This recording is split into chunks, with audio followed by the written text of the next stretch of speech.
Hello, hello, hello. My name is Fjard, and today we'll play some Ultima Online Outlands. So we'll see how it goes. I have played Outlands before. It's probably been a few years. I have a few characters, but we will be starting fresh today. Let's go bald and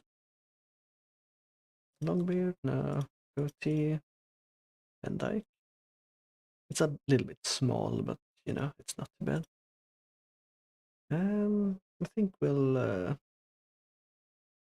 go with a short beard. Male, of course. All right, let's actually. Oh, come on. Let's make the window full screen there. Um. Oh, this is already very different to how it looked when I played. Okay, we have a chat log here. That's the same as before, of course. Let's just move that there. The minimap is a little bit too big for my taste. You can always zoom out, so let's just move it there. Let's do it like this. Oh, I guess the paper doll overlaps everything. Pre-made templates. Archibald, Backstabber, Dungeon Scavenger, Harvester, Lockpicker, Summon Bard. Oh, you actually start with all those skills. Oh, that's actually pretty cool. Summoner Mage. Okay. So I think we'll do like a basic Dexter build to start with. Tank Dexter. Anatomy. Focus. Okay. Okay, so sportsmanship, tactics, 1, 2, 3, 4, 5, 6, 7, 8. Okay, so this is 8 skills, and I think we can have 700 skill points max. I think we'll start with this build and then we can tweak it a little bit, starting items. Alright. Actually pretty cool. So this is like totally new. Could make a custom one though.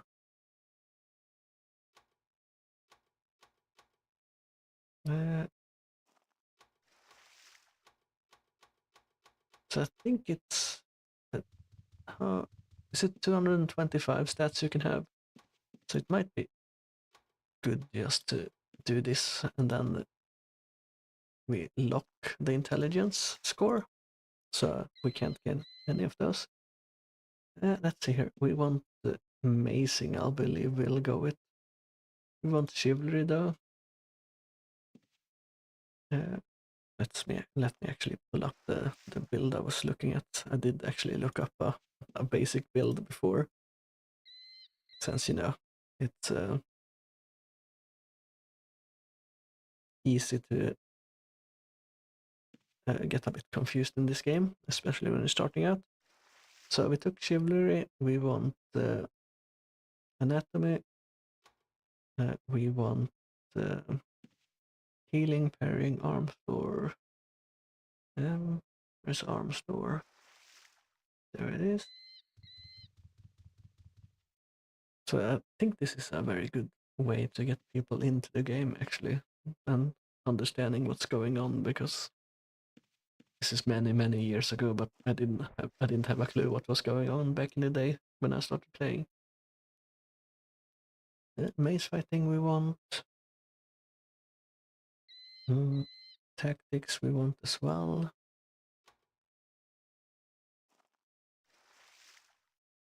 Man, maybe it's easier we just start with the other skills. Let's just go to pre-made. Let's take the tank Dexter. And we can swap out the swordsmanship for mace fighting. I think I want mace fighting instead, so let's go with this build. Oh, and they have you confirm it as well. That's actually good. Very cool. Welcome to Shelter Island. Okay, so my name wasn't actually taken, which I'm quite surprised by, actually. Let's see here. So, can I move these? Oh, yeah, I can.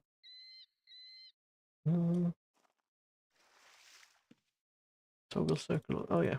Is that thing? Can I move this? Okay, good. Let's move it a little bit to the side here. I have it like this, maybe. And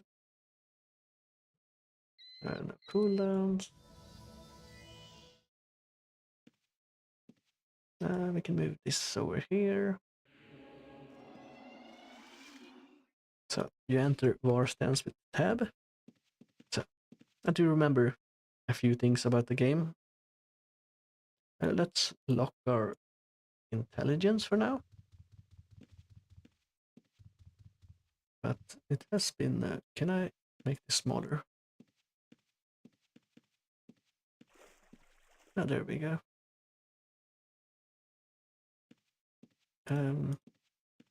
Let's just make it system for now, so we can see everything a little bit easier. We can move this here, and we can move this thing down in the corner here. Let's do it like that. Move this, move this.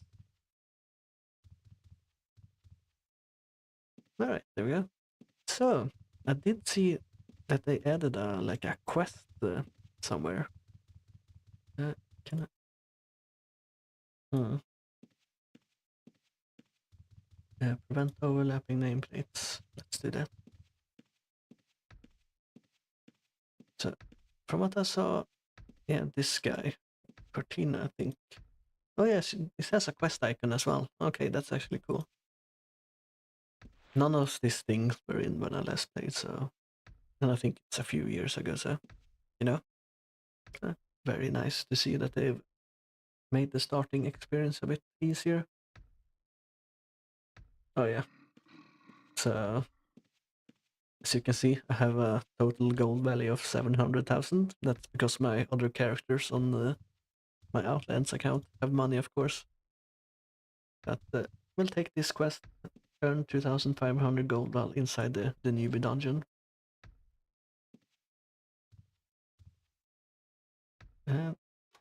Okay, I can't compare. I wanted to try, see if it actually counted.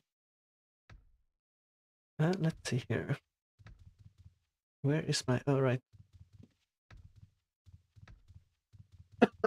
Sorry about that. So let's see here. We want to lock our skills that we... There we go. They actually showed up. So we want to put the skills we don't want down, so I don't accidentally gain those skills. Archery, fencing. I think we'll put the mace fighting up. We put the sword down, so we actually lose skill in swords and get them in mace fighting. I'm not sure. Like swords are usually good because they attack faster, but I don't know what the best weapon is. But I do like using maces, so we'll go with that for now. As you can see, there's quite a lot of skills, but you can only have I think it's 700 skill points, so don't quote me on that though. Right. Arcane and focus. I'm not exactly sure what focus does, but I'm sure we will find out. Let's see here. We should have some paladin skills as well. This is our paladin thing. We should also go to a guy that can teach us sword fighting or mace fighting. I guess I don't have a mace though, so maybe that's a mute point, I guess, but let's go to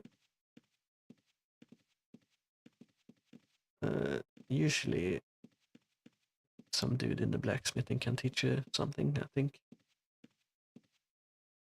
Oh no, he's wrestling. So just left click on them, by the way, and see what they can actually teach me. Thing there.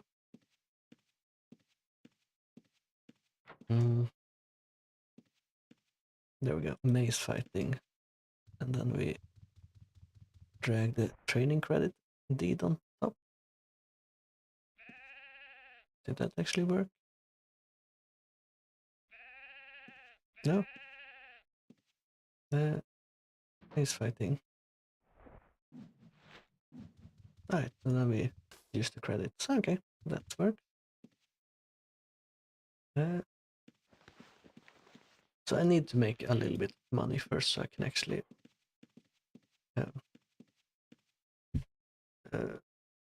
see here, bank. So if you say bank near a banker, you open your bank. So that's what I'm doing there. Let's put our X in there. Let's save our training deed there.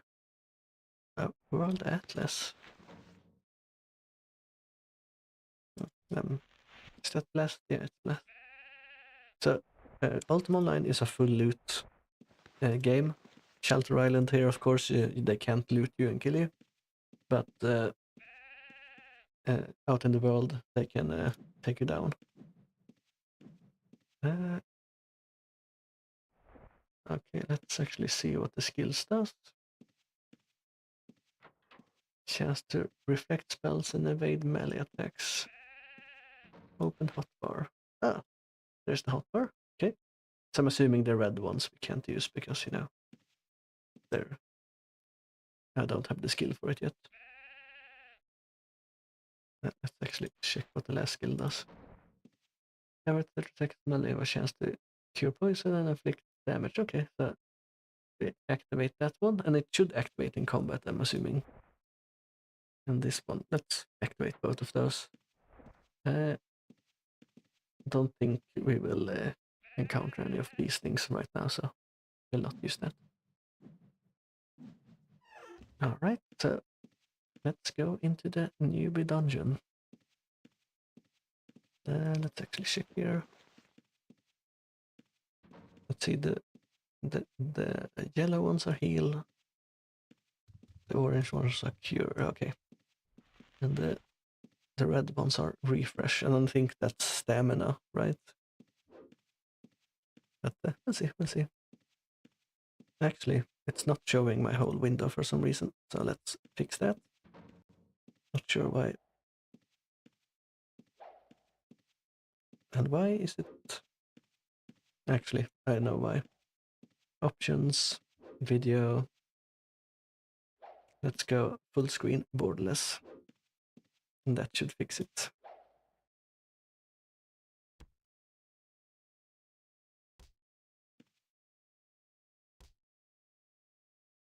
I should have checked that straight away, but you know. Right, now we have a little bit more room here that we can place everything down in.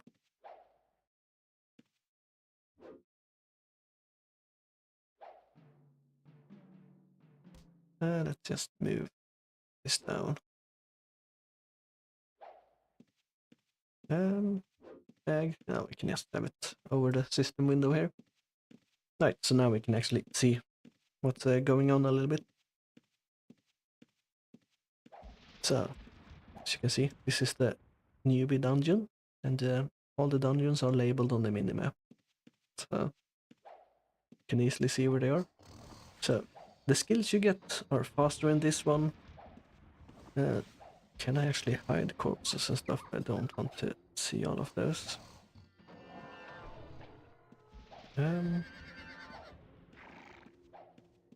PVM default? No?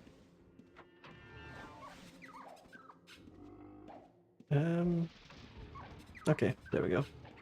I turned prevent overlapping things on. As you can see, we're in war mode, the enemies attack you, and we attack them, of course. But some enemies are aggressive, some enemies are not aggressive. And loot pops up, and you can just click it to go into your inventory. So, this is one of the first... I think this might be one of the first MMOs I've actually played in my life. I did play on a free server, like I think it was the first free server pretty much that that existed. So it's and since then I've played on many different free servers, but you know that's can I do this and I start healing? Okay, I have to double click on myself. Okay, I'm not attacking for some reason. Okay, there we go. Should be attacking now. If you click on the enemies, you can just get their health bar up. So it has been a few years since I played, so probably many things have changed. I do know they had a system with codexes and aspects, I believe they were called. And I think the codex and the aspects are kind of a big deal, so to speak, in the game. Should be able to... Let's actually set up a macro for healing ourselves. I think we... Not sure what's going on there with the sound, but let's move away from that guy. Let's set up a macro for healing quickly. Let's deal with this guy that attacked me first. So I'm gonna use a shortcut to apply the bandage to myself, so I don't need to like double click and then click myself. We don't want to do that. Let's see here. Let's go over here and let's go to options, macros. Is there one for bandaging self? No, I have some macros here as you can see, but new macro, healing, or bandage, I should name it. Bandage self, so we know what's it all about. Let's see.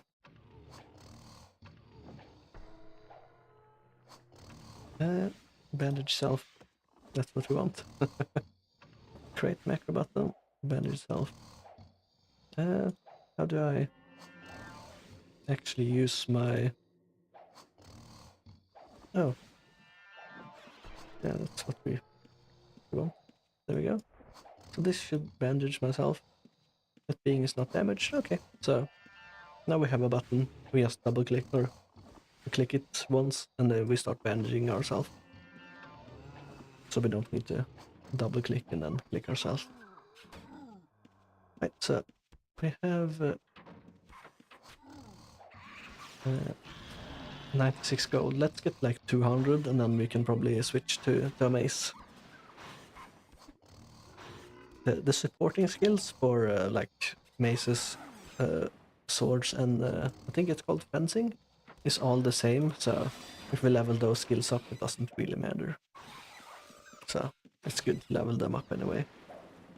I think the ceiling skill cap that you can gain in a dungeon is 80. That's or in the starting dungeon I should say is 80. So the starting dungeon is like safe though, no one can loot your corpse if you die. And yeah, you can just run back to it and pick up your stuff as long as there's no enemies nearby. You can't get crafting skills, I believe, in the dungeon though, so that's one of the things you can't level up in the dungeon. As you can see, there are dungeon chests that are locked. You can have a lockpicker, lockpicking those and then opening them and stuff like that, so it is like there's many ways to play. think I have yeah, I have a tamer that's decent, I would say. And I have a dungeon lockpicker that goes down and lockpicks like level 4 and level 5 chests. And I think my dungeon lockpicker is the more profitable one that I have. It's actually a bandage. And that's actually one that I enjoy playing, but it's a bit of a slow goer as you sneak around, and I can't really defend myself as a lockpicker since all my skills are invested into lockpicking and stuff like that and disarming traps. I don't think the level 1 dungeon chests have any traps, but the higher ones do have traps, so there are many ways to play. And the tamer, I think tamer overall in at least almost all the servers I've ever played in are the best against monsters, of course. Not sure how they are at PvP in this server, but who knows. As you can see, it takes like 12 seconds to bandage as well. This goes down the more skill you have in bandaging and stuff as well, so. And you can fail to bandage yourself, so that's also something that happens. Right, we should have enough gold now to hopefully buy a mace outside, so let's go out and do that.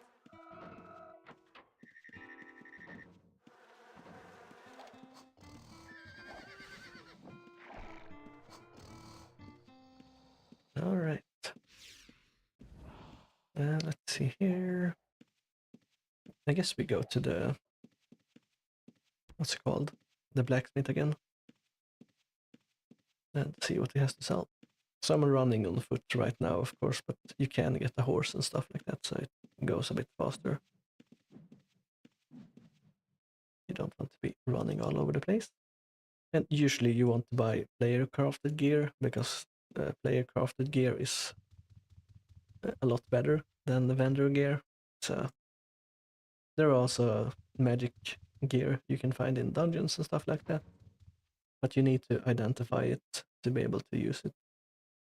Let's buy, like, I think there are different damage numerals on items, but I'm not sure what they actually are. So there we go.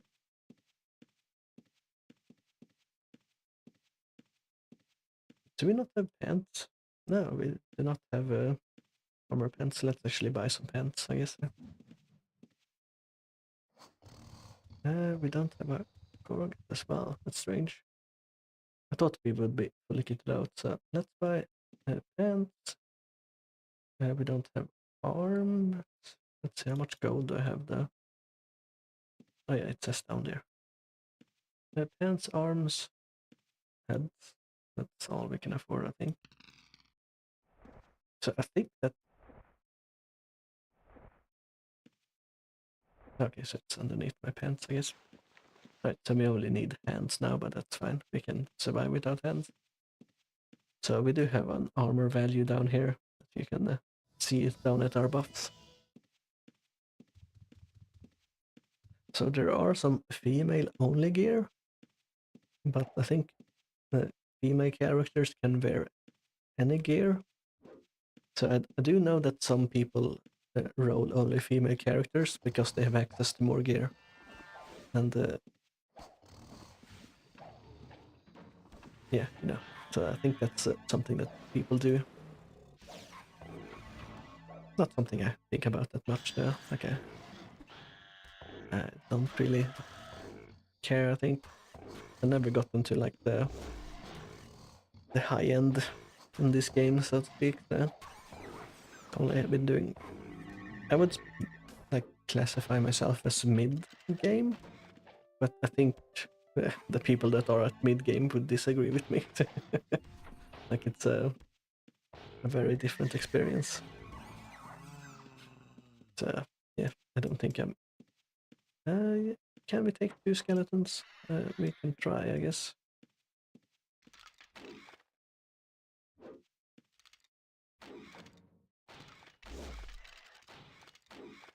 Alright, let's see. So I think I want to hide corpses.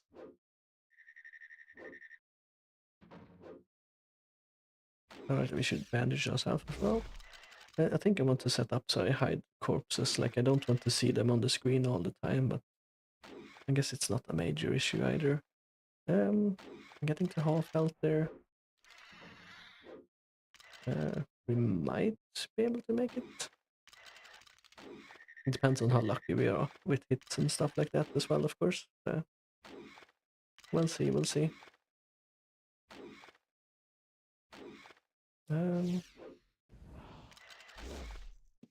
Getting quite damage here. Okay, let's run away, or we're gonna die.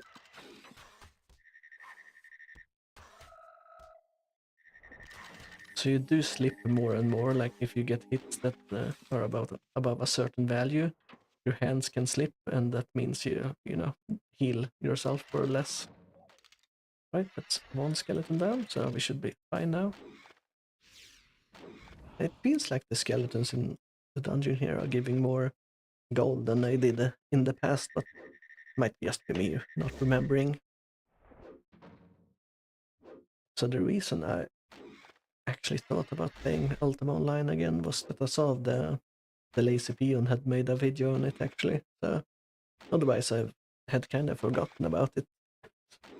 But you know, it's a very nice game, I have to say. Especially, I think the graphic still holds up pretty well to like to this day, compared to like how other games have aged. All right. So I do know there was like a 3D client back in the day that people tended to use a lot, but I think that one hasn't aged anywhere near as good enough as this one. So I would like to see like a refresh or whatever. So it might look like this, like I don't see as much, but there's a vision thing.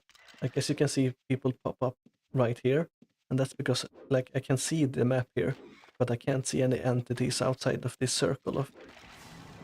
So that's also something. So you don't need like a massive screen to be able to play it, so you can like see beyond your vision and have gain an advantage in PvP and stuff like that.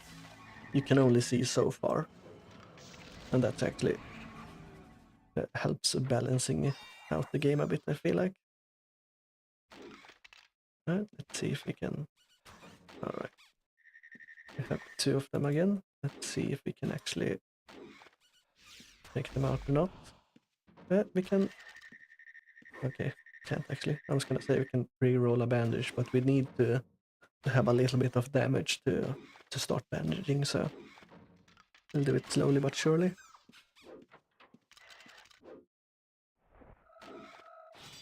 All right.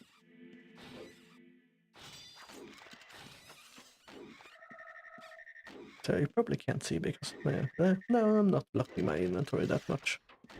But gold kinda stacks up pretty quickly when you're in a dungeon and keep taking things down.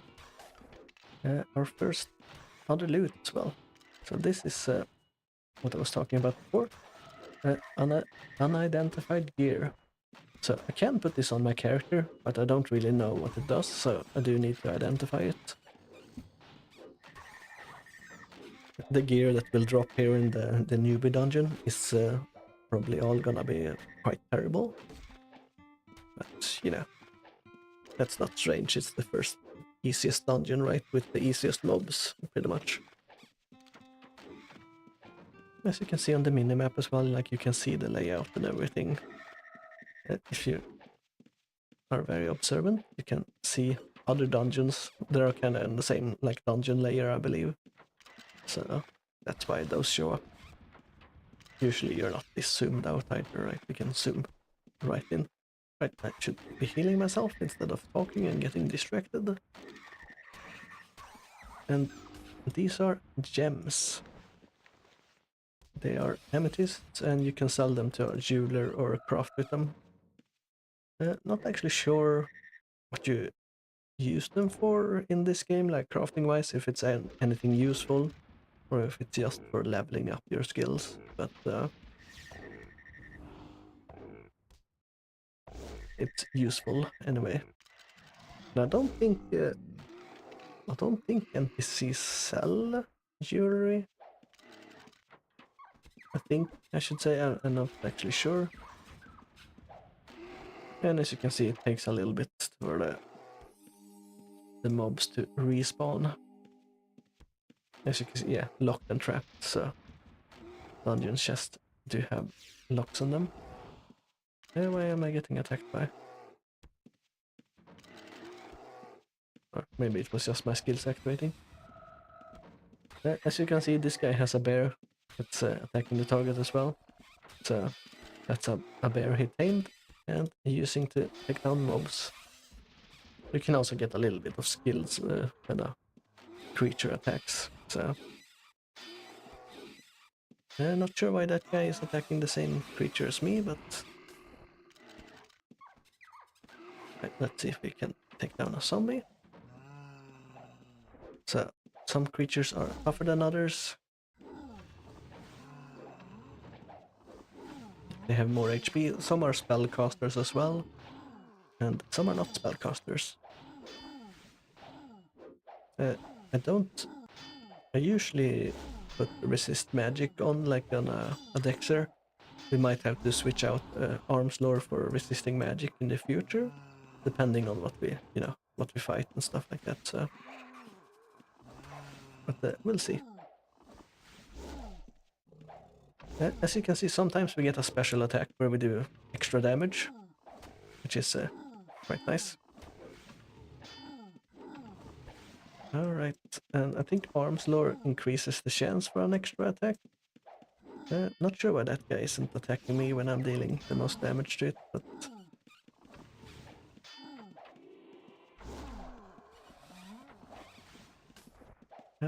That's... So I have a bad habit on double-clicking things and it changes the UI on some things, as well as like right-clicking changes things. Usually I don't attack monsters that other people are attacking, because it's their monster, and if you do enough damage to it, they will get the monster anyway, right? Outside of the new build dungeons, you can loot others, monster corpses and things like that, so it is something you can do, and it is something that people do as well. Like there's thieving in the game as well, so there are people that can steal from your backpack and things like that. Not at the newbie island, but in town. So that's something to be aware of as well. So you never want to stand around with valuable things in your inventory.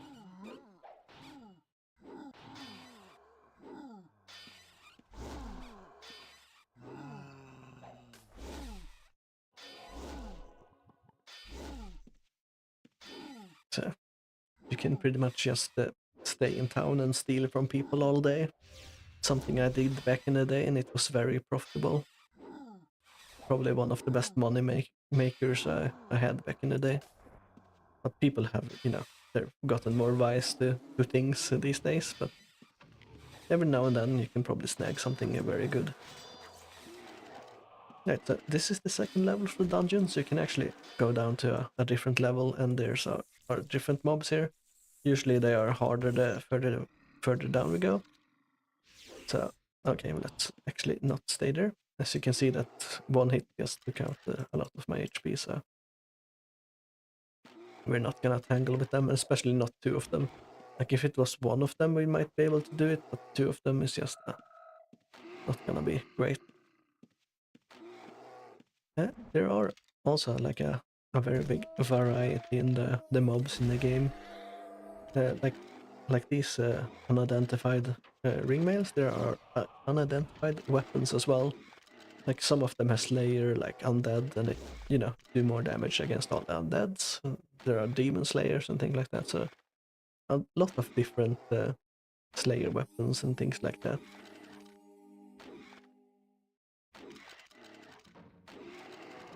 And for the people that just want to craft and things like that, there are crafting skills in the game. You can even be a PvPer with a crafting skill. You can make lock boxes that explode when people open them and kill them. So that's something that's also in the game. But you know, there's alchemy and stuff like that, and blacksmithing, obviously, leatherworking, you know, and you know, of course, to get leather, people have to skin animals and things like that, and to get like ores, you have to actually go out and mine. So it's a pretty decent system. You can also smelt down the things you find, like say these pants are terrible and I can't sell them to a vendor or something. I can smelt them down into ingots and actually get something out of them. And it might not sound like it. I think you get quite a very few amounts of ingots from doing this, but I guess it adds up. Instead of just throwing it out on the ground, probably easier to smelt everything down. So it is something you can do. Right. Most of our skills are up in the 70s now. You probably can't see it, but I can see the. Let's actually move that. So I can see the skill up here. As you can see, it's starting to get into the 70s, which is all right. Obviously, we will get our skills up to 80 before we actually leave the island. So here's a monitor hatchling. Not exactly like when it says monitor like this. I'm just thinking about a computer monitor. Like that's all I can think about. Oh, that guy is shooting those things, I guess. Let's let that guy shoot them. So this is a good way to train archery, right? You just shoot the things over the bay. Alright, here's a sickly lizard man, so let's smack him with the hammer or mace and see. Oh, he actually does quite a bit of damage, but we should be able to out heal him. We're doing decent damage as well. Just as I can get higher hits on them, they can get higher hits on us. So you know. Am I actually bandaging? No. So something I'm quite terrible at in this game is actually making sure I'm bandaging at the time and using it on cooldown. I think there's a timer you can like set so you can actually see if you're bandaging yourself, but I can never remember.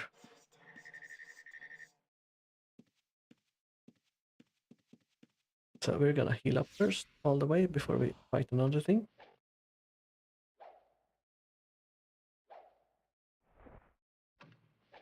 We have another paladin skill we unlocked. Let's check what that is. Melee specialist inflict more damage. Okay, so we have these two on. And we'll go and fight next lizard man here. And I think like the sickly lizard man here, I think he does less damage than the normal ones outside the dungeon. Because it's a newbie dungeon, so it's easier, right? And still we're taking quite a bit of damage just from this guy though.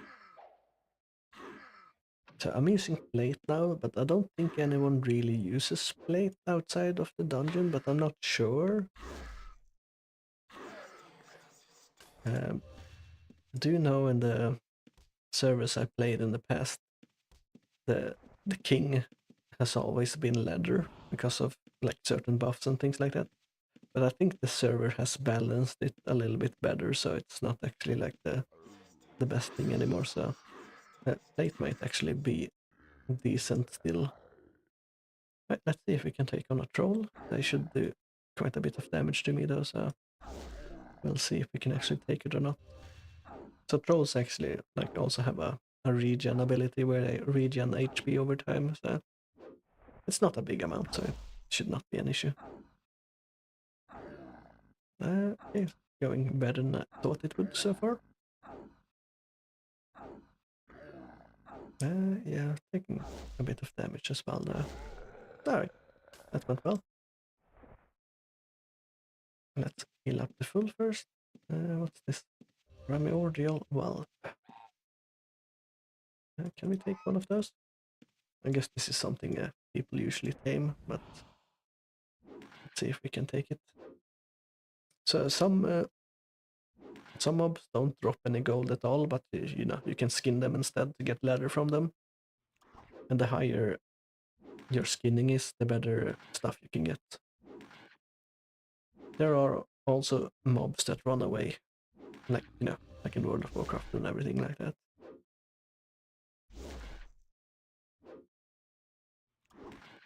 So, okay, so this doesn't seem to be that hard of a mob, but it has a lot of HP.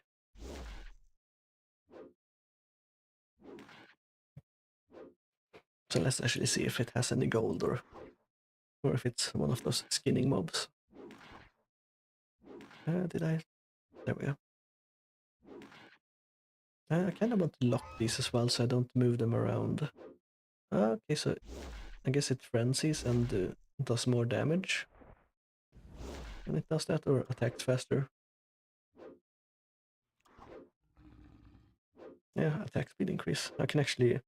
I don't think this was a thing you could do before, like hover over the buffs and see what they actually did, so... Seems like they've added... Oh, 130 gold, very nice.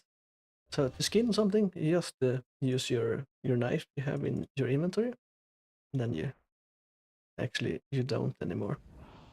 I was gonna say that's what you do, but I think you actually need a skinning knife now. So yeah, it's not something you can do then. Yeah, you need a skinning knife in order to carve this. Okay. So it has been changed. Like back in the day, you used a dagger to skin things, and you never ran out. But I guess they introduced the skinning knife, and that you need a skinning knife now to be able to get leather out of corpses, which makes sense.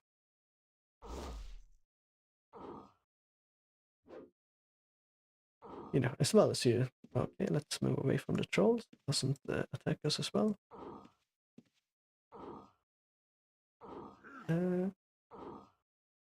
Let's bandage.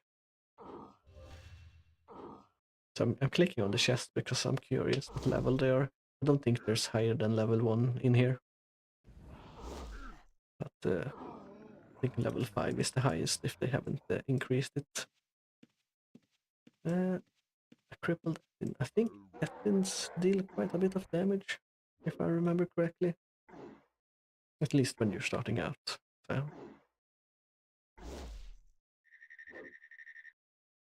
It seems that we're not having that much of an issue.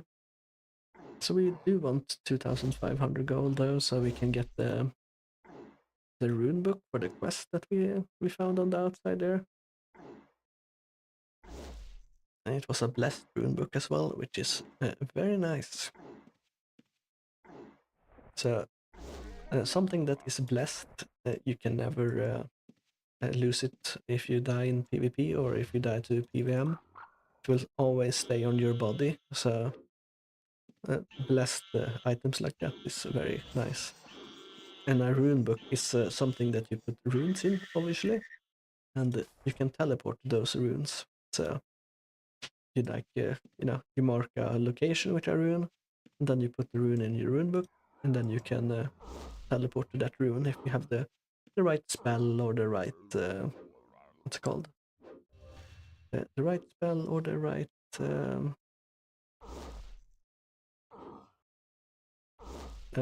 skill, I guess. So there is a camping skill in this game actually that you can there are points of interest in the game, and if you visit those points of interest, you can travel with the camping skill. If you make a campfire, you can travel to those points of interest. So there are a lot of ways to travel in the game, which is quite cool. I do like there being more than like standard ways to travel. Taking a little bit of damage so far. And you know there's fletching as well, so you can make arrows and everything, so... And this right here, this ant-looking thing, that's actually a resurrection point, so if I die, I can just go to this one and resurrect, or I can go outside and find a healer to resurrect. Or another rank, of course. And there are wandering healers out in the world dotted around. Some are just random spawns, and some are like stationary spawns. And every town, of course, have healers and stuff like that, so... Alright. Very nice, very nice. Let's heal first, there we go. Down. I don't think the giant frog will attack me since it's... I don't think it's an aggressive creature. Like the Etin is an aggressive creature, so it will attack us if we stay in its sight long enough. But everything will attack you. Like I'm in the war mode now, like here. I usually hit tab to switch between the modes, but if I'm in the war mode and double click a creature, it will attack me. Like even if it's a non-aggressive creature or not, so... Yeah, there are guards in the towns, so if you attack someone in a town, the guards will whack you pretty much. But if you're... I'm not sure about the rules right now, but I do know that people in the past, they would have like 3 or 4 people with explosive potions. They would throw them at someone, and they will die, and they will loot his corpse. But I'm not sure that's actually allowed in on this server. So, you know, you should never stand around really with anything valuable on you. So, always bank your valuable stuff.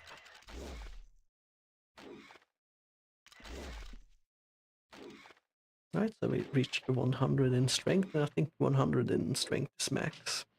I think it caps out at 100. But I'm not sure about that. Is that guy coming for me, or... No, it's going around, okay. So sometimes the mobs get like stuck and wandering in between here, and then sometimes they run around to, you know, attack the guy that's attacking them. So you can actually skin skeletons as well, as far as I'm aware, and get the bones out of them, and you can make bone armor and stuff like that. Not sure bone armor has a use, or it's very popular in this server, but I can't tell for sure. So this is a ghoul, and that's a magic creature, so it's casting spells at me. So it will, it might actually do more damage to me than I think it will, but usually spellcasters have less HP, so it seems to be fine. I'm not sure about that attacking sound though. That's a bit weird, but you know, it is what it is. Don't have music turned on because I'm not actually sure if it's copyrighted or not. But I think Ultima. So this is a reagent, and you use reagents to cast spells. You can't cast spells without reagents, unless you have a spell scroll, and you can cast a spell from that scroll.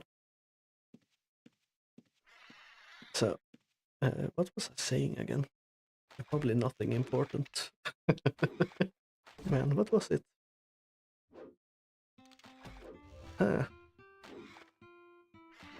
Yeah, it's completely slipped my mind. So this is free, by the way. Like, it's free to play. So it is a very good game for being free. You can donate to the server, and you can get some. There's like a credit vendor or whatever you want to call it, and you can pay for convenience and things like that. Like if I remember correctly from when I played last time, there are like a rotating vendor, and they have different rewards every now and then. and I think one of the rewards back when I played was like a cloth blessed deed, and like there are a lot of people that are into their fashion in the game. So like a cloth blessed deed is quite nice if you have a rare color. Like you can find rare colors on the mobs for different items. So if you have a rare color like tunic or whatever, you can bless that thing so you don't lose it when you die. Okay, so we reach max level on our anatomy at 80 here. So that's good. Or max level in the dungeon, I should say. Level 100 is max the normal way.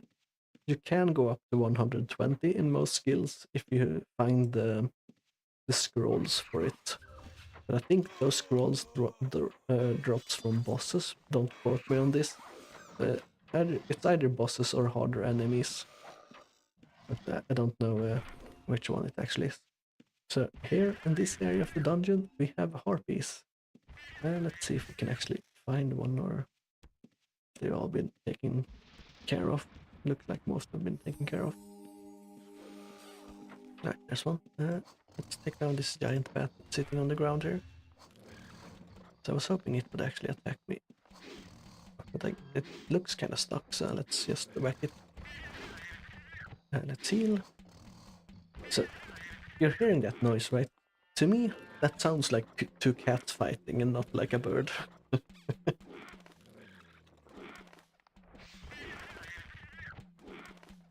Yeah, it definitely sounds like two cats fighting. That's all I can hear. If you can hear that bongo drumming, I think that's one of the guys down here in the corner that's training their skills.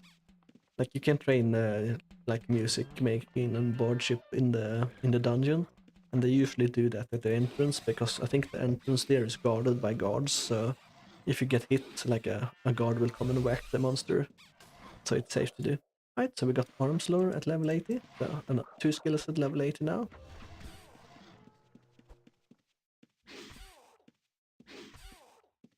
Okay, so the bats have very little HP, it seems.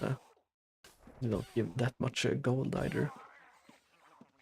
Let's see here. Bats, bats, bats, bats, bats. So that guy is standing around. He's probably actually stowing something else. So if you see someone standing around letting mobs hit him, they're usually like training parrying or something like that. So this is the iron ore that you can mine it from the ground in caves like this. I don't think it actually works in dungeons, but you can mine it from the ground in the caves that are on the overworld, or you can mine it from like mountains or rocks that are in the overworld as well. So that's how you get ore.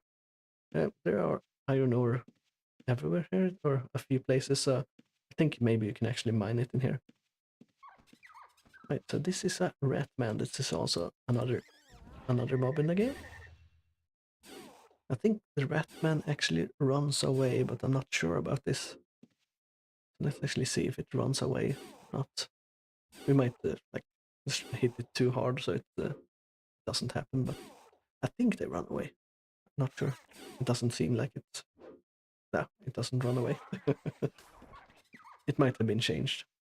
I think orcs run away when you get them low.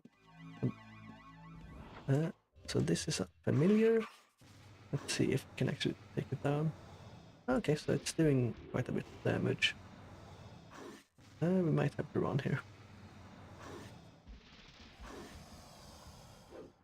We're gonna run. So as you can see, this one costs a lot of spells, and we don't have any resist spells, so we take full damage, and we don't have any chance to resist the spells either, so we're gonna leave that one alone. I'm gonna fight this guard that comes up with us instead. And hopefully it doesn't deal too much damage. So this is a tamer here. You can see they have a mantis and a fire beetle.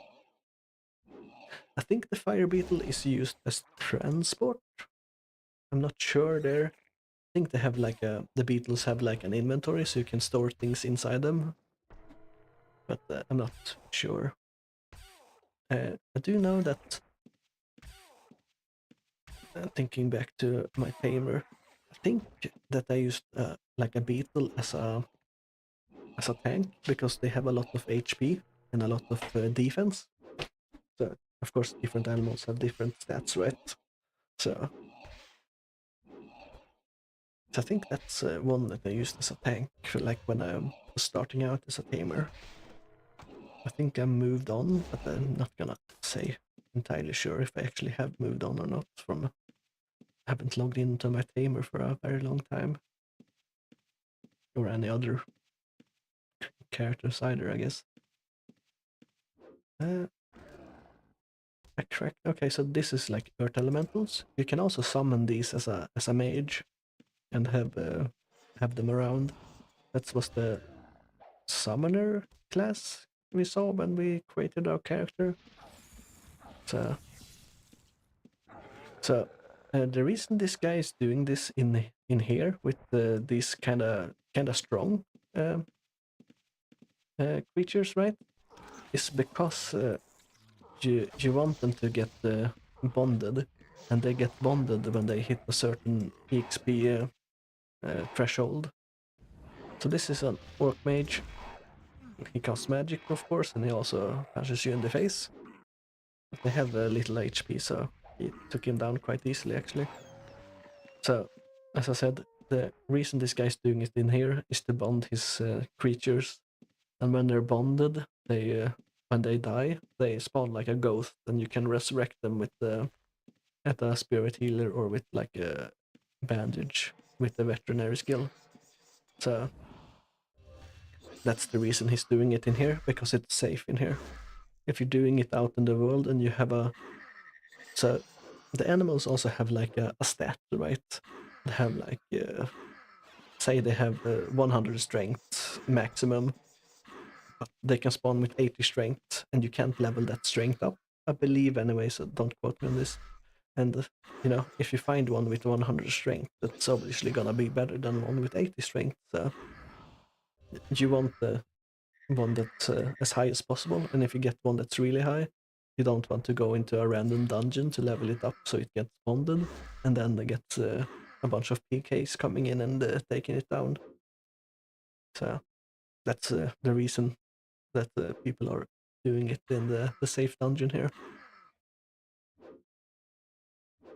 And that's what I did as well back in the day. I didn't want to risk them. But once they're bonded, you can, you know, go out and do whatever with them, since they're not at the risk anymore, so to speak. Am I getting it wrong? It might be skill that I'm thinking about.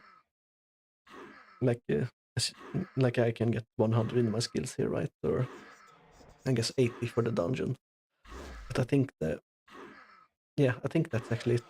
I think the animals can spawn with the higher skill level, so it can spawn like between 80 and 120 or whatever. Say that's for an example. And if you get one with 80, it's obviously trash, and you want to get rid of it. 100, that's all right, but 120 exactly, that's pristine and sells there's a like you can sell them as well, right? So if you get one that has maxed out skills and it's a attractive like animal or a pet, it's worth quite a bit. So that's uh, that's what I was thinking about. Uh, all right, we have completed loot 250, 2,500 gold. So we only have 2,252 on us, but we had more before because we ran out and bought some stuff, right? So that's actually very nice. Very nice indeed. Let's actually see here. Where are we on our skills? Let's check out skills. Miscellaneous. So arms lore is 80. I can make a new group and pull the skills into that group. Okay, I can just do this.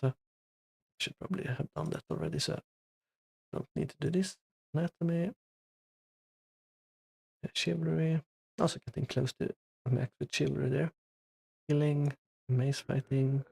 Mace fighting is lagging behind a bit because we switched out from swordsmanship.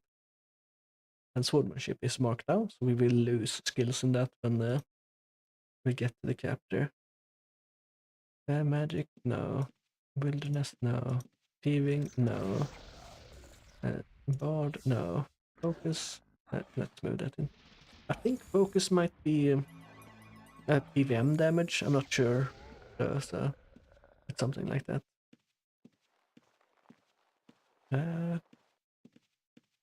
So let's get our skills to 80 first, and then I think we can leave the dungeon. Like right now, I'm not scared to lose my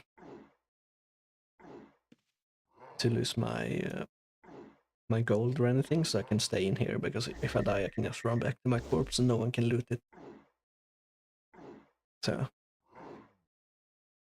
I think quite okay, it's fine. So, like out in the world, like 2,500 gold or 2,200 gold isn't much, right? So like a random drop can be worth a lot more. But for now, this is like a decent chunk of money for me, right? So I'm starting out fresh, and I will not be transferring anything from my other characters or anything like that to this guy either. It will be like a purely self-made character, so to speak. Yeah. I don't think there's any like other skills or things like that that carries over either from other characters. So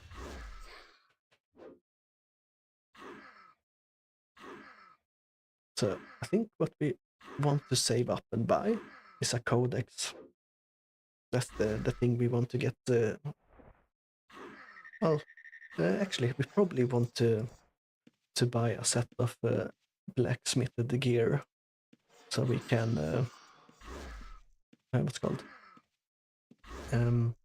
So our defenses are better and we deal more damage.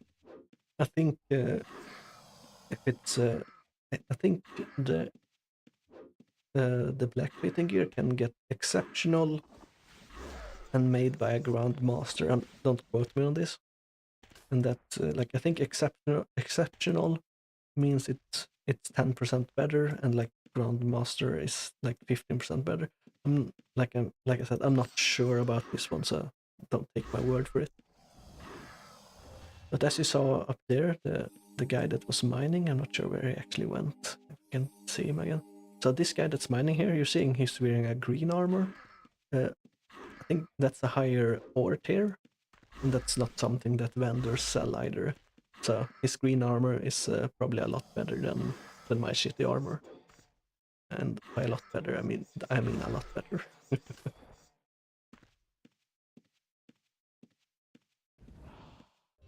Alright, let's see. So we have another new skill. I think that's heal or like stop bleed or poison or something. I'm not sure why, but like I want the whole row. I want to be able to see the whole row, right? Oh, I have a lizard man on me. Okay, I'm clicking myself. That's why this thing goes up there. I don't see a lock on it, which is a little bit annoying. I would like to lock this, but maybe there's another setting somewhere where you lock it.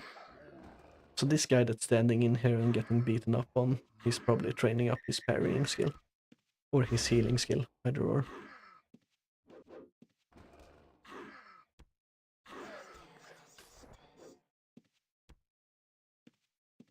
But usually it's pretty fast if you get a few people to hit on you, or a few monsters, I should say.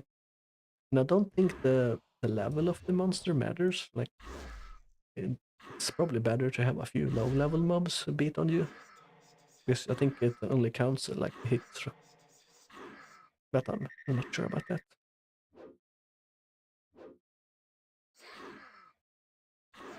Alright, very nice. So, I do know, so there is an agent, so to speak, in the, or what to say, there's a support program for this as well. That's called Razer, I believe. And it's not showing up on the screen because, it's obviously another window. But I do know you can make like an agent to auto pick up things, and you can make an agent to auto pick up the arrows. So that guy that has been running around shooting things, he can make an agent to auto pick up his own arrows, so he doesn't waste arrows. He probably has money though, so he doesn't need to worry about it. But if you're starting out totally fresh and decide to go archer first, like archering, it is kind of expensive. You have to buy arrows, right? So it's if you do that, you can make an agent to auto pick up the arrows from the ground, so you don't waste as many. And also, if you shoot, like, say if I was an archer now and I fill this skeleton with arrows, not sure how you hit an... Oh, I guess you can hit a skeleton with an arrow. But if I say I shoot like 10 arrows on it, some arrows will be on its body that you can get back. So out of 10 arrows, you might get like 3 arrows back. Not sure if there's an actual number or not, but you can get some arrows back from the corpse. Not sure if there's actually any better arrows. I know there's like, you know, the normal arrows, and then there's bolts, like bolt or crossbows, of course, and the arrows are for the normal bows. But I'm not sure if there's like a higher tier of arrows. Like, I know there are different kinds of logs in the game, but I'm not sure there's a different tier of arrow actually. Never thought about it before, but I don't really play archers, I guess. So there are cards that can peace make. So if you peace make this ogre, it won't attack me. It will stand there while getting attacked. There's like provocation, so you can provocate those two Ettins to attack each other, and you can attack them while they're doing that. But I think archery is good for that. Don't quote me on this. Like, never take anything I say in this game like as fact. Always double check, because I might be totally wrong. But for if you're like doing provocation, it might be like there might be provocation archers, because some monsters have skills that do AoE damage around them, or like a dragon has a breath attack that does like a cone, I believe. So it might be good depending on the mob to attack from range. Like, so the world saves every now and then, and it lags a little bit. So the save took 3.6 seconds. That's the stutter you saw there. It's nothing too bad. But as you saw, the world saves every now and then, so there can be some rollback if the server crashes or whatever. But it's never that bad in my opinion. It's never been game breaking in any of the servers I've played. Like, sure, it would probably suck if you get a really rare drop and it rolls back, right? But like, it rolls back for everyone, so yeah, it's not gonna be fun, but you know, you can't really do much about it. And I don't think all the times I've been playing like on all the private servers or whatever you want to call them, or shards, or there haven't really been anything that bad. I think the first server I played, there was a problem once, because there was something called bulletin boards in the game, and you could, you know, obviously write messages on the bulletin boards. But I think someone figured out something, and they made the servers crash with the bulletin boards. So I think the server was down or awake for a week, because they had to go around and manually remove every bulletin board. So, but I've seen that the Outlands have them disabled, and that's probably one of the reasons. Like, not saying this is how, but I'm assuming it was like maybe they could inject code or something like that, or make the server unstable, like making extremely long posts or something. Like, it was something that messed with the server anyway. So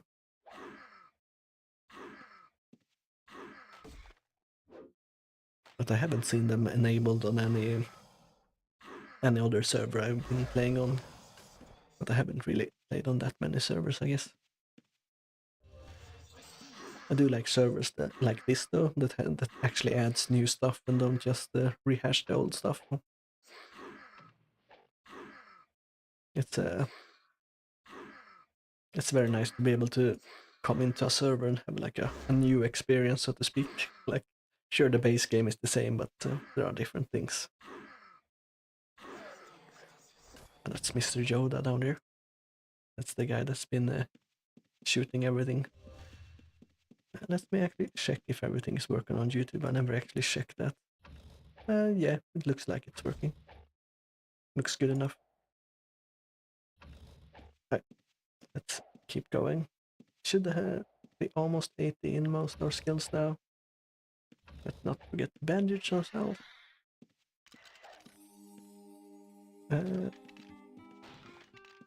Usually I bind it to like Control S, so I bandage myself with the... Why is my... Oh, you begin up. Okay, now it's... Never mind. So usually I like bind it to Control S, but I also like to play this game like one-handed, right? I don't need to use all my hands to play this. Like I can do this like slow farming while watching another, like a YouTube video or something like that. So I think it's a good game to like slow play, so to speak. Especially if you're into the crafting aspect of the game. Like back in the day, I did enjoy the crafting. Like when I was younger, I did like mining and stuff like that. But I think I've done it too much. I don't really like it. Just mining, and also it's kind of hard to get all the skills up to maximum, like the blacksmithing and the carpentry and stuff like that. It takes a while, and you need a ton of resources. So it's something I don't really want to do. But if you have a crafter, it's very convenient. It's very nice to have one. Like you can make all your own gear for all your characters and stuff. So it is nice to have, but I don't want to do it. It just it takes forever to mine all the stuff or chop down all the trees, because you can mine a spot like for a little bit, and then you have to move because the spot runs out of ore, right? So it is yeah, I don't like to do it. So that guy is casting a spell, obviously. I don't think back in the day it actually said what spell it was. Like you only saw the par or grav, and then you had to know which spell the people were casting, like in the PvP and stuff like that. But yeah, it's been a while since I played. Man, I'm getting quite nostalgic already. I remember playing the first time, and I was looking at the ogre's health bar, and I thought that was my health bar. Okay, so we have 80 tactics, very nice. So we are 3 skills at 80 now.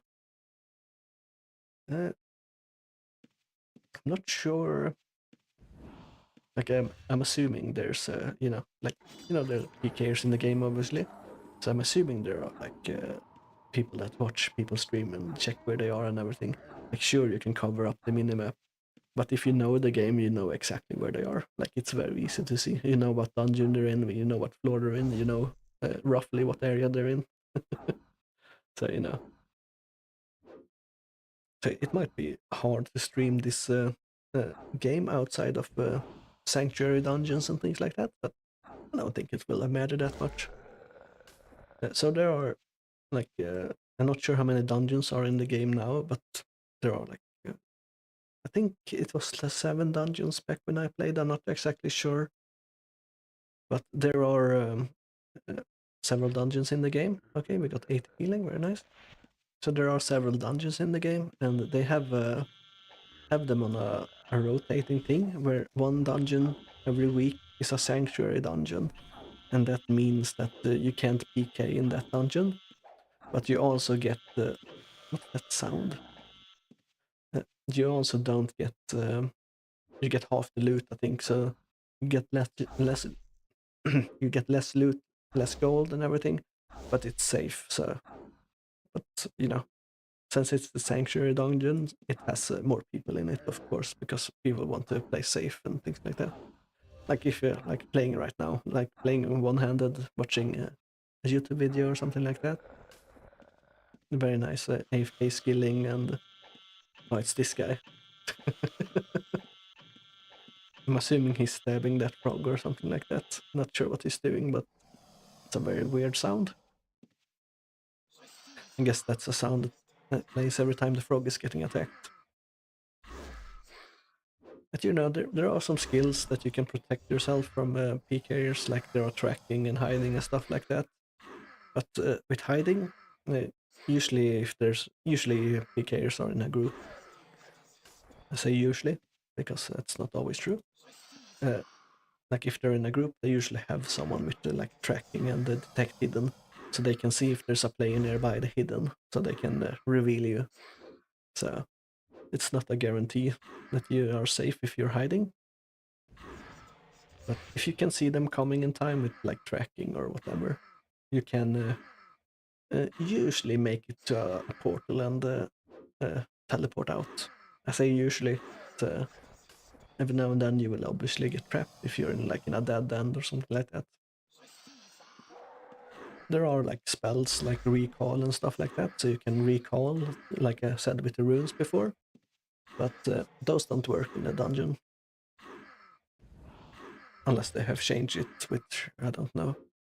But they work in the overworld though, so sometimes it's safer to be out in the overworld because you can teleport away straight away. Like on my tamer, I had a macro that said all follow me, or all follow, or something like that. And that makes all the tamed creatures follow me and ignore attacking and everything.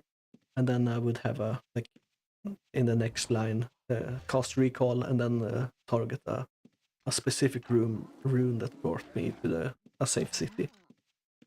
And usually you can pull that off before they even come on screen. Or before they get a chance to attack you, I should say. Not always, but mostly. So that's something I had as an insurance, and it worked 9 times out of 10, I should say. It probably worked more than that, but I say 9 times out of 10, so we know it's not safe. Something that I like to do in this game as well is like, I like having a bag in my bank with a backup set of armor, a backup weapon and everything. Alright, that's our 4th 80 skill, very nice. Or 5th actually, with healing. So I do like having a backup bag with a set of gears and everything, so I can just take that bag and equip myself. And that's also something I like to do with the like mages. Usually I set a restock agent, like so. That's also the Razer client thing. If you have a restock agent, if you set it up correctly, you can just go into your bank and then you restock on all the reagents and things like that you need. So say you like going out 50 of every reagent, you just set up a macro for that, and it if you have 40 of the blood moss, it pulls 10 of blood moss, so you have 50. So that's a quick way to get back out there again as a mage. Yeah, mages also need armor, of course, but I think they use leather mostly. So there are some very useful things you can do in the game, and if you want to get into the game, I would recommend like watching a few YouTube videos where they explain things like that. I don't have any I can show you because I've been mostly figuring that out myself through all the years I've been playing. But there are some some very good tutorials and stuff like that for Outlands, and I think they've started to make it a bit more newbie friendly, so to speak. So it's easier to get into the game now compared to how it was back in the day. I remember the first time I launched the game. I was searching for free games because I didn't have any money. I was a kid, so and that's how I found this one, and it started me in the game, and like it just throws you in the world, right? And like, what do I do now? So it was a different experience back in the day. Like you had to figure out what you wanted to do on your own, and you kind of still need to figure out what you want to do on your own. Like, sure, it can help you along to get like a starting build or whatever you want to do, but it's still gonna throw you into the world without really telling you how to do things. Like I watched the Lazy Peons video on it, and it, not knowing that you can go into war mode and whatever, like sure, war mode, like he said, it sounds like you're entering PvP, right? But it's not actually it. But it sounds like it. Also, if you click things too fast, you can't actually loot them, so you have to click somewhat slowly in the game, from what I've noticed. It might just be my client or me lagging or whatever. If you click everything very fast, it doesn't actually loot it.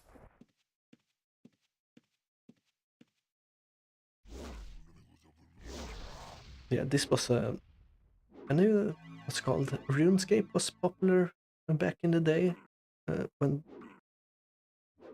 I'm trying to remember if it was RuneScape or if it was another game. I think it was RuneScape, but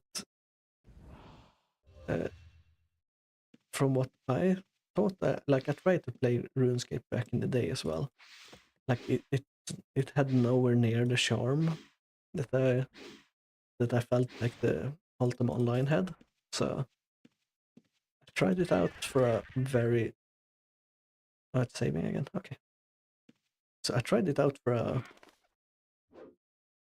little while. I don't think I played RuneScape very long, but I gave up on it very quickly because, like, Ultima Online was so much more complete. It felt like when I played it.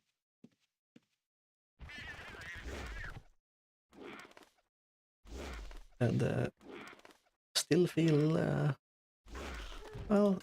I guess I haven't played RuneScape recently, so I shouldn't say that. But like Ultima Online has a place in my heart that the RuneScape doesn't, and RuneScape will probably never compare to Ultima Online for me. Oh wow, that's something I never seen before. War pig. That's also something that wasn't in the base game, so there, new mobs and everything.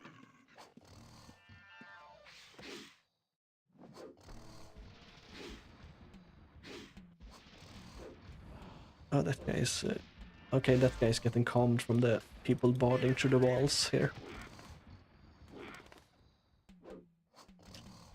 So with a music instrument, you can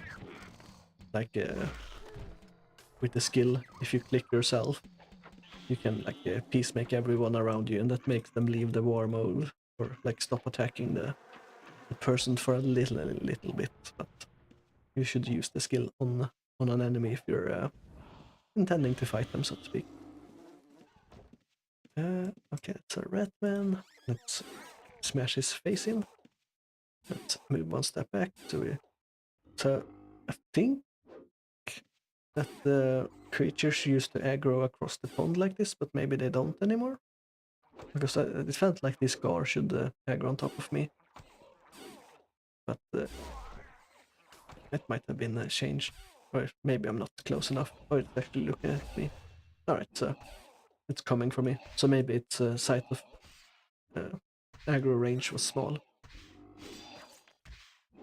I do think different creatures have a different aggro range, but Don't quote me on that. Spreading all kinds of misinformation here.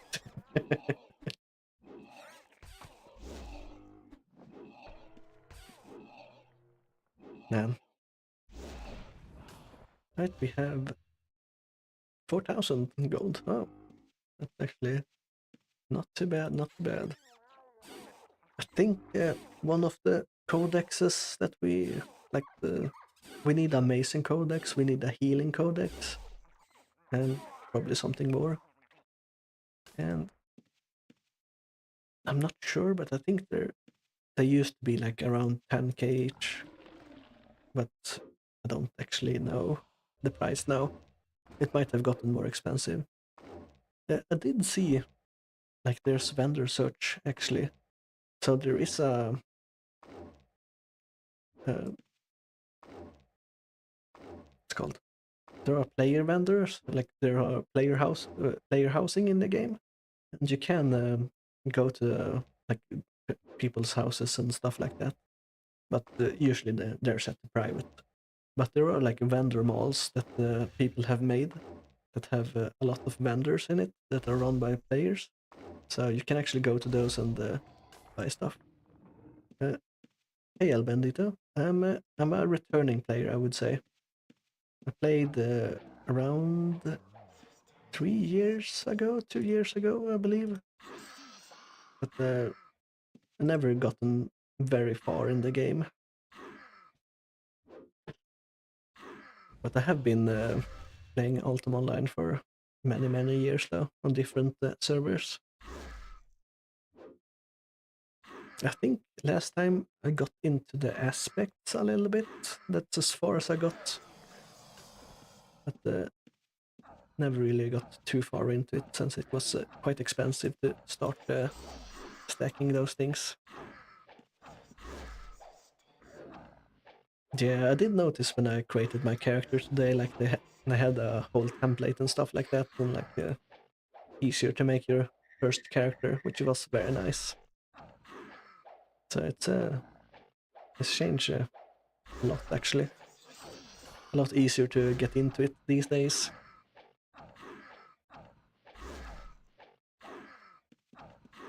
Just having templates was really nice actually. Usually I look up a build before I go into the game, and I did the same this time though, but I didn't need to, which was very nice.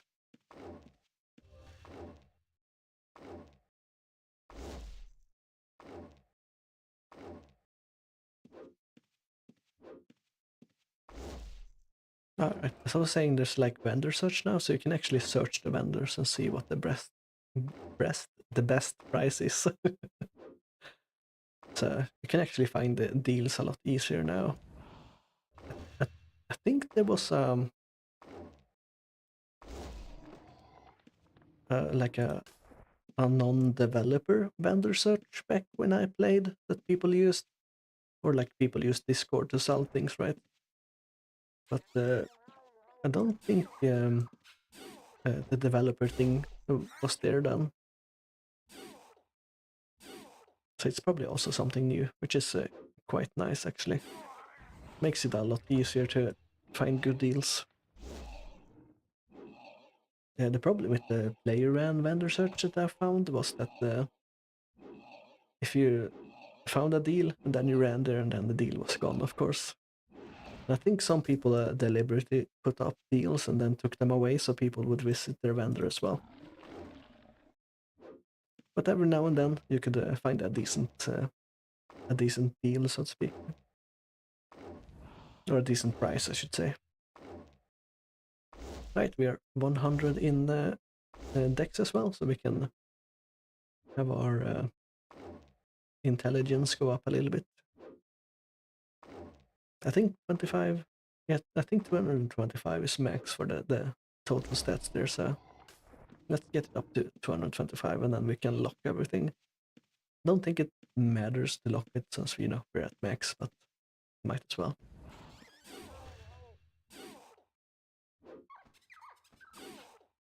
Let's see. Okay, maze fighting is 17. Well, it's almost 79, so after we get 80 in that, we should leave the newbie dungeon or starting dungeon. There was a controversy about that getting shut down. The church had VIP access where members got noticed before the general public. Ah, okay. Yeah, that makes sense. Well, I guess you could make a lot of money with the VIP access then. Like, if someone posts something for the wrong price, you know, that could be potentially a lot of money. So, yeah, can understand that getting shut down. I remember the harpies being tougher in the game, but maybe it's just me remembering wrong. Or maybe I fought a different kind of harpy. I do remember there being like stone harpies in the game or something like that.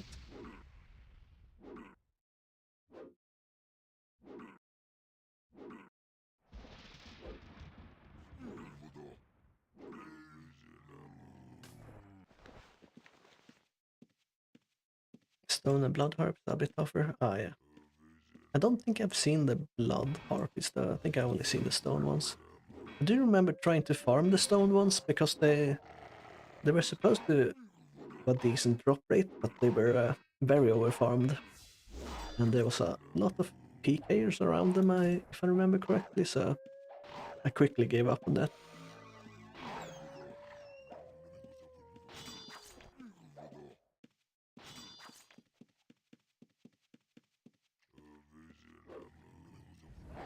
The blood harpies are in level 2 of Aegis Heat. Ah, okay. I didn't. I think. Which dungeon was it? It's a dungeon survived by a graveyard. I think that's the only dungeon I kind of went in with my lock-picking thief and picked the crates in there. I don't think I really went into any other dungeons, if I remember correctly. Amazing level 80, very nice. Actually, I went into like the water dungeon and tamed a water dragon on my tamer, I think. But I don't think I ever went into any dungeons to really farm anything. Right, so I think all our skills are at level 80. Let's actually check.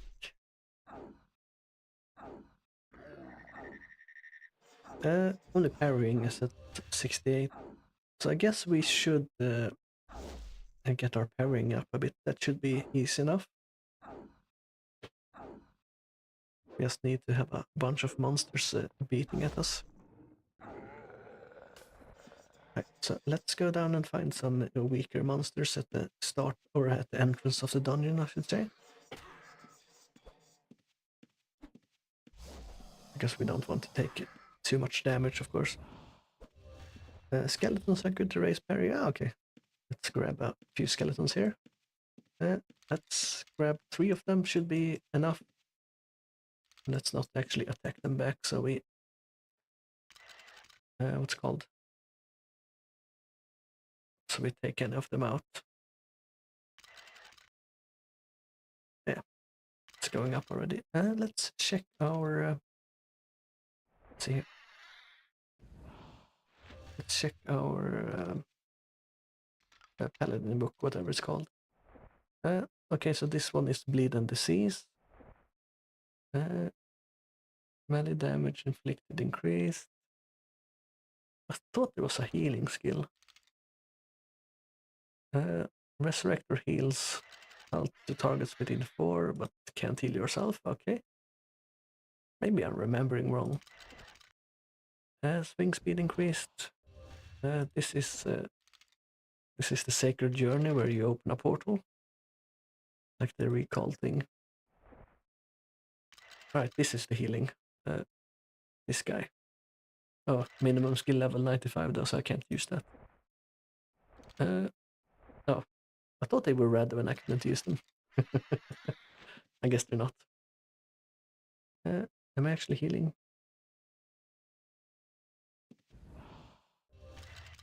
Oh, I'm out of bandages actually. How did I use 500 bandages? That can't be right. Did I accidentally drop them or something? I must have done that. Let's get out of here and buy some more bandages then. It feels weird that I've used 500 bandages, but maybe I have. No, they're still there. Ah, that's strange. Let's heal ourselves. Or maybe it's messed up and I opened my book or something there. Let's heal ourselves up before we go back out to the skeletons.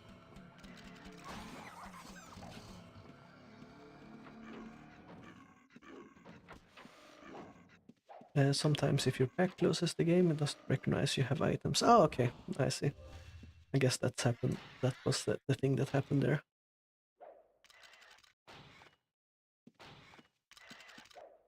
Let's actually take one more. Maybe I'm being a little bit greedy here. But we should be able to handle 4. Let's go to Peace and War again, so we stop attacking that guy. And we don't think we actually need to face them, but it feels better to face them. Feels like we're actually parrying things then.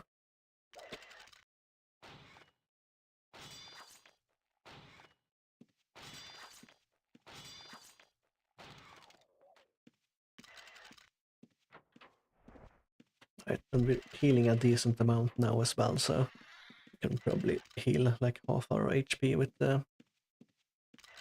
just the bandage. But we'll see, we'll see.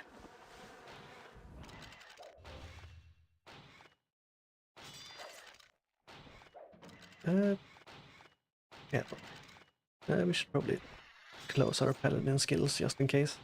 I do have the reflecting on, and I'm not sure if that counts as getting hit. So this is the best way to get parrying, just letting a bunch of monsters hit you. The more monsters that hit you, the quicker it goes up, of course. But the more damage it takes, you have to be a little bit careful.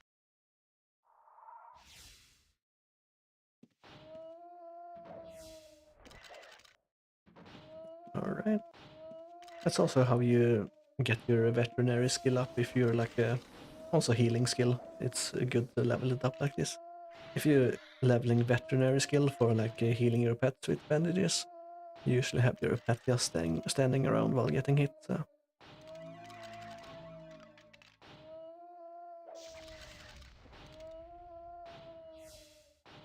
A pretty good way to do it. Takes a little bit, but it's something you have to do. You can just run out in the world as well, right, and get it, but I'd prefer to at least have it at 80 when I leave the newbie dungeon, since you get extra skill in here anyway. And usually if you do something like this, you can, watch a YouTube video or something at the same time, or so it's not something you need to pay attention to. Well, I guess you kinda need to pay attention so you don't take too much damage, but you can look over every now and then and just slowly heal yourself up. Or slowly get your skill up, I should say.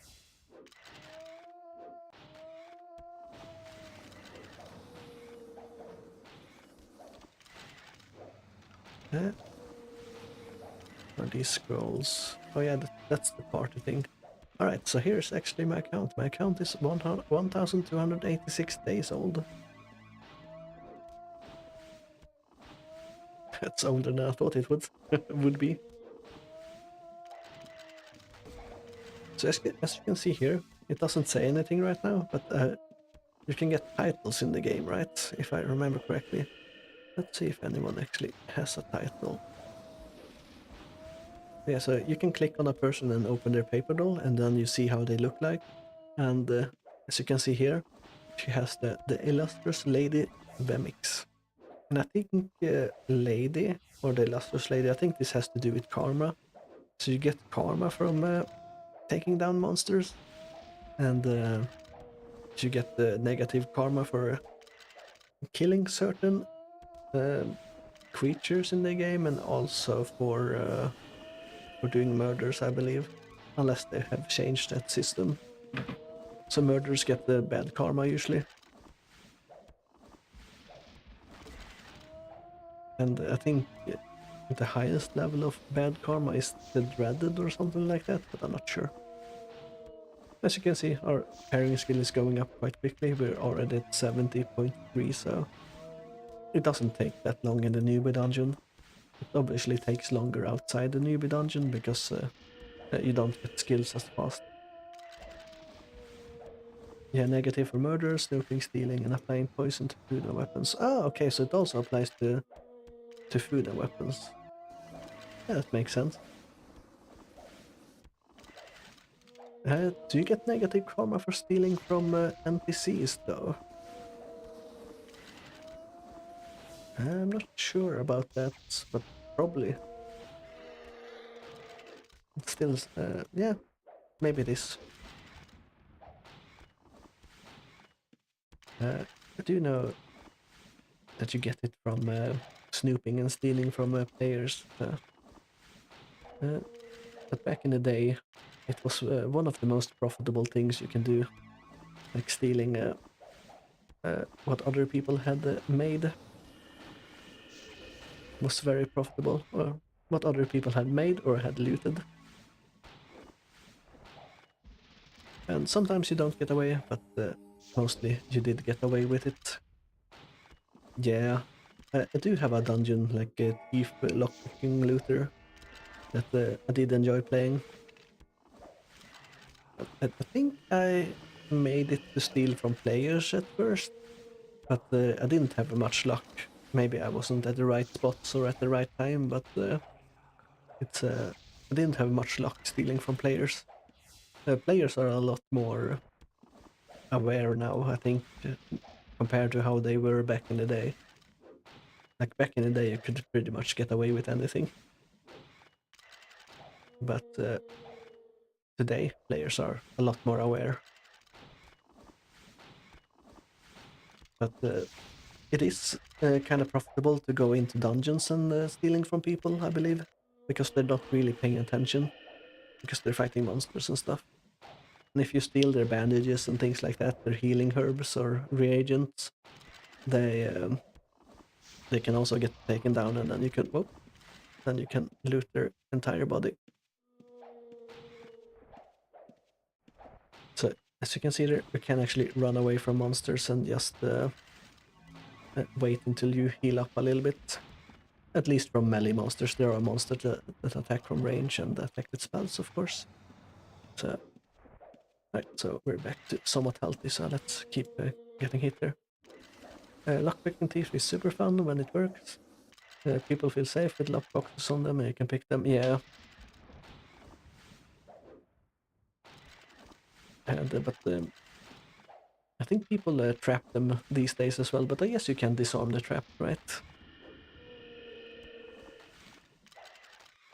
I do know when I was in the dungeons and lockpicking the dungeon chest, there was kind of a thief versus thief going on, where you had the detect hidden skill, and you would reveal the other thieves and hope the monsters took them out, so they dropped all the loot. It was something you did quite often, or I did quite often, I should say. Which is, you might, it might be bad, but it felt good when you did it and got all their loot. So much. Some of the thieves had so much loot on them, especially from the like level 4 and level 5 dungeon chests.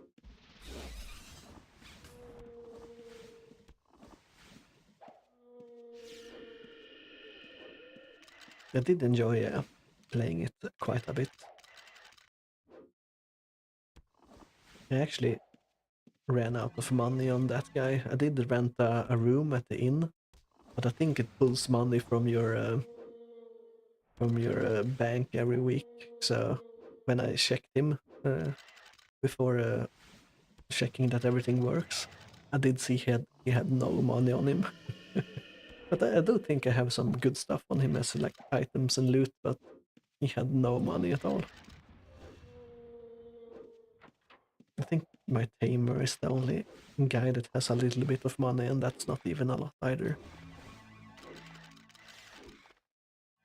But as I said, I don't really plan to fork over any money or anything from my other characters. I want this character to be self-made, so people can, enjoy the experience with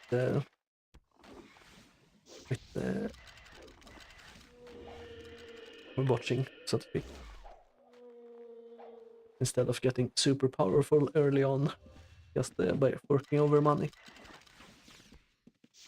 Are they dragging that guy to me? Oh yeah, you can't drag enemies too far because they leech. They go back to their starting location. Also, that's kind of rude, stealing my mob there. Can't believe that guy did it. Can't believe you done this. Okay, that guy is playing a summoner, I guess, since he summoned a polar bear. And let's drag these guys a little bit away from that guy. Yeah, I don't really understand when you especially like if it's out in another dungeon or whatever. I can understand it because it's kind of player versus player in a way. But if you're in the newbie dungeon, I'm not sure why people actually do it. Let's take the skeletons out so they don't get any loot from them.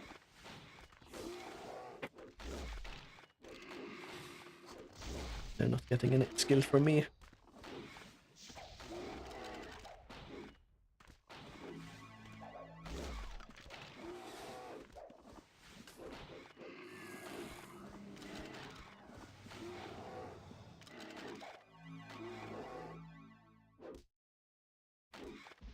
Right, I'm gonna take out all the skeletons around this guy.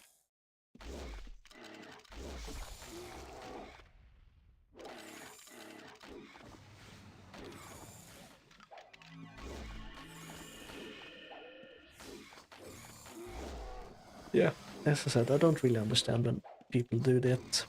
So if you group two of the windows together, as you can see now, I can't right-click this window away, but if I hold down Alt, I can close that window. So that's something I remember from playing last time, because it took me forever to get to realize how to get rid of those windows.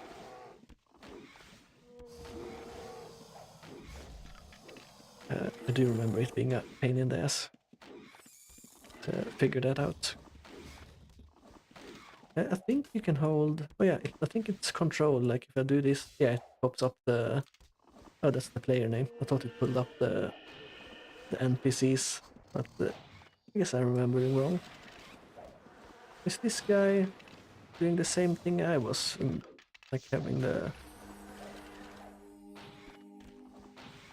I'm gonna kill his giant rat because he did that to me.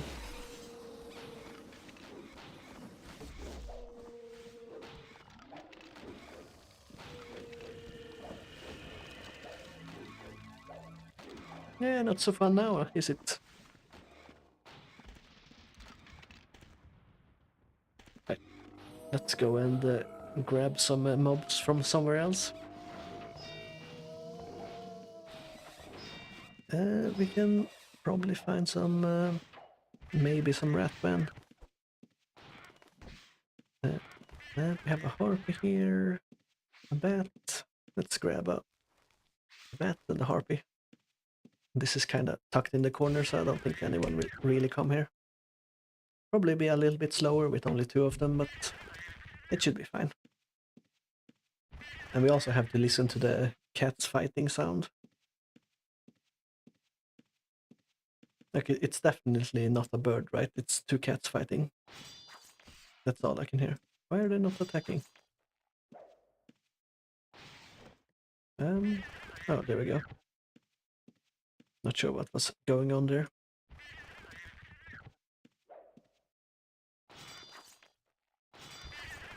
Yeah, it's definitely not a bird attacking someone. It's two cats fighting.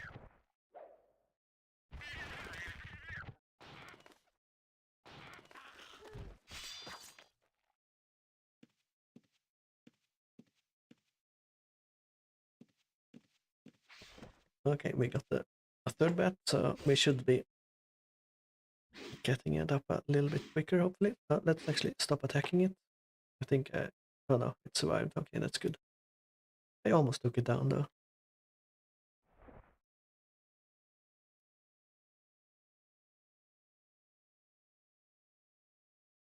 Okay, I guess the sound effects got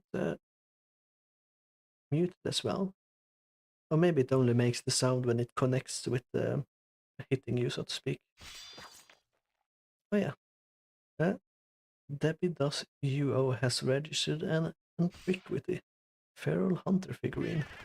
Ah, it actually tells you. I didn't know that was a thing. Not sure what antiquities in the game is on this shard. I'm assuming it's something comparably to rares. I do know there are rare spawns and things like that in the game, but I guess an antiquity is something equal to that. I do know that there were specific thief loot. Like if you stole from NPCs, you could find specific loot that was very rare. And here they are rare drops and mobs. Ah, okay.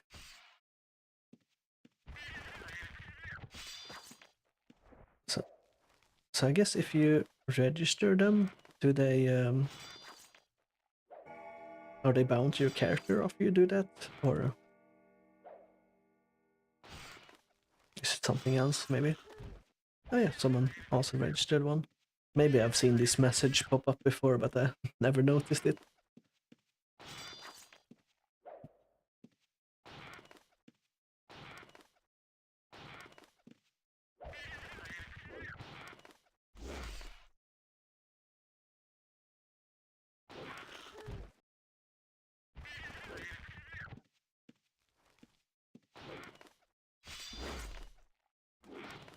The guy showing up and attacking my mobs. I thought I would be safe in this corner, but I guess not.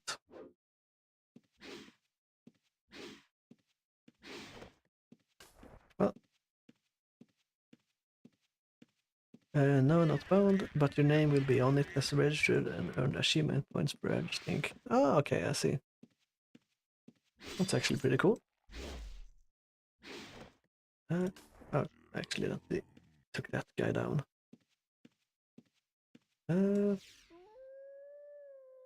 Let's grab the wolf. And the orc should spawn here.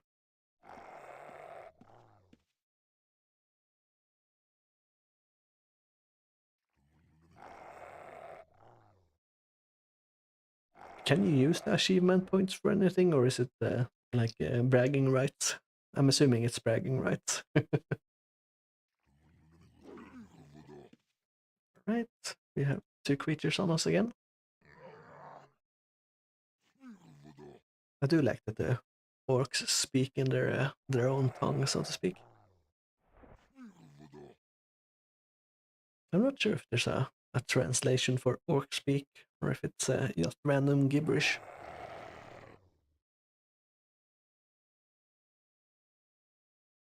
You can buy stuff with them. Oh, okay. If you click on your paper doll, then achievements, you can see them. Achievements.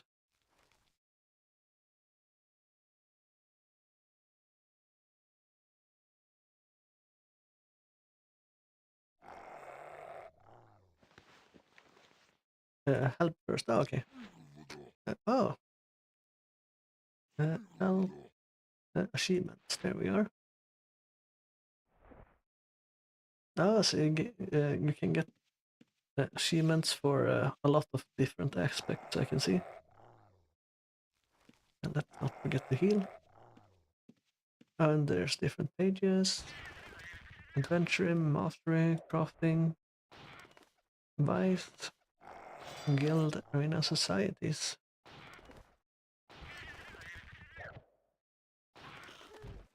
Spend points. Uncommon seed, rare seed, very rare seed, emote seed. The equities are under luxury, I think. Ah, okay. Yeah, that makes sense. That's Traveler's Lanterns. Epic Skill Master Scroll. What is that? Increase a player's skill cap by 1 for all possible skills. Oh, okay, that's very powerful. And there's mounts. So are these mounts like the blessed things? I do remember there being like mount tokens and that they were blessed, and you can have the mount in your inventory and then you can mount up whenever you want, and you don't need a horse anymore, so to speak. That's actually pretty cool. Right, there are a lot of different rewards for it. Bronze Mastery Chain. I never got into the chains, whatever they were about. I think I remember them being like skills and stuff like that were very powerful, but I can't remember. Oh, you can my vendor as well. Okay. Most people buy emotes or the mount token with achievement points as they can't be bought with society points. Oh, okay. So I don't think I ever did any society things back when I played. I found out about them like right before I stopped playing, I believe. So, but I did see there was like a monster slaying society and whatever. But I don't know what they actually do. But I guess you can buy things for the points then. That's pretty cool. That's probably something I should do once I'm out of here. Event score. I guess there's an event going on, maybe. From what I remember, there was usually some kind of event going on, like depending on the time of year.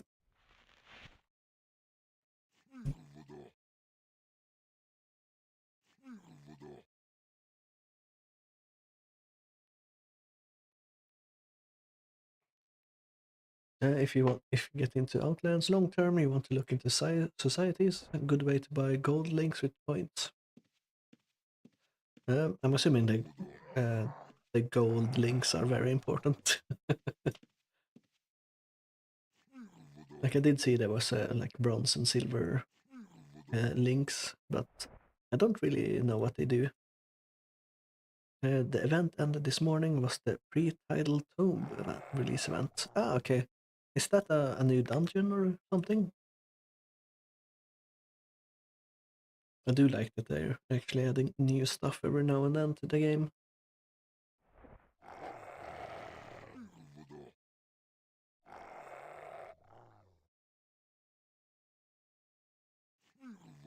Red line. What's red line? Oh, is this the mastery chain link thing?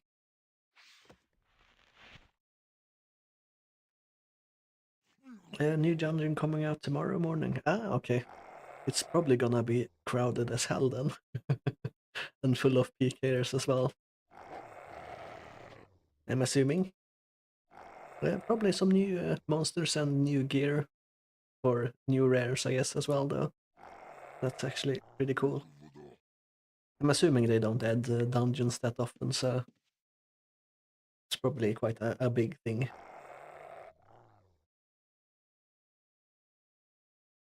Yeah, it's gonna be chaos, yeah. There's definitely gonna be chaos. And as you say, it can be part of the fun.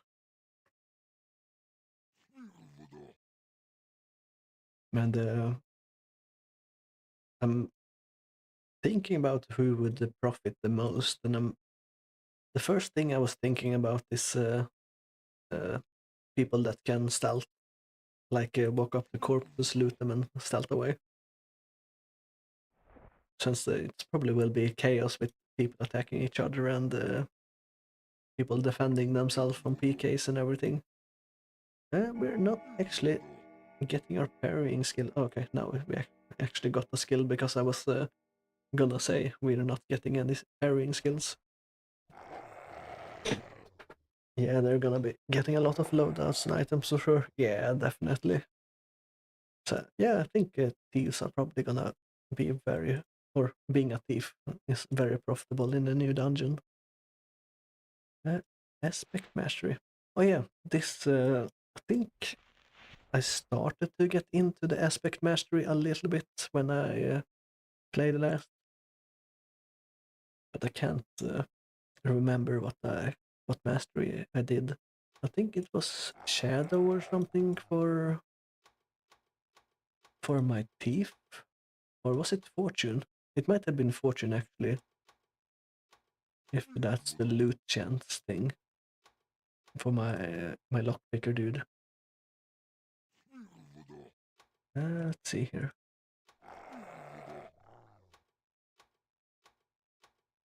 I don't like that the whole screen flicks when I do that, but I guess that's a limitation of the game. But yeah, it was Fortune for the gold loot and item chance bonus. But I think this was extremely expensive if I remember correctly. But I think this was what I got for my teeth.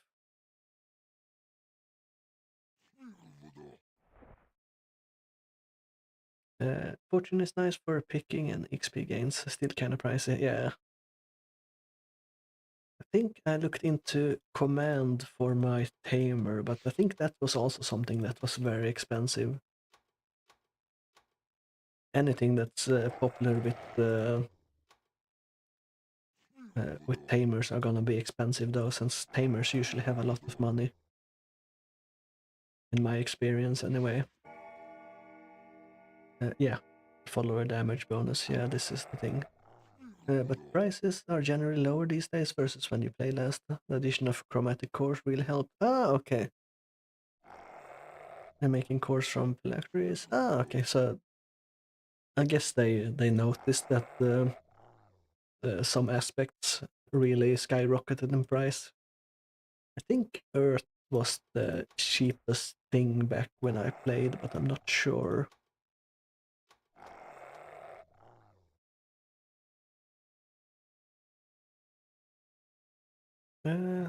Damage resist about 33% health. Earth is still pretty cheap. Yeah. I'll I'll probably look into which aspect is the cheapest and start out with that, because just having a starter aspect I think is quite powerful, even if it's in air quotes a bad one. Just having a one as a starting one is probably good. Out of the cheap ones, I'm a fan of fire. Let's see here. Fire.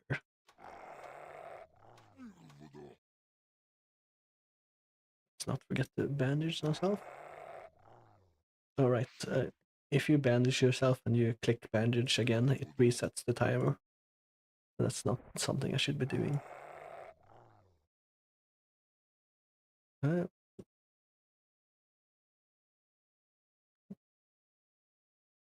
oh, I'm scrolled up in my event list here.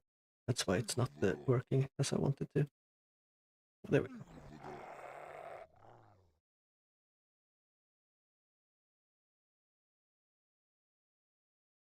Let's see here. Melee accuracy, tactics bonus, aspect chance,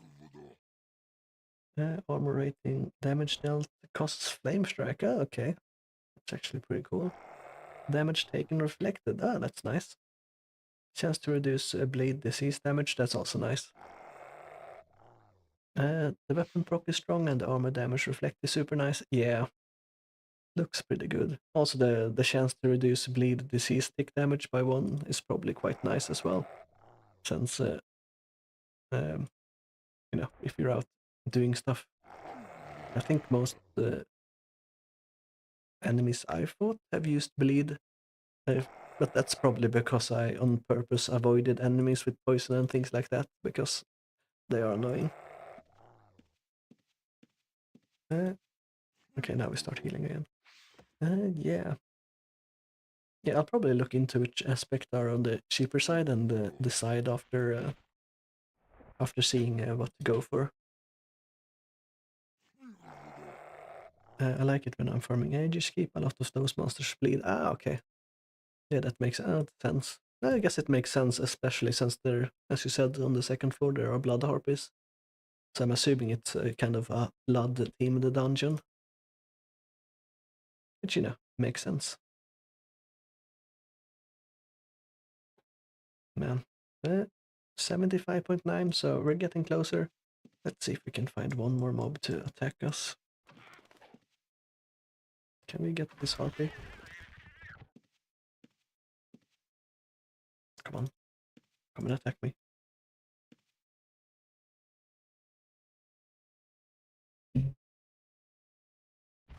Okay, it's coming from me now. Hopefully it will go a little bit quicker now.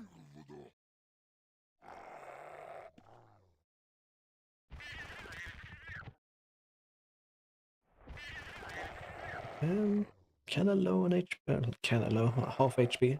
Should be fine if I'm paying attention and heal a little bit.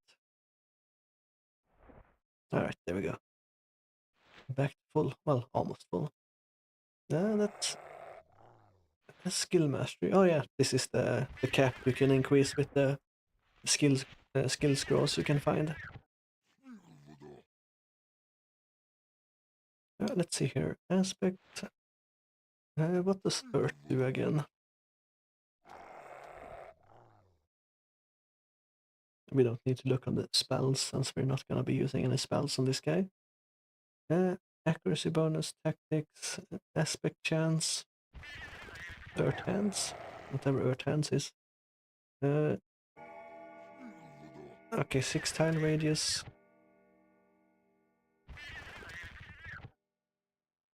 Armor rating.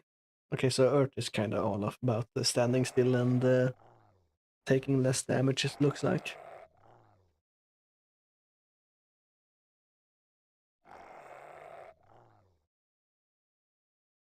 Let's...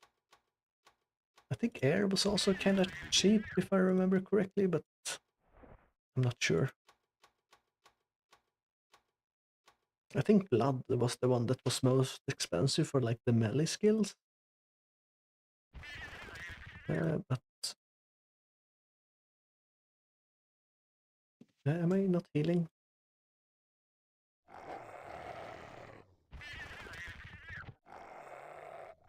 Okay, there we go. Sometimes it feels like the 3 seconds at the end feels like forever compared to the other ones. Air cheap now since it gives swing speed and that's there's better ways to get it now. Ah, okay. Didn't even know there was another way to get swing speed. Well, I guess paladins have a swing speed skill, but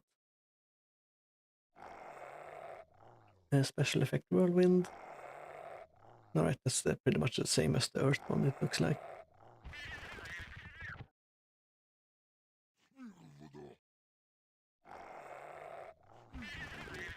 Let's move away for a little bit so we can actually heal up. There we go. Let's heal again.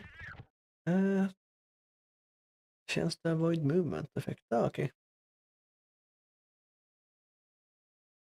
Damage resist, weapon speed and mana regenerate. Oh, okay. So not something we want probably. I think that was also expensive. Who knows? We'll probably look into it a bit closer after the stream. Frost I don't remember at all, so no idea what it does. Right, let's actually pay attention. So until we get to 80 here. The most, I think what we want first is the codex anyway, right? So the aspects come after the codex, really.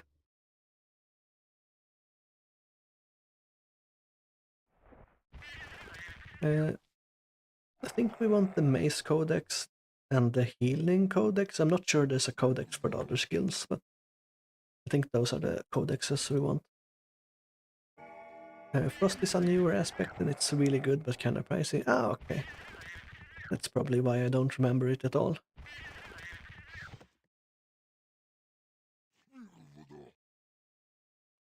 But that's usually how it is, right? The newer things are usually better than the older things, right? That's that's how they get you to play the game again and farm back some stuff.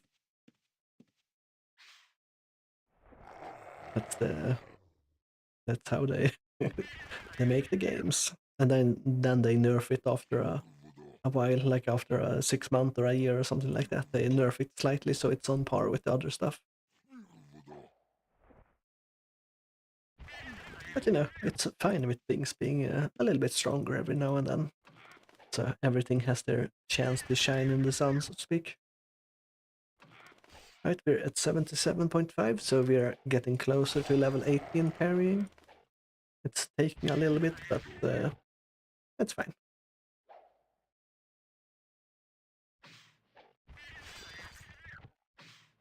Yep, you got it. They do a lot of balancing, but let things go for a little bit. Yeah.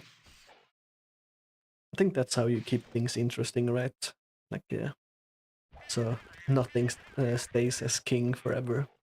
You don't want that, of course. I remember when I played Arcade, and when I first started playing it in like beta or alpha or whatever it was, and this was the translated version, of course, that I can't remember that Tryon had. And Dark Runners were the best class at the start. Like I don't not sure how it was end game, but Dark Runners was very strong for the time frame I played. And then they did what's it called the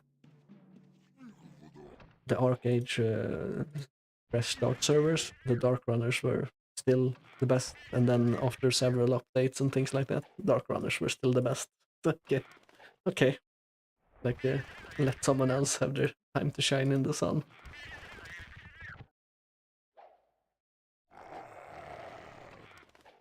Yeah, that's just how it was. It wasn't the best in the group PvP, I should say that. It was very good for like small scale PvP and 1 versus 1. But for castle sieges and things like that, I think Revenant or something like that was king, at least here in the West. I'm sure the Koreans and the other servers have had the different metas, which is usually what happens, right?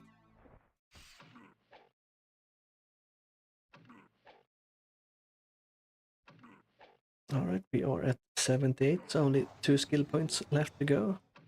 We could, of course, exit early, but that's also something I thought about. I have 8 skills at level 80, right? 1, 2, 3, 4, 5, 6, 7, 8. Oh yeah, I do have 8 skills. So that's actually 700 in the cap. So I might need to lower a skill, but I'm not sure what skill to lower. As I said before, I'm not exactly sure what focus does. I think it has something to do with PV, player versus monster, but I'm not sure exactly what it does. It's either hit rate, that you hit enemies more, or it's more damage against monsters. I'm not sure which one it actually is.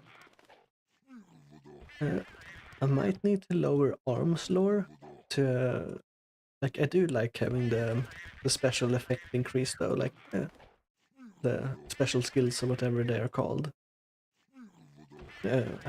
proc more often, but I'm not sure. I'm not sure how strong parrying is either compared to the other skills, but I think it's good at the start at least. Maybe as we get more aspects and stuff like that, maybe we don't need parrying in the future, but for now I'd like to keep it. But it's either focus or arms lore, and I'm not sure which one I want to lower to get the other skills to 100 in the future. Focus is a good skill that gives bonus to swing, accuracy, and stuff. Oh, okay, so it actually gives a stat to multiple things then. I'll probably lower arms lore then. I'm not sure if arms lore does anything special on this server, other than give you an increased chance to deal special attack damage more often. Or how should I say it?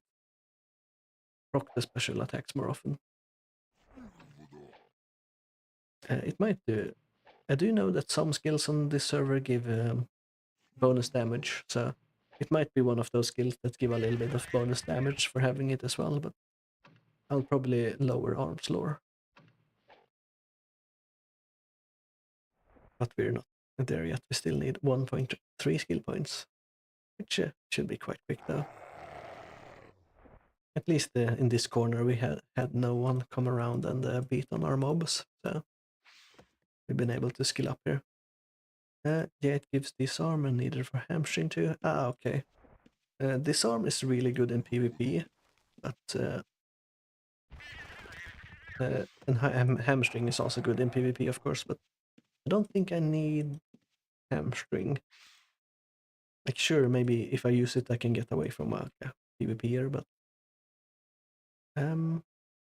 disarm is nice though. But we might lower arms lore.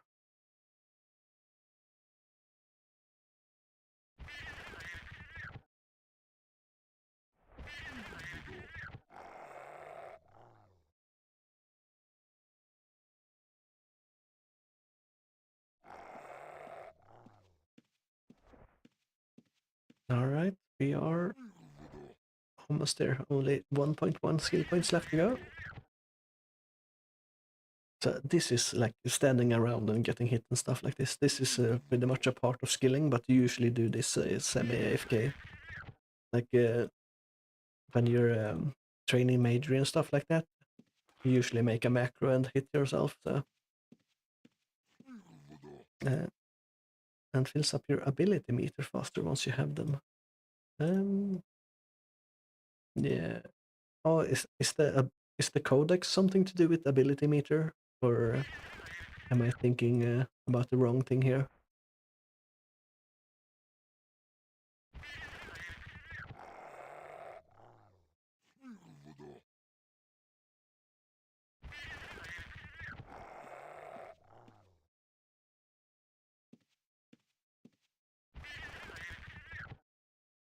You finished applying the bandages, so let's heal again. And I need a big timer, like ticking down when I'm healing, so I know if I'm healing or not. You get abilities via the codex. Ah, okay, so that does make sense. But I guess I can run with 18 all skills as well for a little bit and think about what I want to do later. Like I don't need to lower them straight away, so let's walk away for a little bit so I can heal. There we go. Felt like I got a little bit too low there.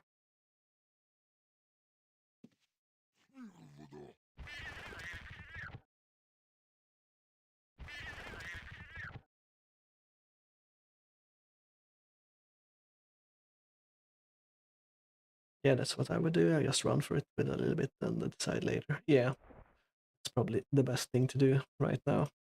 Like I still do decent damage with 18 all skills, so it should be fine.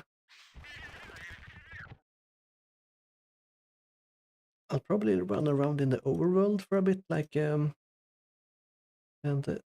taking down enemies and stuff like that, and then I'll eventually, well, depending on how PK'd I get, of course.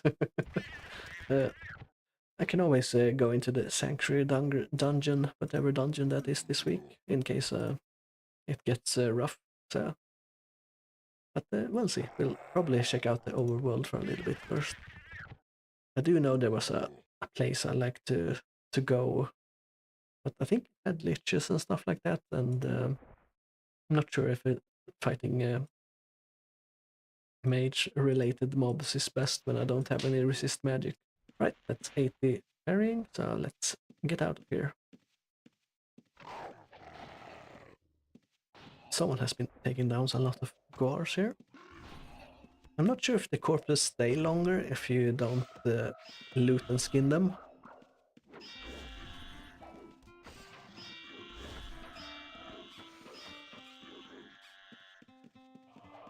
And as we come to the entrance, we hear all the bards playing their instruments.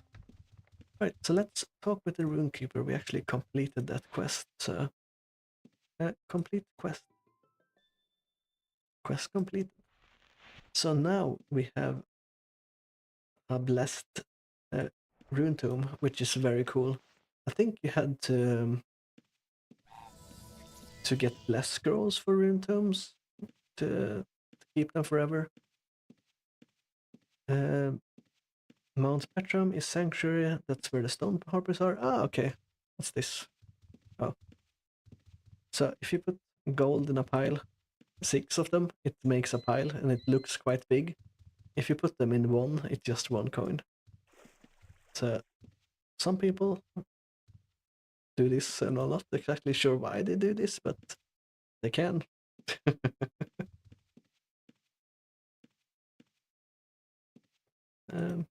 Yeah, let's leave that guy to his shenanigans. Yeah, it's apparently a new, like I saw it when I logged on. Like I did check like the new player guide on the wiki, and it mentioned this quest. It said you needed less than 5 million gold though to be able to take it for the first time, I think. So let's actually see here. The quest offer. Yeah, you need to have earned less than 5 million golds on Outlands ID. So that's the threshold for being able to take that quest, which is quite cool that they actually added a quest. Like a rune book is so powerful when you start out, in my opinion, not being able to travel everywhere. Someone's gonna add gold to the agent and suck that all up. Yeah. That's something I did back when I first played UO.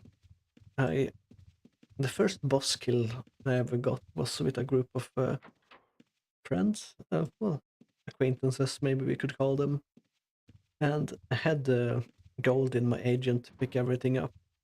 And since I had gold in my agent, I picked up all the gold and didn't actually get any of the gear because I over encumbered myself and couldn't get the boss to pick up the gear. That's when I turned auto gold pickup off, like when I was out in the world. That's the inn. Let's actually go to the bank here. Let's say bank. Let's actually type it as well. Let's stash our gold in here for now. We're also gonna stash our starting bag here and take. Let's take 100 bandages with us. That's not too much. And let's put our. Let's go and sell our gems, I guess. Actually, can I use arms lore to figure out what gear I have?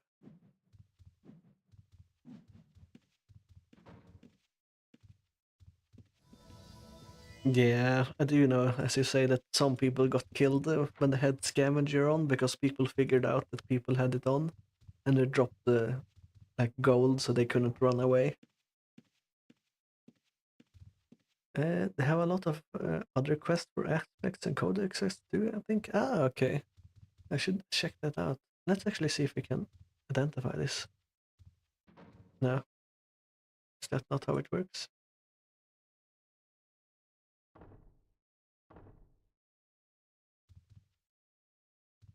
I thought you could do this, but maybe it has actually changed how it was back in the day. Like this was how you identified things back in the day, pretty much.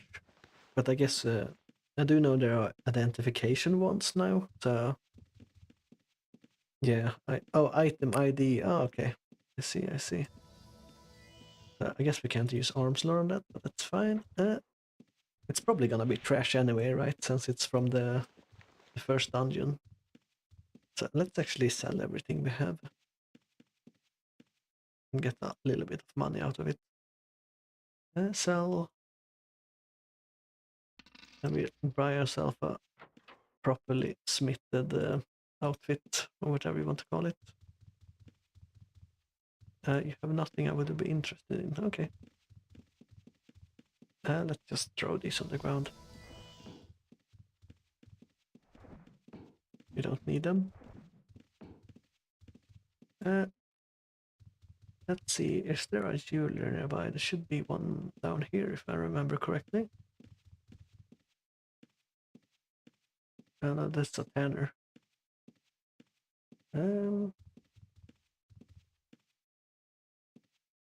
Alright, here we go. Options.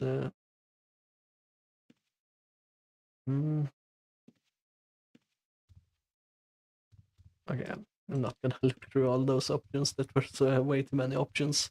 But you can go through the options and show where everyone is at, I believe. So.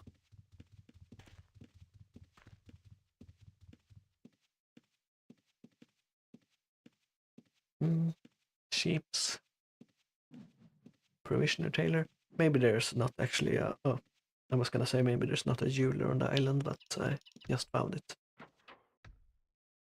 Let's see here. Okay, not that much gold, but still 340. It all adds up. Let's put that in the bank as well. And let's put the reagents we found in the bank. We'll probably save the reagents until we like have a large amount of them, and then we can put them in a deed or sell them or whatever. Maybe it's a waste to pick them up even, but well, we'll take them for now. Right, everything else should be pretty much blessed, so let's... how much does a horse cost actually? Where is the guy that sells things? I'm assuming he's here. Provisioner, tailor. No? Is he by the dungeon maybe? There's a bounded mount horse quest not too, I think. Oh, okay. So let's actually go and check that out then. I should probably look where it is first. Can I see it in quest? No. Let's actually look on the wiki. Let's see here.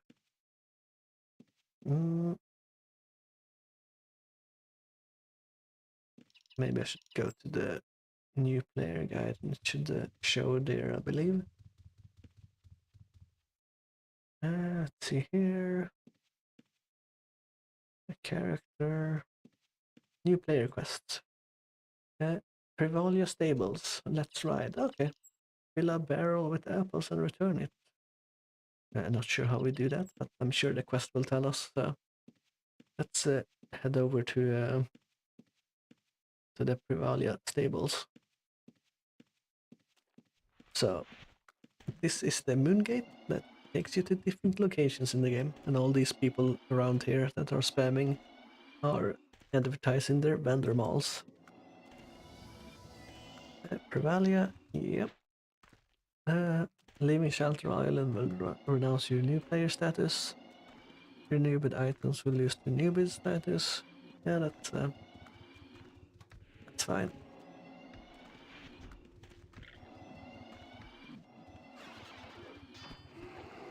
Right, let's move to the stable guy.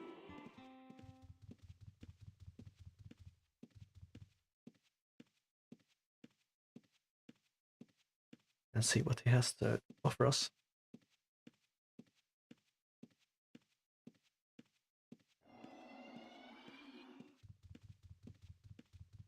So this has been a thing that people have done for a long time, it feels like.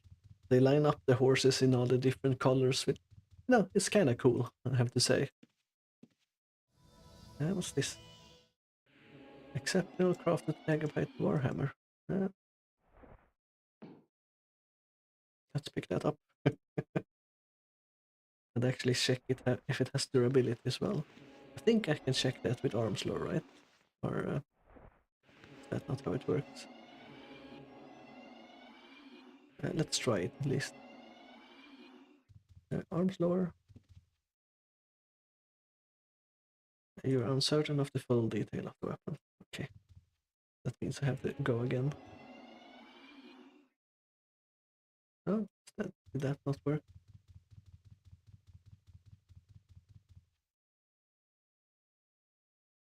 You're uncertain. I guess maybe my skill level is too low.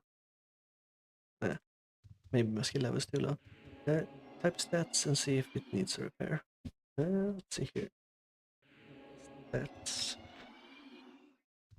Ah, so if I equip it in my hand, then can I see the stats on it?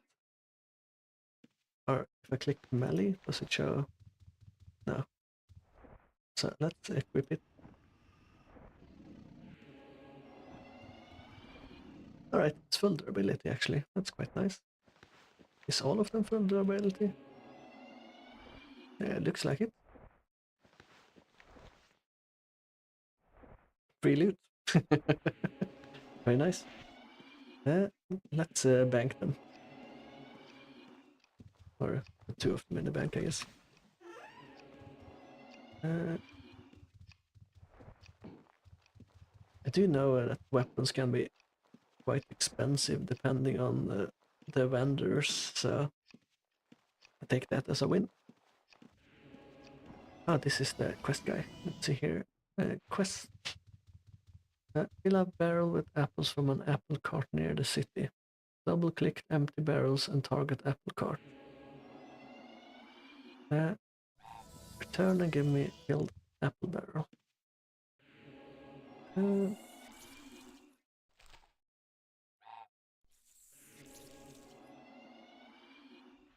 So I'm assuming it says near the cities. Is it to the north, I guess, maybe? It's either north or the south.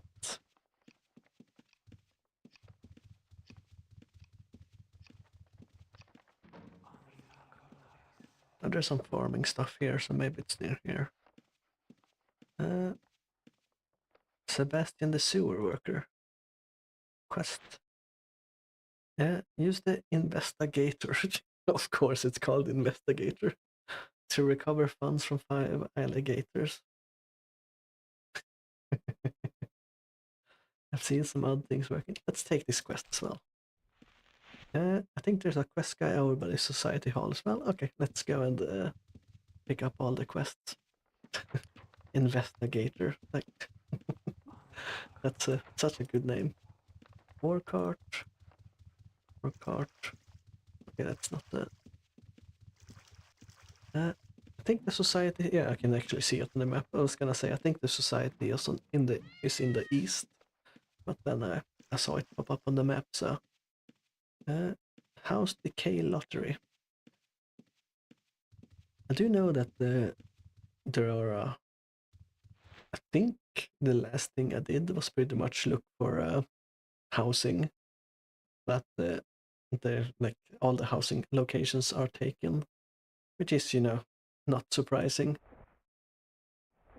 seeing how there's a lot of players on the server. I do like that they have limited one house per account though, like, but you can have 3 accounts, so you can have 3 houses, right? I think that's good because I know that there were some servers I played on that you could have one house per character, which meant you had like 15 houses, which was just nuts. An adventurer knows the word salt, pet success lies in the pages of codex books. Each codex focuses on the things. Kill 25k gold value worth of creatures, and you get the codex starting bundle. Okay, that's very nice. Let's take that quest as well.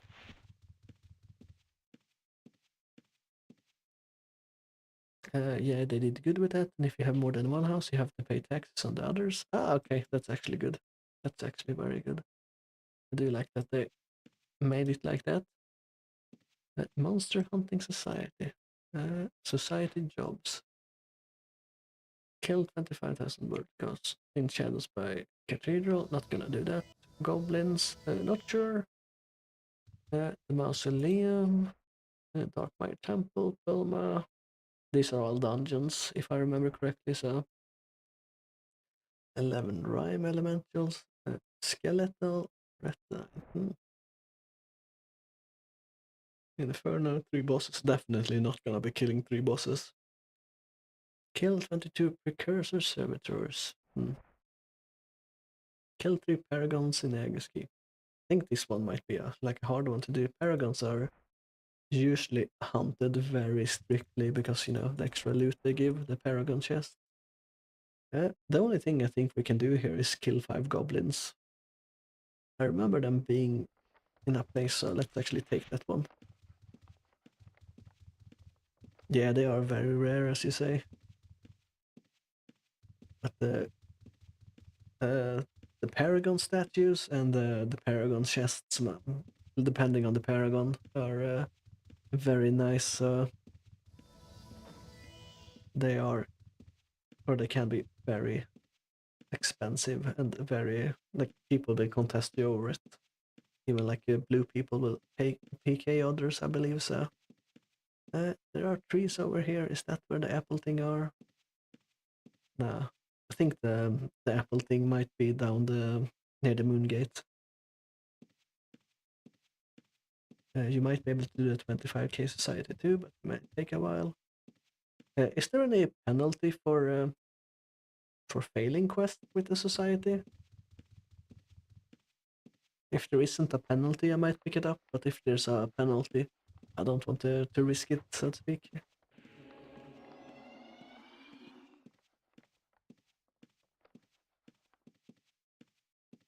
Nope, no penalty, and you can drop them too. Oh, okay, so probably should pick that up then. Let's see if we can find the apple cart first, though. I think the apple cart should be up here. Like, it feels like it would be the logical place, but I might be completely wrong though. I guess there's no apple orchard here though, so actually it might not be right to think it's here. This place looks a little different than when I was here last, I think. Let's actually see if it tells me where the apples are in the quest. Should probably have looked at that first. Let's ride. Should be it. Fill a barrel with apples from an apple cart nearby in the city. So it says in the city. So I guess we have to look around in the city then. There might be like a green area, and let's actually make our minimap a little bit larger and have it a bit more centered, and then we can see if there's like an area somewhere where we think an apple, like it should be here, it feels like, but that was just the grapes. So I guess we'll look around and see if we see an apple or cart anywhere. It shouldn't be too close to the guy, right? Could it be near the bread maker, I was gonna say? Privalia is actually quite big, so... Alright, there's I think these are like faction wars, right? Or a PvP event where people run around and hit each other in the city. I wish I could help you. Not sure, I never known about that quest. Yeah. It's not something you pay attention to, right? Like, I've been running around Privalia a whole lot, but I never thought like, oh, there's an apple cart here. So, you know, it's not something you pay attention to either. So, could it be in here? Maybe it's near the Privalia Zoo here.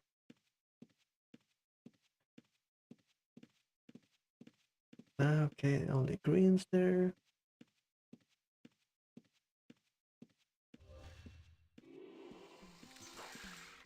I do like that there are plenty of like PvP events in this, even though I don't PvP much.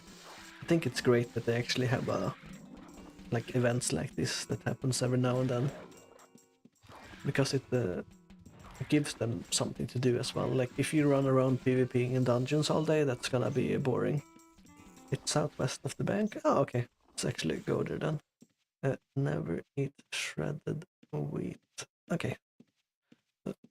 That's my little remembering the cardinal directions line.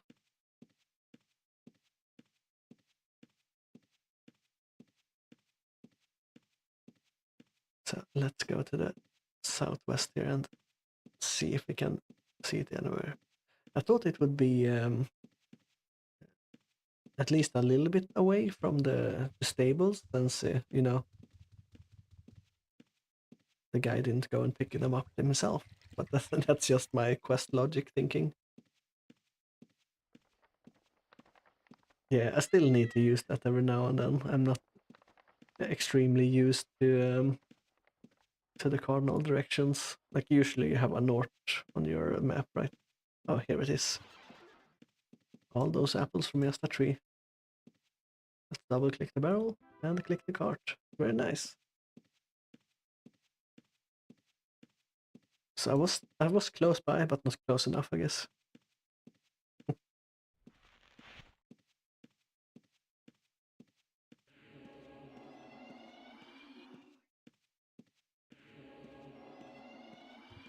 Right, see here. Let's complete quest. Okay, I have to double click the barrel and target the guy.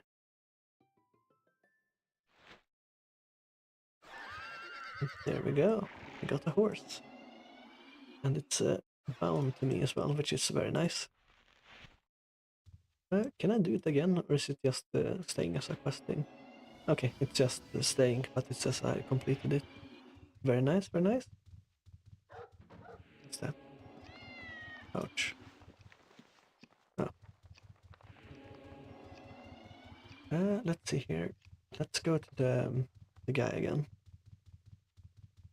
and see if we can pick up any society thing here. Oh, that's the wrong person.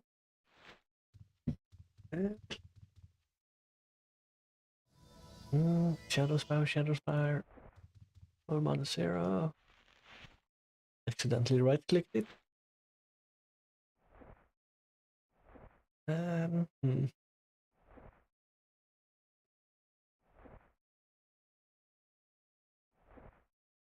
I think I will hold off on these guys right now until I know I'm going into a dungeon. If I go into a dungeon, I'll probably just pick it up. Lockpick 71 levels worth of dungeon. Okay, so this is like a rogue guy, pretty much, it feels like. Uh, oh, it's also like for taming. Okay, that's pretty cool. Uh, Blood Serpent. Complete 4 levels of treasure maps. It's actually cool that they give you rewards for doing things like this. Skinning. So right, there was actually skinning maps and fishing maps and log maps in the game. Steal 7 black goods. Yeah, I remember it being black goods as well. I think I still have a few black goods on my guy. It's cool when the pets you need to use are the good ones. Yeah, I bet it's not very fun to do it when the pets you need to use are terrible. Alright, so this is a crafting vendor. That's also pretty cool that they actually have a reward for that. More crafting things. And what's this guy? Artist, artist, artificer. And that's potions. Superior growth serum. I guess that's for growing plants. I think in all the servers I played, plants have only been for decoration. I'm not sure if they're actually used for something else here. Seafarer. Alright, the boating stuff. Right. Doubloons. Oh, so I guess the sea has a different currency. I don't remember that. Alright, that's pretty cool. That's very cool, actually. Uh, Lottery office. Oh yeah, I remember there being a lottery. First player 50% of gold spent on ticket sale. Lottery draw is in 6 days. Doesn't say how much gold is in it though.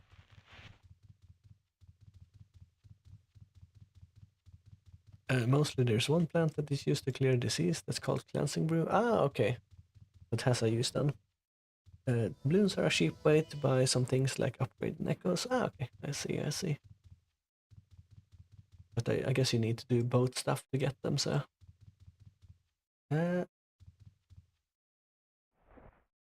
Oh, could steal it. Food is barely satisfying. Am I remembering correctly when I say there was a thing in the game where if you eat well, you get skills faster? Or am I remembering completely wrong? I might be remembering wrong here. Cheapest way to buy echoes and essence right now? Ah, okay.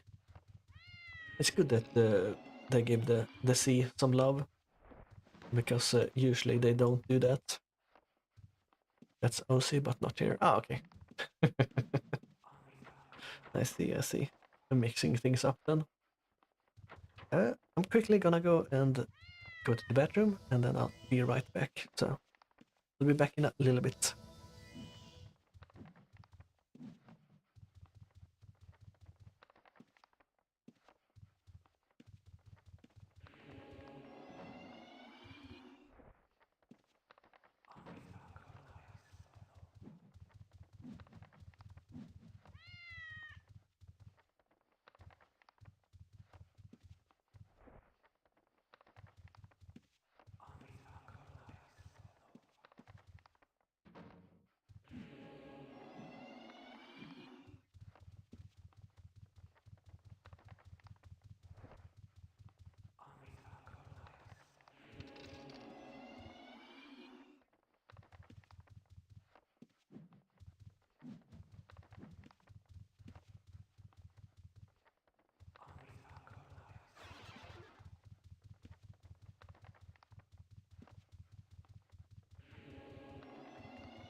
Alright, I am back.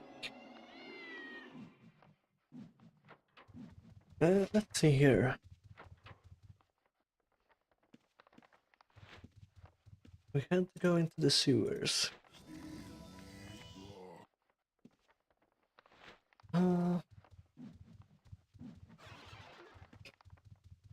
Rental room credit, 10,000 gold. Okay.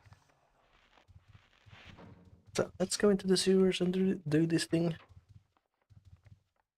Where is the sewer entrance though? Oh, it's down here. I'm blind. I like this as well, that it puts away your horse when you enter the sewer. I think that's pretty cool.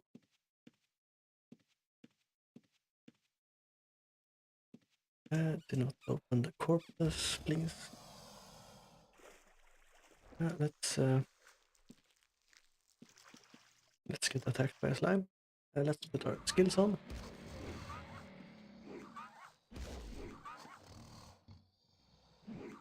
And these slimes have a lot of HP compared to what I remember them having back in my day. Let's heal up.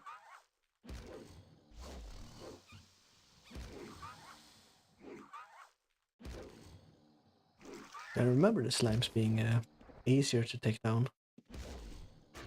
Let's see. I needed to use... Can I use my quest item on other people's corpses though? That's not the tempt fate. let's take down our own alligators. Where is it? Oh, there it is.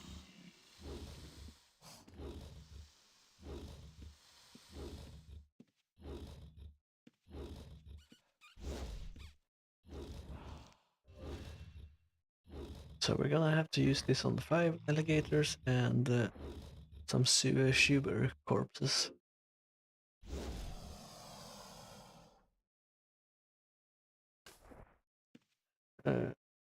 Did that count? Let's actually see if that counted or not. So I don't need to use them on things that are alive. 5 remaining.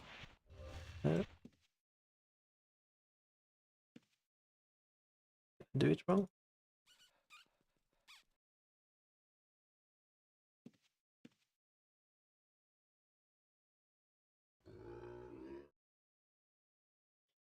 Or maybe I'm actually using it on the wrong thing.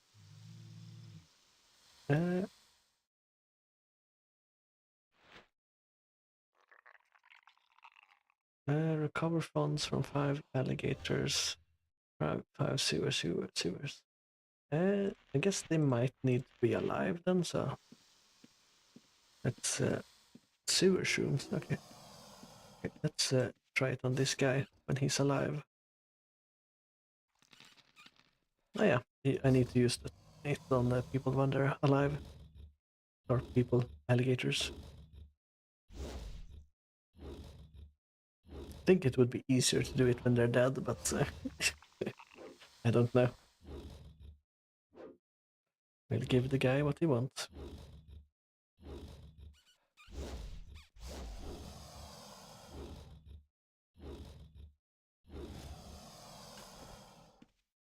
Right, and then I have a sewer slug. Sewer. Okay, that's a guy shooting at me. Don't like that. Yeah, there's a lot more variety in the sewer than I remember. I remember there only being sewer rats and slimes, but I guess that has changed as well. Alright, some gems, very nice. Slime. Let's grab this sewer shuer and have it cough up its gold. Can I not reach it? What's going on? Is it in the wall? Or is it downstairs? I don't know. Oh. Sewer slug. I guess we stay here and do the alligators first, as they seem to respawn kinda quickly. Alright. Got some funds from it, very nice. Should only have 2 of them left now, right? Yeah. Right. We're getting there. Not sure why I can't see my HP above my own head now, and I can't see other people's thing either, but I could before.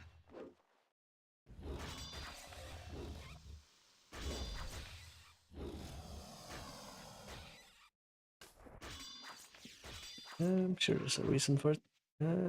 Compost. That's a sewer shuer right there. Okay. Got it before me.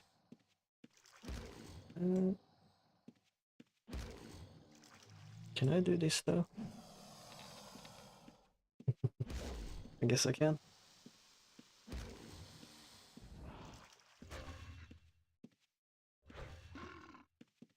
I keep scaring myself with the paladin things that pop up over my head, thinking that something is happening to me.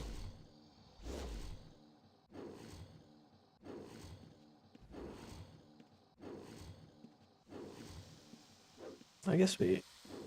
Oh, there's my a timer for the bandages that I've been looking for. I haven't found. I would like that, but like over here.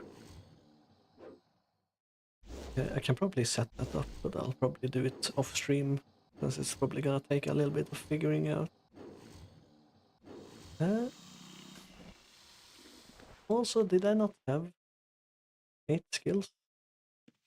Oh, it's the cap 6 or 720 actually. Oh, it might be. Okay, that's works out for me.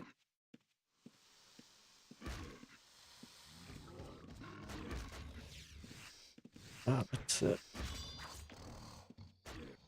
steal some gold from these guys.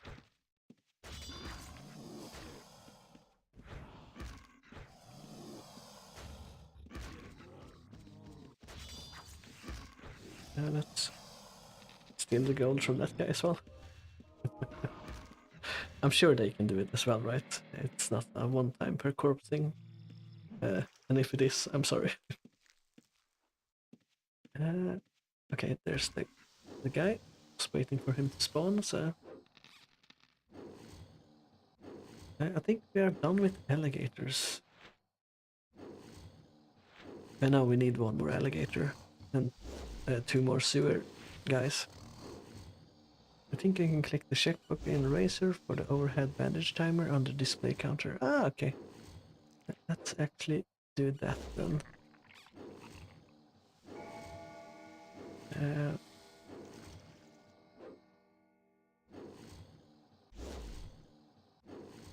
need to find it first. Is it under display counters? Bandage timer. Show bandage timer overhead. Show every 1 second. I'm gonna actually start that. And let's show a bandage timer start and end as well. Because I tend to miss it when it ends in the screen. That's a good call out. Thank you. That will help me staying alive. So these red gates, by the way, you can exit through them straight away and get to the dungeon entrance. You can't recall out of the dungeon, but right, we got that done. So I do like that you can't recall out of the dungeon, but you have these exits instead that you can use. I think they managed to balance the dungeons very well compared to how dungeons are on other servers. Alright, now it actually feels better than I can see the timer ticking down in real time. Maybe this gets a bit spammy and I have to do like every 2 seconds, but for now I think that's fine. Like we don't have a whole lot of things going on, so I think it's good for now. Right, we need one more sewer shoer.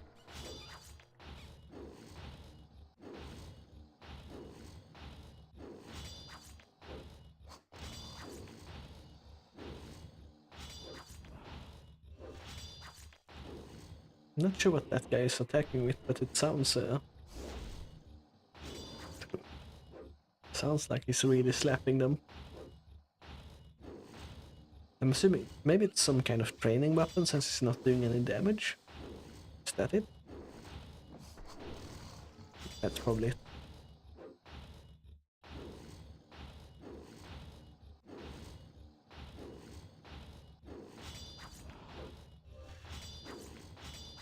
Since I would assume he would do more damage, but I don't remember there being like training weapons in the game. Usually you attack a training dummy, right? Open his paper doll. Let's see here. Open paper doll. Oh, he's having the holy aspect armor on. Exceedingly accurate ruin discipline aspect sword. They have wooden weapons that deal 1 damage. Ah, okay. I see. So he's probably training something up then, or training his swordsmanship up. Alligator, sewer mushroom. Don't need any more alligators. Let's go back then.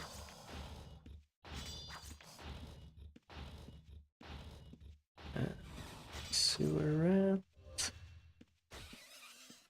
Sanctuary Mushroom. That's probably... Oh, Paragon. Paragon. Can I take this guy out though? Okay, Paragons deal more damage. I don't want the mushroom on me though. Can I heal up? And get the mushroom guy away from me. He's dealing a lot of damage though to me. Let's go back and see if we can take him out without the mushroom guy.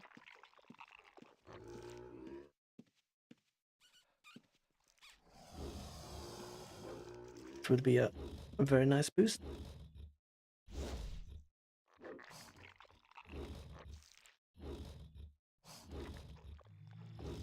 Of course, everything else is coming to attack me. That's my fault since I pulled them, of course, but you know.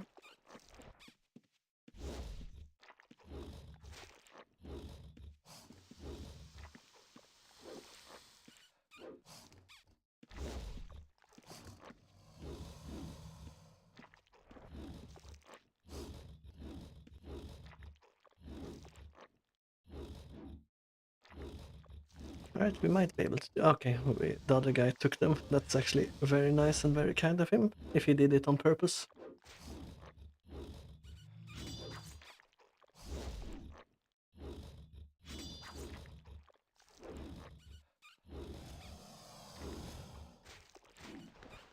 Right, we got a Paragon chest. I'm gonna run out and back that. That's pretty neat, pretty neat. I'm not sure I can open it though, since you need lock picking, right? But I'm gonna bank it anyway.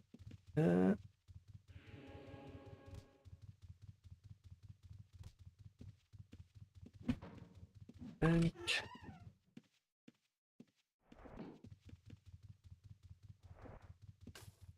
Oh, it's sealed. So can I open it? Oh no, I do need a lockpick. You need hidden and lockpicking. Yeah, I'll leave it in my bank for now then. Yeah, a very nice find. I do have, like, my rogue can lockpick for me, so I might get my rogue to lockpick it. So, you know, I did earn it on my own, so probably I'm not sure. It's a low level Paragon, so maybe it doesn't have anything impressive, but probably still a nice cash injection since this character is new. Right, we have completed the cold robbery thing as well. But yeah, didn't expect to find a Paragon that I could actually take down so quickly.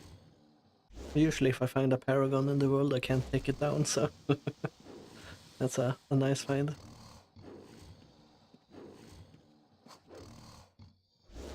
I haven't actually paid attention to what kind of money these guys drop, so I probably should check that out and see if it's...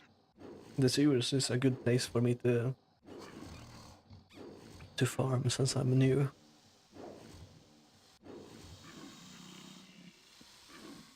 93 gold. Not too bad. I'm assuming the sewers are kinda safe as well. Let's take a compost down and see what they drop.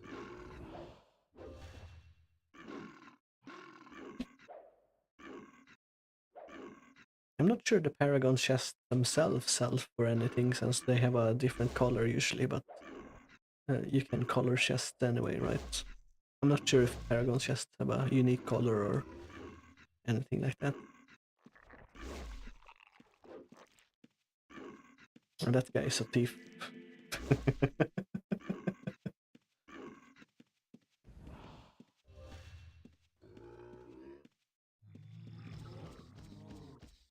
He's either a thief or he lost his gear.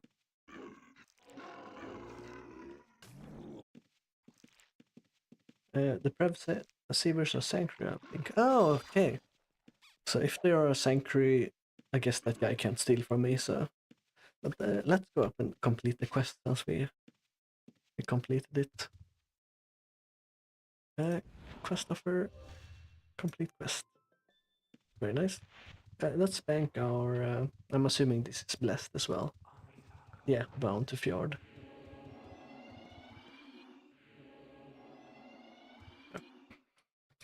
Bank.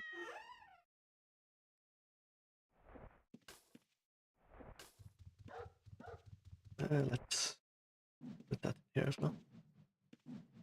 Mm. Let's go to a provisioner and buy some bags or something, so we have a few bags to throw gear and stuff into. Stylist, that's not what we want.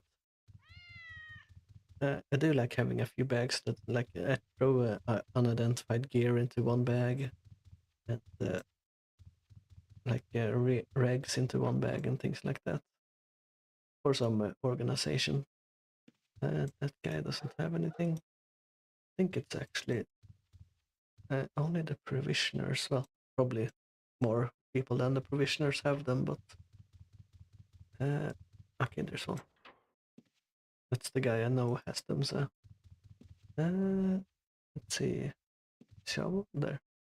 Let's buy some bags. Let's buy 5 of them. That should be more than enough.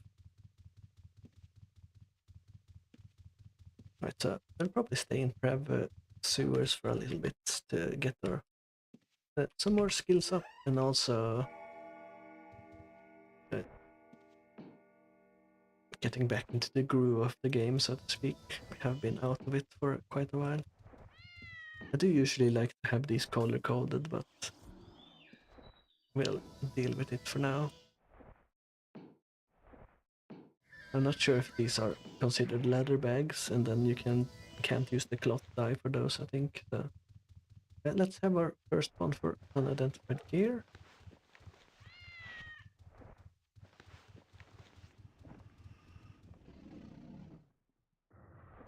Let's drop them all, I guess.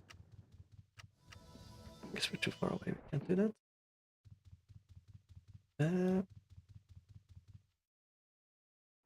Let's put this in here as well. Let's put our rigs into this bag here. And we're gonna use a lot of bandages, so we're just gonna have them open in our chest. Let's put away my gems. Should have done that first. And then we'll go and check out some vendors and see if we can find any decent armor set.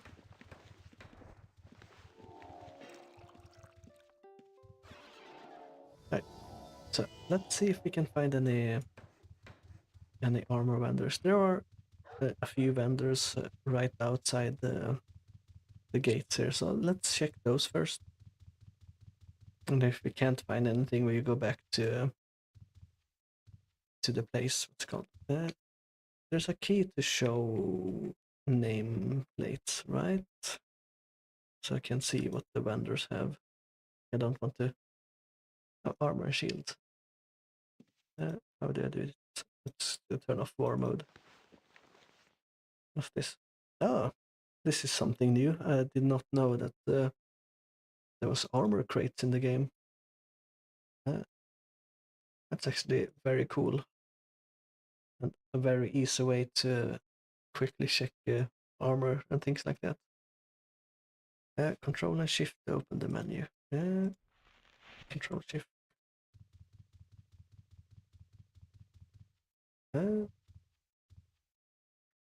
Control shift is not working.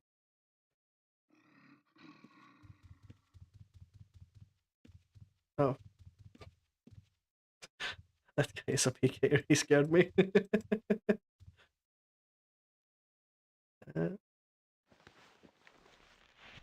MOBAs. Oh, there we go. Okay. Thank you very much. Thank you very much. Have a right armor.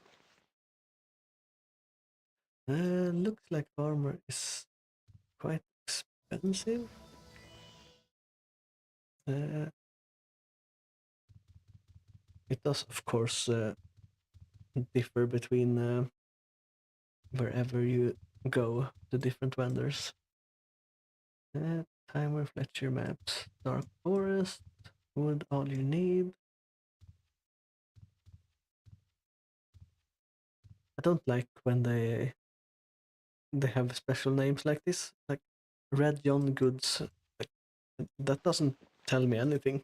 Like, at least give me some idea of what's going on. Random stuff. Ultima. Outlands bomb.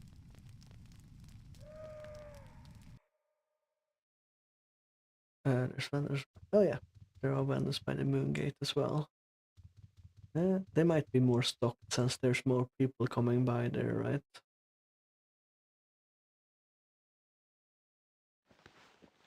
I'm assuming people use the in-game thing though, like to find the deals. Buy my stuff. It's also a bad name. Buy my stuff. Like, what are you selling? Iron leather armor. Let's check that. Okay, this we can afford. 5k. I think that's an alright price for us. Send to the bank. It's slightly more expensive to send to the bank, but that works for me. How much does a shield cost? 840. Can we afford that? Oh, we can. Let's send that to the bank as well. We are, or we will be equipped with the crafted gear, so should have be a little bit stronger, a little bit more HP and everything. Bank. So let's. I guess we can keep this armor set we have right now as a backup. So let's put all our armor in a bag. We'll keep the weapon, of course, since that's a good weapon. And I guess I'll double click it, or no? How does this work? Oh, I tried right clicking again.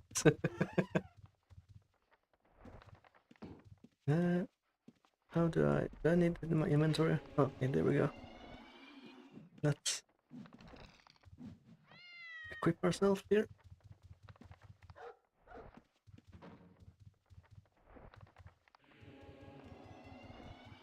Alright, very nice. We are fully equipped. I think we were at like 53 armor before, so we increased it by 40 pretty much, which is quite a lot. You can double click the armor in your backpack and address it. Oh, okay. I've always dragged it to my character like that, but I guess that makes sense that you can double click it. Let's see now. Oh yeah. It feels like we're taking less damage already. But you know, we should be.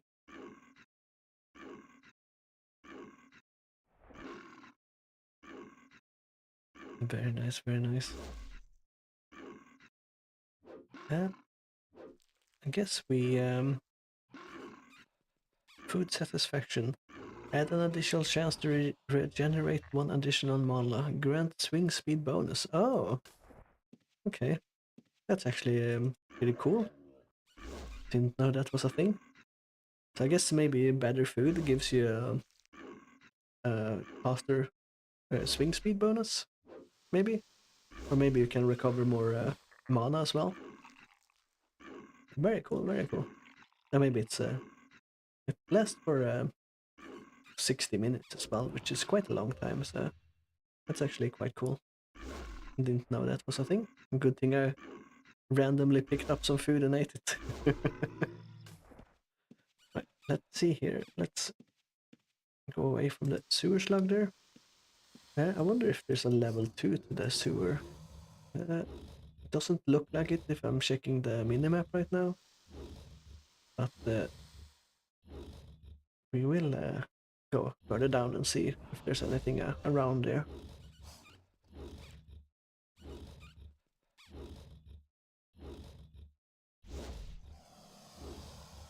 Hitting for 129 when we did a special attack, which is it feels like a lot for seeing how I just started today. And that guy poisoned us.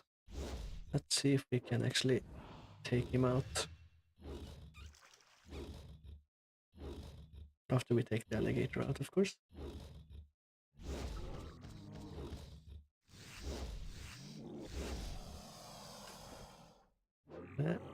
And see what that guy drops. I haven't seen any enemies that look like this in the game before either. Seeing new mobs all around. And also I guess the alligators are a reskin as well, because I don't think the normal alligators look like that, right? Like even a color swap can add some, can adapt the game for a variety, I should maybe say. Alright, 110 gold. Took a little bit. No, it wasn't too bad to take down, I guess, compared to like the alligator. Let's skirt the edges here. Yeah, it doesn't look like there's a second level to the sewer, which kind of makes sense. Most sewers doesn't have a second level because it's a sewer.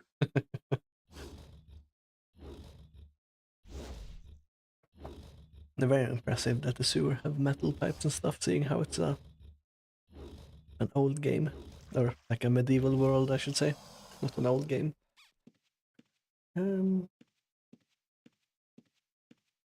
Let's go further in.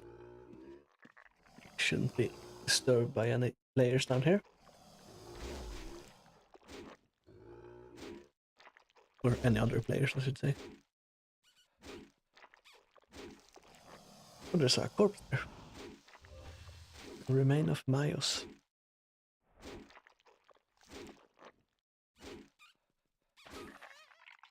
57 gold, very nice. I wanted to check if he had any gear on him. He's naked, so he's probably recovered all his gear already, but it still makes me want to check. Yeah, that would also be a good check to see if this is a sanctuary or not.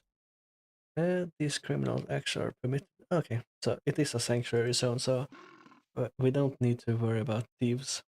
Oh, now his gear popped up. Can I take it? I can take it. Does it give me a criminal timer? No? Maybe his corpse decayed enough?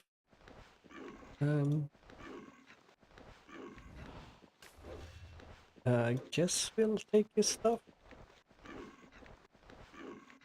It'd be rude not to take it. Also, a little bit weird that he didn't go down and get his stuff. Oh, maybe that was the guy that was in the cloth up there that we saw. It might be. That I thought was a thief. Yeah, they had plenty of time to get it. Yeah. Exactly, now I have another set of backup here. And he had a skinner as well, so I guess he was a skinning guy. Not sure why he had two halberds on him though. Oh, one is unidentified. That's probably why. Alright, very nice, very nice. An extra bonus for going deeper in the dungeon.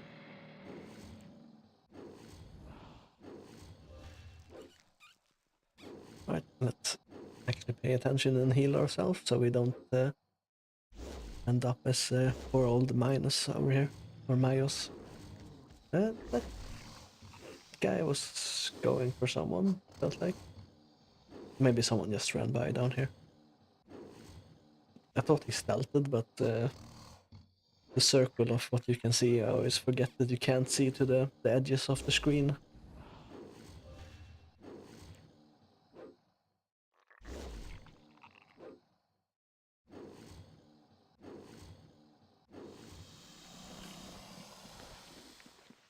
Oh, there's the guy. Let's actually help him out. He's probably new as well, right? I got your stuff. Stick around and I'll give it. Oh, let's go to the entrance and give him his stuff. I feel bad for the guy. He's probably new and worked hard for it. Let's see. Let's go up the. I think he was. He came from up here, so.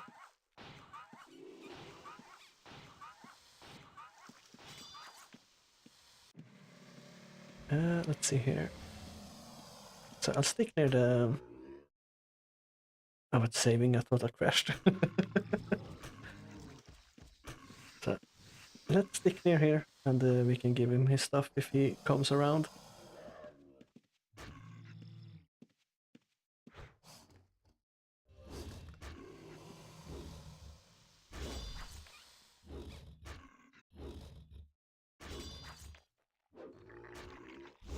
I didn't think the loot timer ever happened in the sewers. Like, I do know corpses go gray and stuff like that, but I didn't think it happened in the sewers like at all.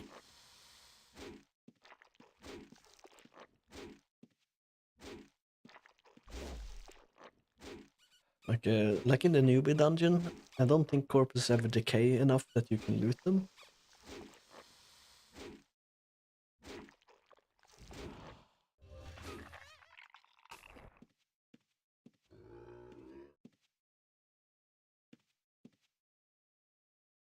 Yeah, we'll stick through the entrance here and see if he shows up or not.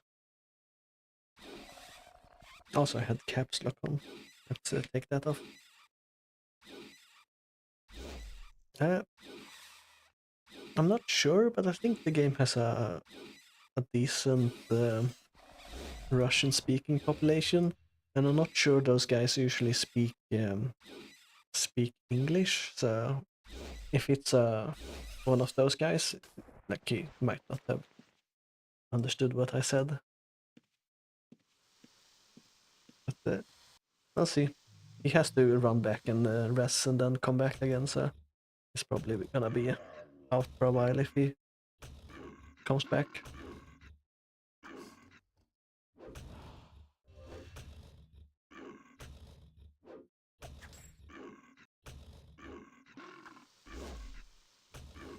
Also, I should probably have chat on so I can see him typing if he.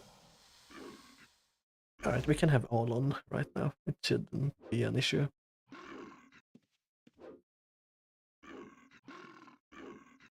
Most of them do. We are allied to a big Russian guild that must speaks pretty good English. Ah, okay. That's actually good. Most of the... Well, I guess it depends on... most of the Russians I've run into in PvP games are usually shouting in Russian, so... You know.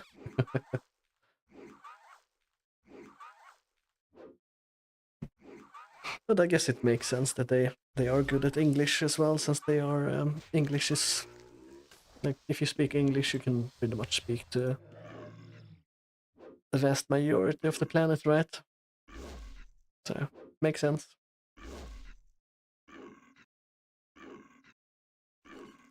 I don't think I ever got into guild things or anything. Oh yeah, their Omni sounds wild. Definitely a lot of yelling in Russian. Yeah, I can imagine. So Omni is like a super boss, right? If I'm correct. I don't think I've ever done any bosses on this server, so I don't know if they're hard or not. Why did it say regular on that thing? It's weird. And it feels great to do several special attacks in a row.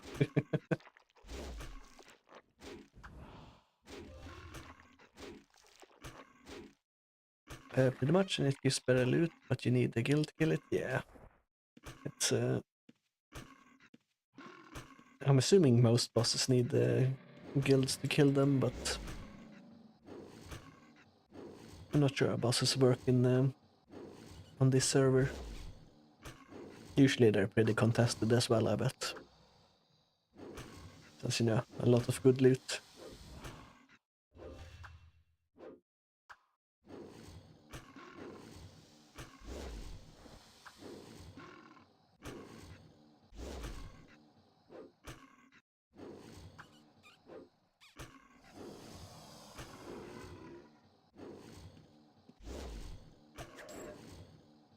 I guess that guy isn't coming back from the looks of things. What's this? Plant chemicals. I remember looting them before, but I don't think they were that valuable. Don't remember them having pretty much any value at all.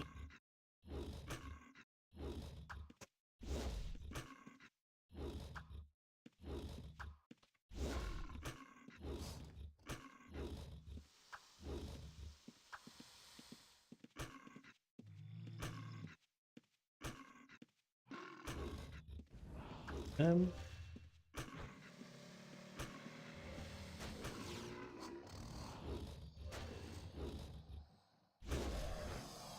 let's loot this guy.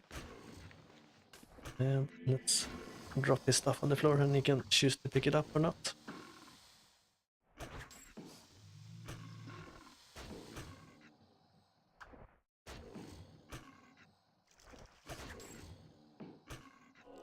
I think I took 1.2k gold from him, but we'll give a little bit of the stuff back. And the Gorget as well. Let's drop that. There we go. That's my good deed of the day. And if he doesn't pick it up, that's his thing.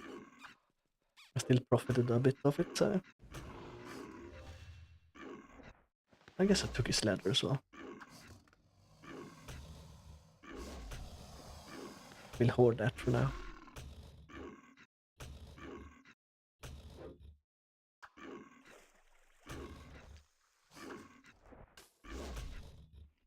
It's the body retrieval tax.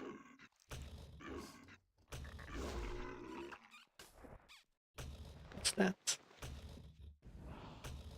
An unidentified cetus. Cetus are a fist weapon, I believe, right? I wonder if they count as fist weapons in the... Or wrestling weapons, I should say. They are probably counted as, right?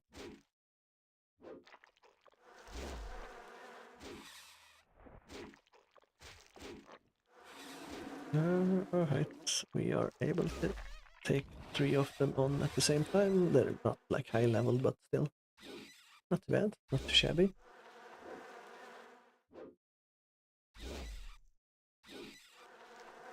Getting a little bit low though.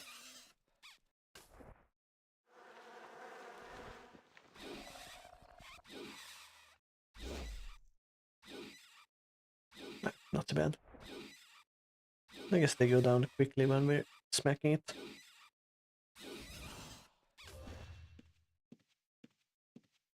Let's see if it actually picked up his stuff. Oh, regular poison, that's what it says. Let's drop him his ladder as well.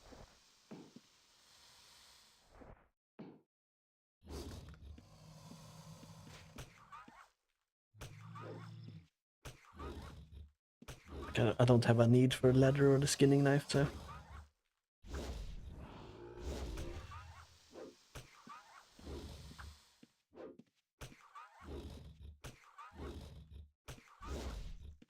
I think there's a limit on how many things you can keep in your inventory, so...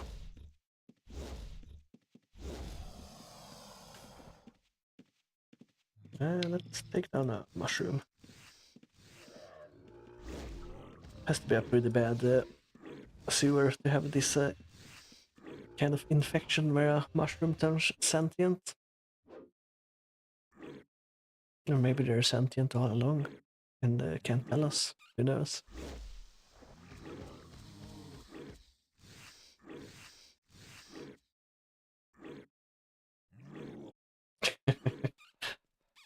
They make a weird sound. Oh, I was thinking about the kind of sound they were making, but couldn't really pinpoint it. Um, I think we might be strong enough to skip the sewers actually. Maybe we can stick around for a little bit longer to get some more skills, but it feels like we can take on something that's a little bit tougher. Okay, that guy didn't pick these things up, so I'm gonna pick them up then.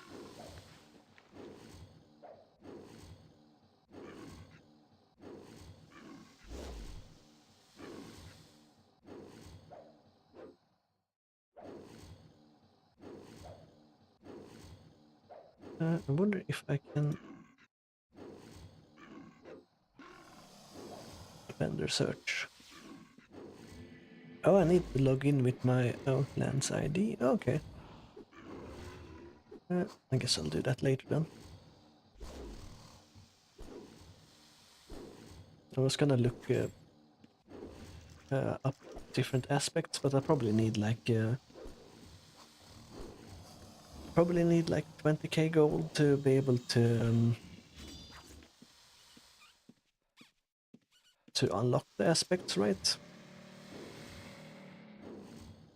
I wish Sanctuary Dungeons gave skill bonus to skills over 80, like the Shelter Dungeon. Yeah. Yeah, that would be nice, but might be a little bit too strong as well. But at the same time, like you can hit a target dummy to get like 100 mace, right? So it probably would be not too bad to be able to do it. Like it's just another way to get skill, right? Do the aspect quest. You get to choose one to unlock for free. Oh, is there an aspect quest? I didn't know that actually. Let me quickly bash this guy out and let's go outside and see.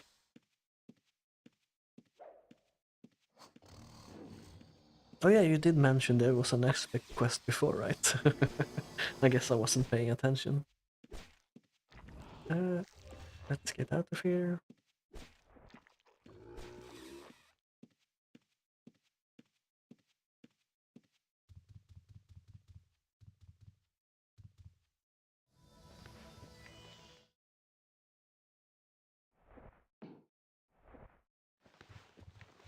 I'm taking the bag because it's a different color.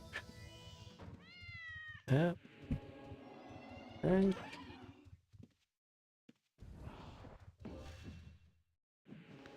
let's put our reagents in the blue bag.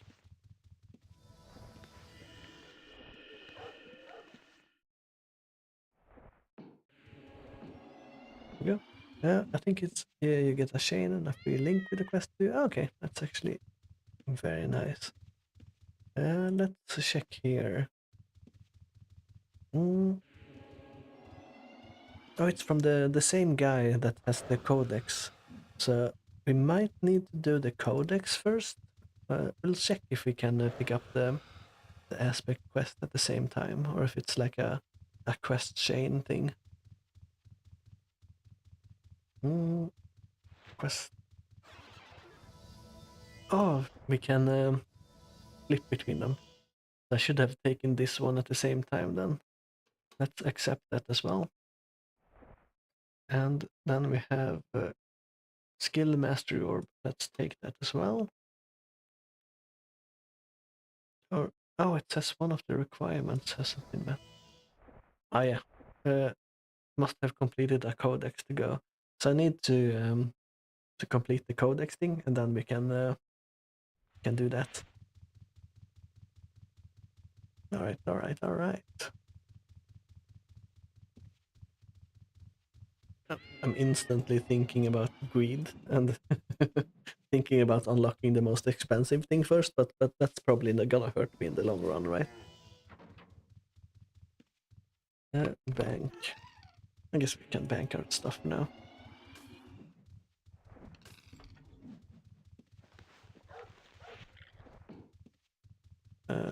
Can I put my... Oh, this one. Let's do it like this. And put the gear to identify and sell, I guess we put away here. I'll probably set up an agent for doing this, so I don't need to do it by hand in the future.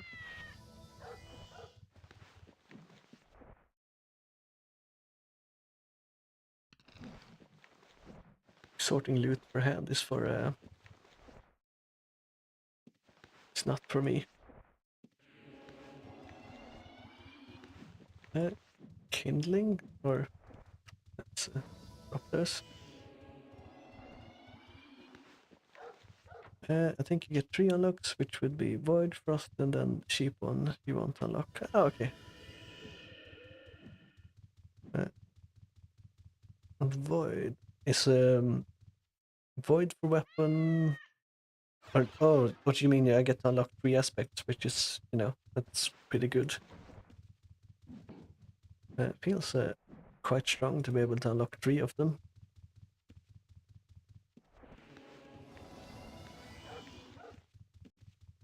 Right, we have emptied our inventory, so let's actually see. So Rat and Hovel, Erkton Bluffs. It comes preloaded, this rune book we get with different locations, which is kind of cool. Oh, it's also loaded with 50 recall scrolls. That's actually very nice. Very cool thing. Oh, that's a guy with a dragon. Let's save up like 5k so we have a crafted armor for as backup.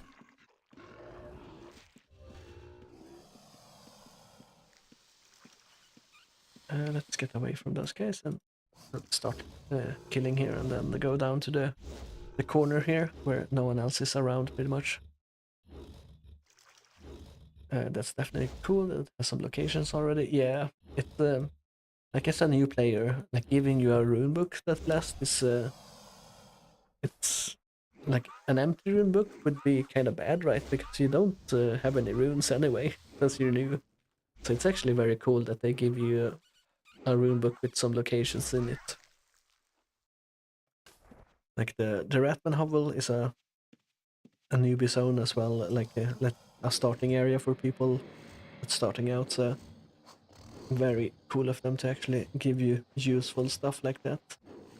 And it's nothing like too overpowered, but the Ratman Hovel and the Urukton Bluffs, not sure where that actually is, but both of those are probably pretty cool. And as usual, like having the other places as well is very nice. Yeah, I'll probably start making use of that. So just being able to teleport around, especially when you're out in the wilds, right? It's nice.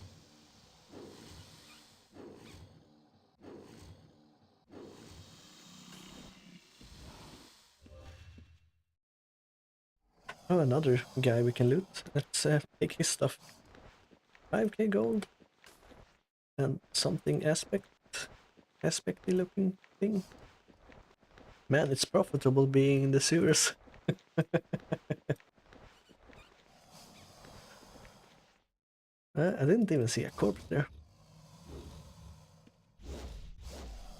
Oh, that was the guy that was training on these guys. Arcane aspect distillation. Okay, that's pretty cool.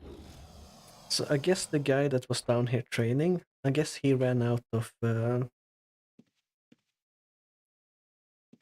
Mayos. Come on, Mayos, what are you doing? That's his second corpse. Let's take out the slime first, and then we take out the mushroom man.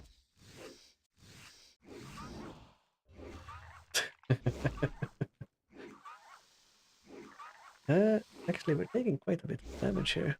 Let's actually see if we need to run or not. Alright, we healed up to full, so I guess that worked out. So, very nice. Oh, Does it cure the poison and heal now? Or am I just timing my heals with my paladin procs going off, maybe? Uh, but yeah, I guess that guy that was AFK training down here ran out of bandages or something like that. Okay, I'm actually taking a little bit too much damage here. Let's move away. Bandage self. And let's hide in the corner here. We should be fine.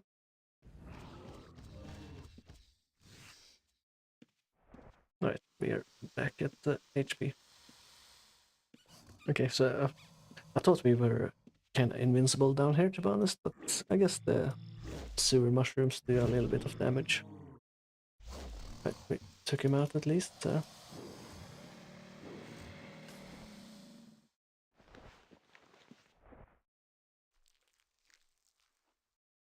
that guy teleported away. That works for me.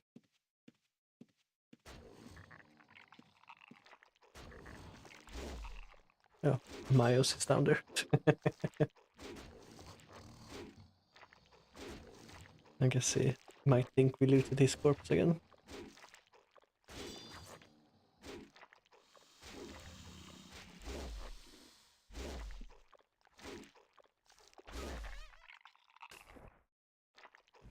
Right, let's take down the other slug. Right, 5,700 gold. It would be nice if that counted as me looting things, but I'm assuming it's not. Like, I think we are quite far away from the... it doesn't actually say... Oh, there it does. 22k remaining to loot. Looting it from players doesn't count. Which, you know, makes sense.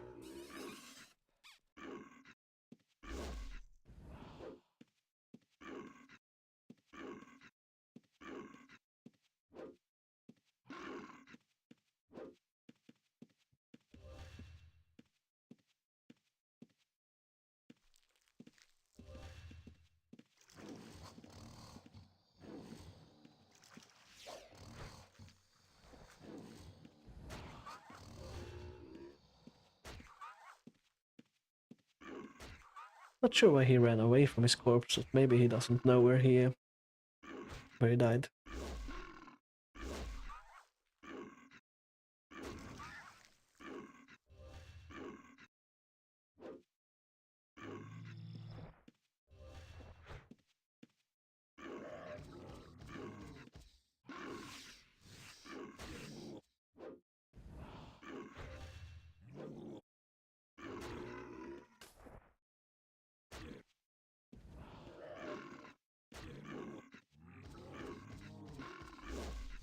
The compost things doesn't deal any damage at all, pretty much it feels like. It's pretty nice, pretty nice. Easy to take down. I guess they don't give the most loot either though, so... but yeah, we might check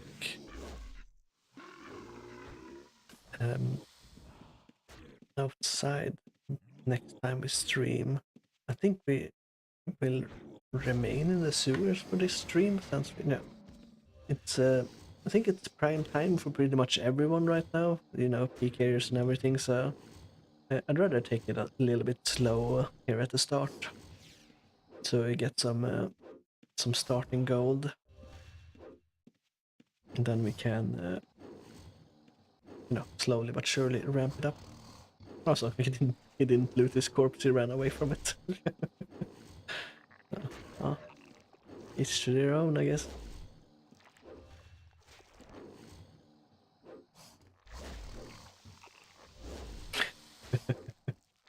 Yeah.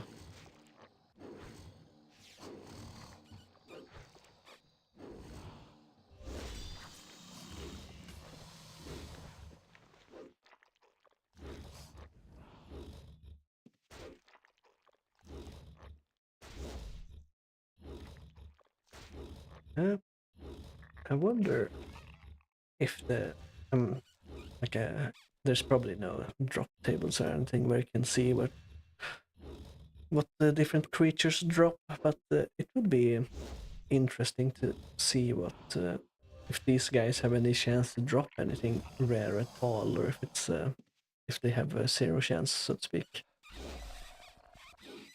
Like sometimes it's more worth it to be in the overworld, like in a pretty safe location, for a better chance to drop.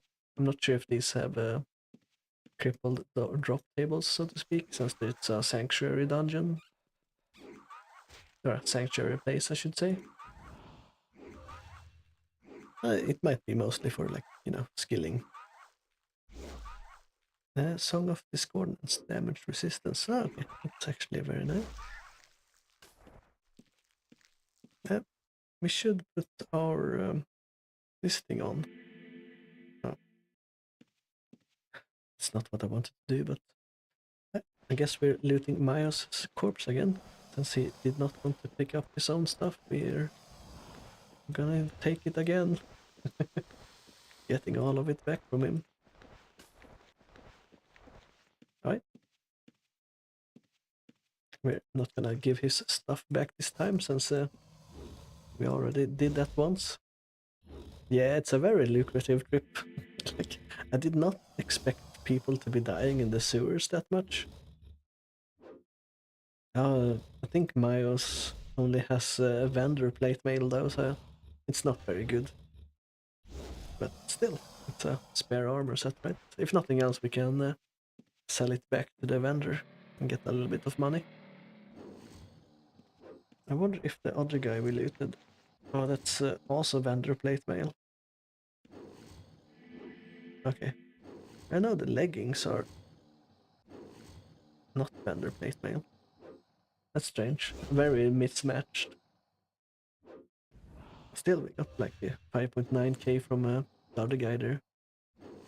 I'm assuming it's not worth much, but the arcane aspect thing we got. Arcane aspect distillery or whatever it was called, so a little bit of money. Not too bad, not shabby.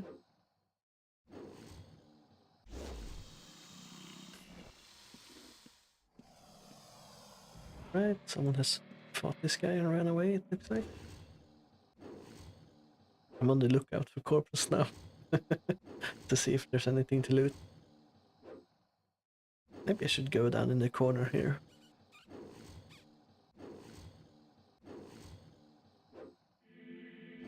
I'm not sure how it works on this server, but I remember there being sometimes, like, when your weapon gets lower in durability, it deals less damage, but I'm not sure if that's actually a thing or if it keeps doing the right amount of damage, so to speak, until it breaks. Let's check our book here, actually. So, I'm using this thing, right? Many damage player inflict is increased. Okay. That's actually a thing I want on. Right now I have that one as well. Melee attacks, chance to cure poison. That's probably something I want in the sewer, so let's just keep that rolling. And inflict damage. Okay. On removal. Okay. On removal is important context there. Magic specials increase. Okay. I guess we'll keep all those things on for now. Not sure this thing will ever be used, depending on how quickly my runes... Okay, it actually gets used, so... Right, we can keep all of them on. Was the loot pop up there? I guess I didn't loot my alligator. Is there something in here? No. Just some creatures. I was thinking maybe there was a chest or something in here. But I don't think there are any dungeon chests that are unlocked, right? There's only locked dungeon chests, I believe. Well, I have seen some containers, I believe, in, like, there was like an orc area with red orcs. I'm not sure if they were blood orcs, maybe, or whatever it was. I think those places had containers you could loot, they didn't really have anything good in them, but they had like cheese and like an iron ingot and 5 leathers or 5 logs or something like that. So nothing too amazing, but some loot, I guess.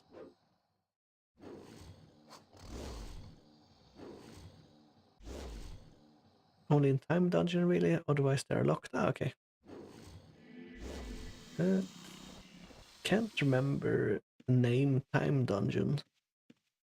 Thinking if maybe that's also a somewhat new one, or maybe I never went to that location.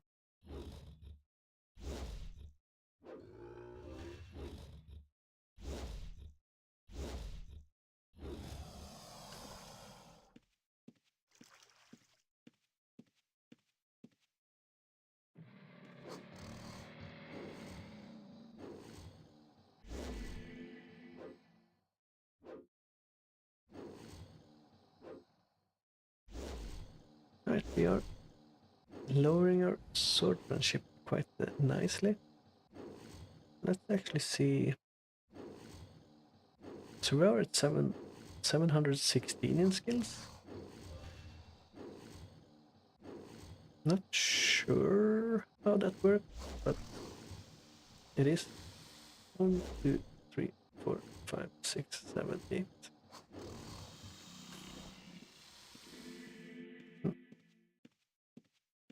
Well, whatever.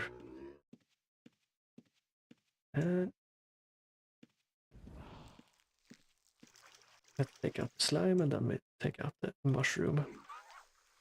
And we'll check down here and see if Myos has died down there again. Alright, we need to heal as well. Let's not forget that. Let's actually... Let's do this. So I can see my HP a little bit better.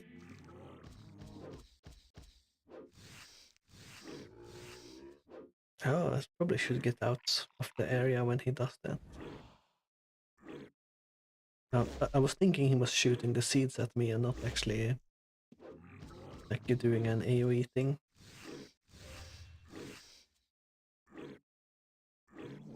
Okay, it doesn't actually do too much damage when I'm doing this.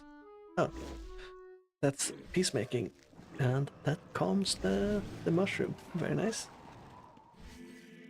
Let's go down here.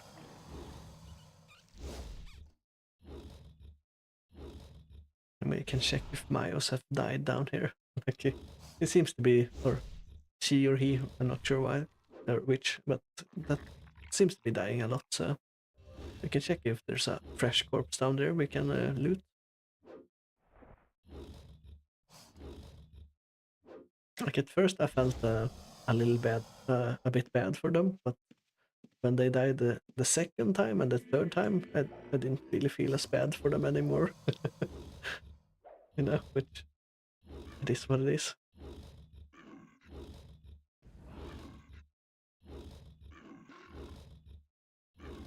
Like at that point, they only have themselves to blame if they go too deep every time, right?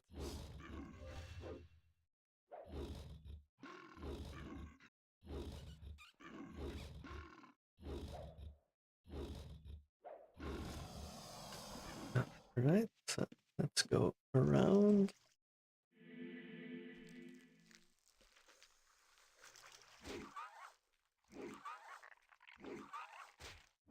I'm probably healing a little bit too early, but it's not too bad, right?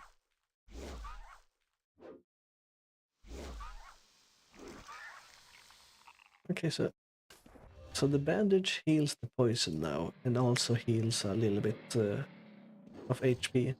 Because I'm not sure if it was like this back when I played as well, but usually bandage healed the poison, and then you had to heal your HP. Like it didn't cure both HP and poison at the same time. Like you had to do 2 different applications for that.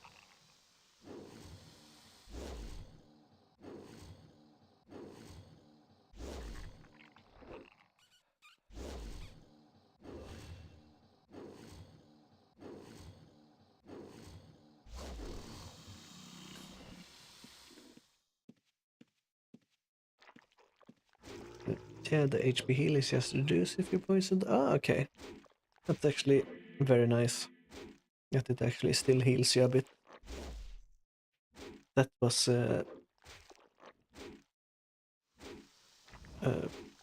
one of the main, well, I say one of the main problems, but that was one of the annoying things. Like, if you fought something that could, like, apply the minor poison that doesn't really do any damage, and it took a full turn to heal that, and then you had to heal your HP and, like, not get poisoned again. So it's good that it actually doesn't um, hurt you too much. Alright, we still have a little bit of weight limit to go, so we are fine for a bit more. I do have 2 sets of plate on me, so it's probably weighing me down quite a bit.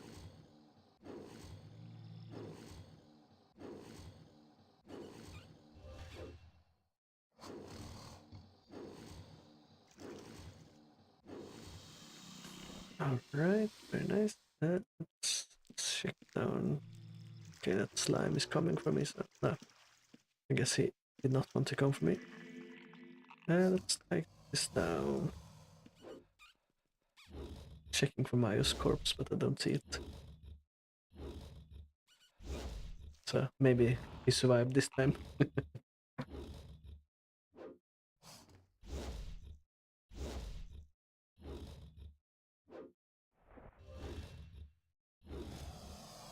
Alright, let's check down in the corner here. Right. Yeah, I guess he might have survived this time around from what it looked like.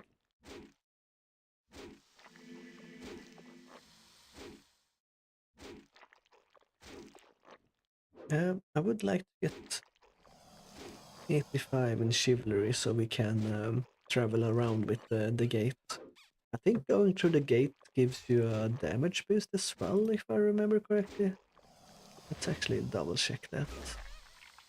Let's start fighting something first while we're reading. Holy Gate lasting 30 seconds, that can be used to travel to towns, shrines and dungeons, providing a 5% chivalry damage bonus for 30 minutes. Okay, yeah. So that actually works. It's 90 skill though. I thought it was 85.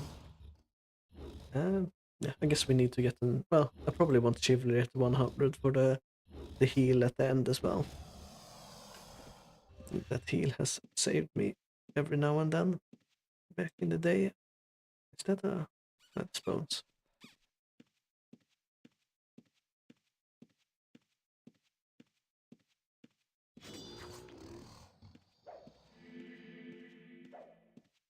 Mm-hmm.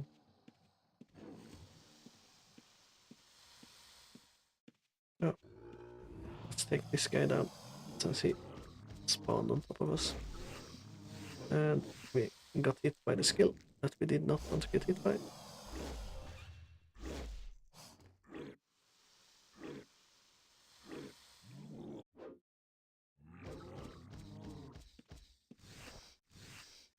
Right. It doesn't feel like it does much damage if you move out of that mushroom cloud thing.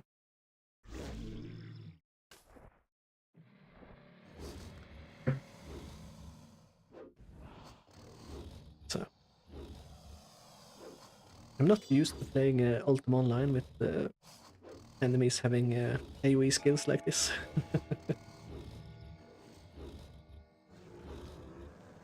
But it does make sense that they have some AoE skills. It adds another level to the game, which is quite nice.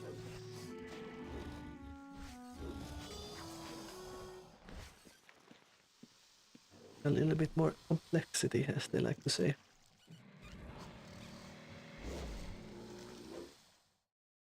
Right, slime. Maybe I should stop using the poison cleansing thing. Like, sure, when it happens, it's quite nice to deal the extra damage, but probably better to use the other skills more often, right?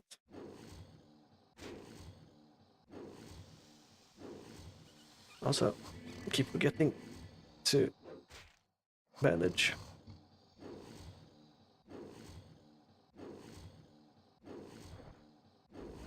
Alright, I have healing potions as well. They're the low-leveled ones, I don't think they heal that much, but always good to have them. And I should be using them more when I'm in trouble, so...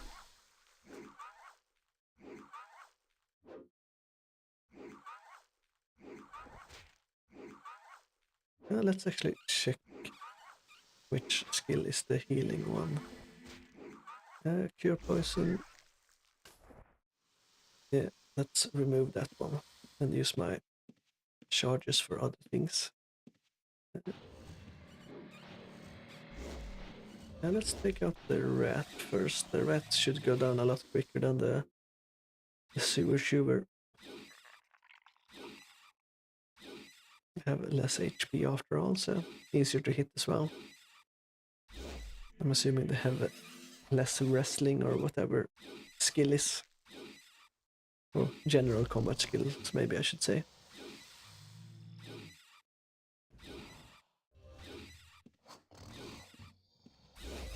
Alright. Let's double check. Let's check stream health. Stream is healthy. Very nice. I only had problems with YouTube once before, and that was when I didn't have the correct settings, so that fault was mine, and not YouTube's fault. So.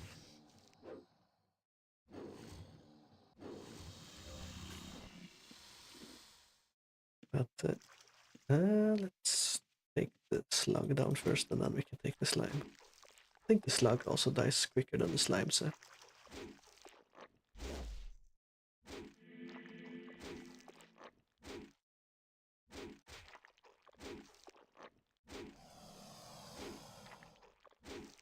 I thought I would be attacking slower with the mace, but it feels like I'm still attacking quite quickly, actually. Yeah, I'm also gonna look up after the stream which, like, if food gives you different amounts of buffs, like with the bad food, like I'm calling it bad food, that I'm eating now, it still gives me a swing speed buff, but I wonder if there's a big difference compared to like a crafted one that's high level, so to speak. Yeah, you want delectable food? Ah, okay, it's a better buff. Yeah, I'll probably check where I can get some of those then. Hopefully not too expensive, but it should be fine. It's a buff that lasts for quite a while, so even if it's a little bit expensive, it's probably worth getting.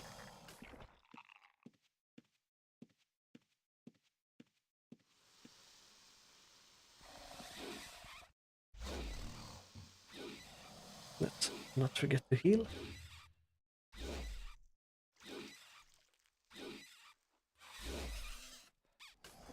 I wish I was at my PC, I'd give you a bunch. I appreciate it. I don't think I will be accepting anything from other people on this character. I want to have him self-made, but I do appreciate the offer. Like I will pick up random stuff that I find on the ground because you know that's something you can find in the game anyway. But I think I'll hold off on getting things from people.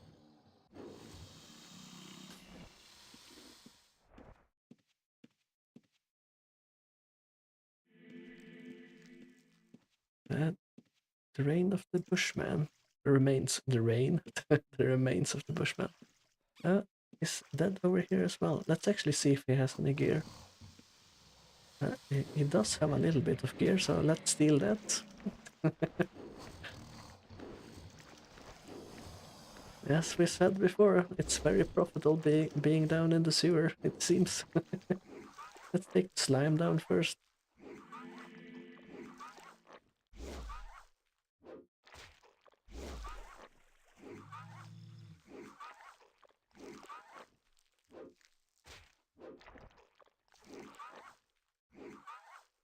Come on, stop regenning. And let's take the slug down and then the rat, and then we can take the lizard down.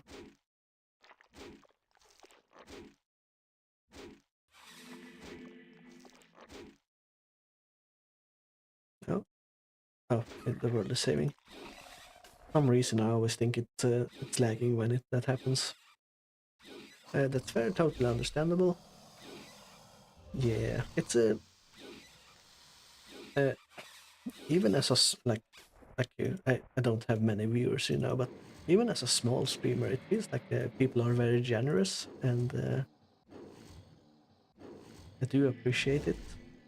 But in some games, it feels better to make the journey yourself, so to speak.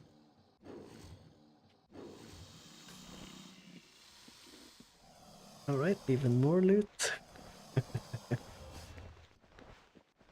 We are getting a lot of corpses tonight. So this was a bronze set or something like that, right? Uh, Exceptional gold heater. Can I see? Oh, there it is. Exceptional dull copper. Okay, that's very nice, very nice.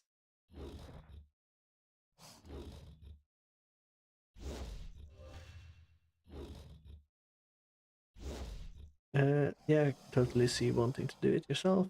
I just like helping new players. I know it can be difficult to get started sometimes. Yeah, it's especially if you're new to the game as well. I think I know what's going. Oh, I'm over encumbered. Uh, I think I know enough about the game that I can get stuff on my own. But as a new player, like completely new, it's very tough, man. It's really tough. Let's throw away some stuff since we're encumbered here. Let's throw away the non-exceptional stuff. Uh, Leggings. Uh, Plate mail gloves. Alright, that's just the weight limit. I think, where's the closest exit? It's down here, so let's go down here. I think the UO community, or at least on Outlands, is a very good community as well, from what I've seen. And same is I play Warframe quite a bit, and the Warframe community is also very good and very generous towards new people. So there are some communities that are very cool like that, but there's a lot of terrible communities as well. But I guess it also depends on the person you meet. There's always gonna be terrible people, no matter what game you run into, really. Let's save the good stuff in here. Let's put the green robe on, I guess. Exceptional dull plate. Let's group them up in the corner here.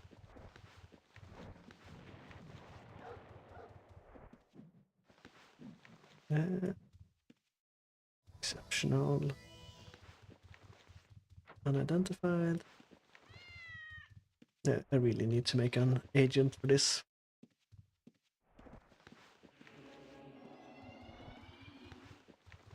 I'll do that after the stream, probably. Exceptional. Exceptional. Exceptional. Normal plate mail.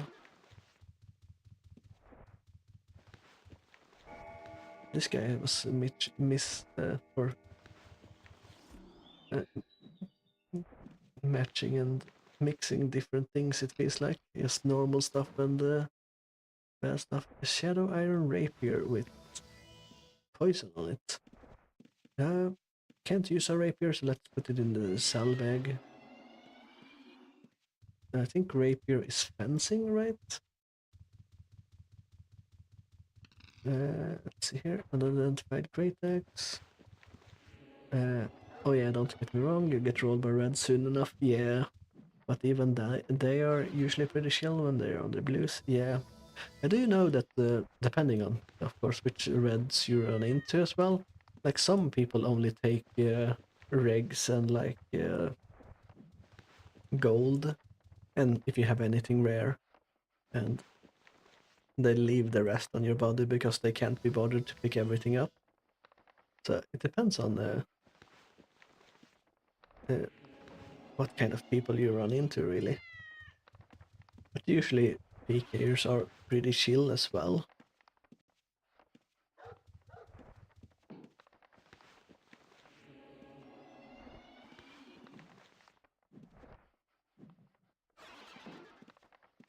Yeah, the good rats will leave your loadout and not loot you dry. Yeah, I think they see it as an investment as well, right? Because if you can get back to farming, they can come back and loot you again. I think I was gonna say I think I've sorted everything out, but no, definitely did not. Those are empty potions. This, no, this hammer. Oh, smith hammer. I guess that's for smelting things down. Oh yeah, this was the thing I found as well. Arcane aspect distillation. That's probably the most valuable thing I have right now. And then normal plate mail. Do we even uses that stuff? I guess I did. There. Invulnerability heater shield. I guess we can save that. I'm not sure if that's actually good or not, but sounds decent. Let's put the valuable stuff in the gem chest, I guess. I say valuable, but it's probably not valuable at all. That thing is empty, so let's keep that and throw it away. Mortar and pestles we can throw away, not sure why I picked those up. Anything in the bag? Some cheese. I guess I should have cheese in my inventory, maybe. Let's do it like this. Yeah, I definitely need a macro for this, or an agent for this. Like the looting after a dungeon is always annoying. Yeah, let's see. I have. Oh, right, I did pick up their bandages, so I guess I have enough bandages. And let's drop this stuff here. Littering on the ground. One arrow.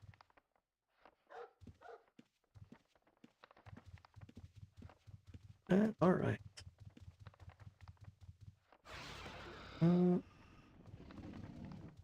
Oh, I did not put everything away, I guess. Okay. There we go. Oh. Almost ran into the portal there. So I think we looted like 3 or 4 bodies in here so far today, which has given us a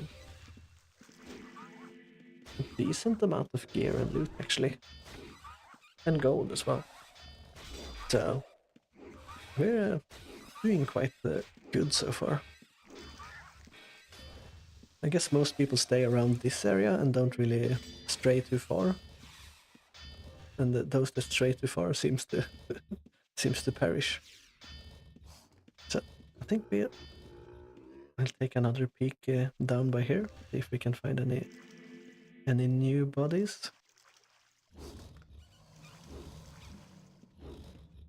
Let's do this again so we can see our HP and everything a little bit better.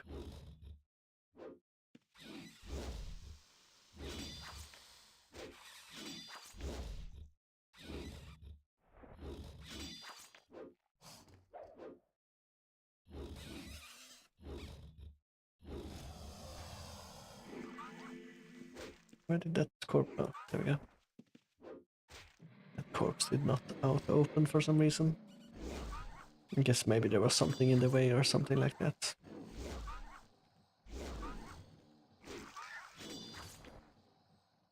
Alright, very nice, very nice.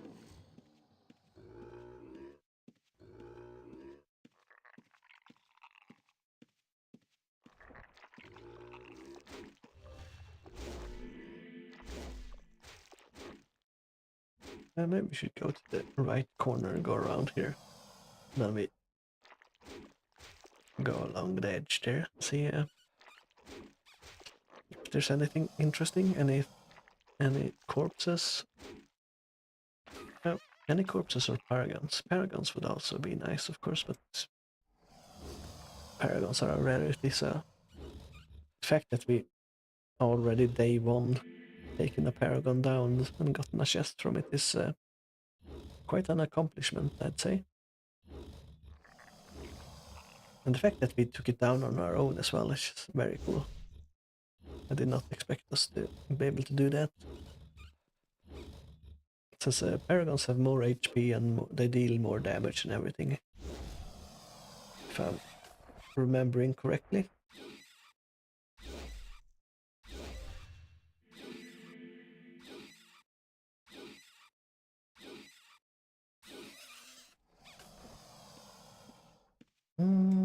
Let's take the slug first. Let's not pull the mushroom man though.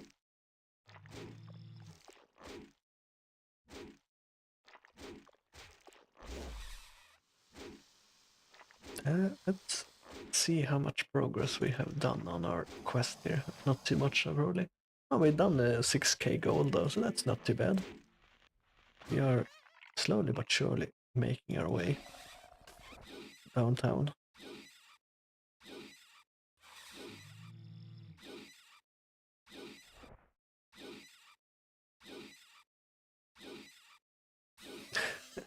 The rats have a unique sound as well.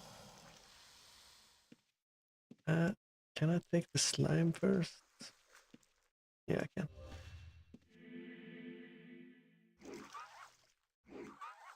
Don't want to fight multiple mobs since the sewer mushrooms seems to be, or they can be dangerous, I should say. Sometimes they're easy to take down, sometimes they're not.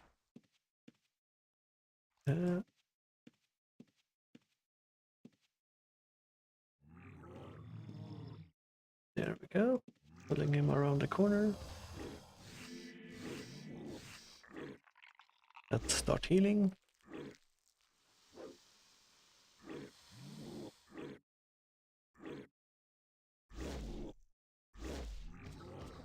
Let's not stand in that. I'm not sure if that actually deals damage or if it only poisons you. I did notice it poisons you every time, so it probably does both, right?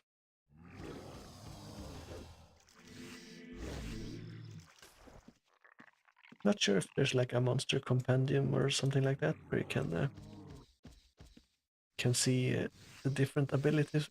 Well, I guess anatomy on the monsters, right, might be able to actually tell you what they can do and what abilities they have. I did forget about that skill until I started talking about it. Let's actually check if that works or not.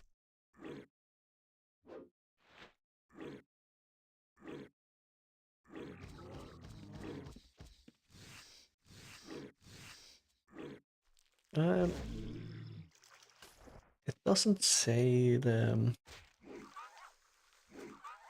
skill they use, at least not on this one, but it does say their stat, I guess. Difficulty 20, Slayer Nature. Makes sense, makes sense. I do like that it says barding chance as well, like even if I don't have any barding skill, it tells you what your chances are to pacify or do whatever the thing with it, which is very nice.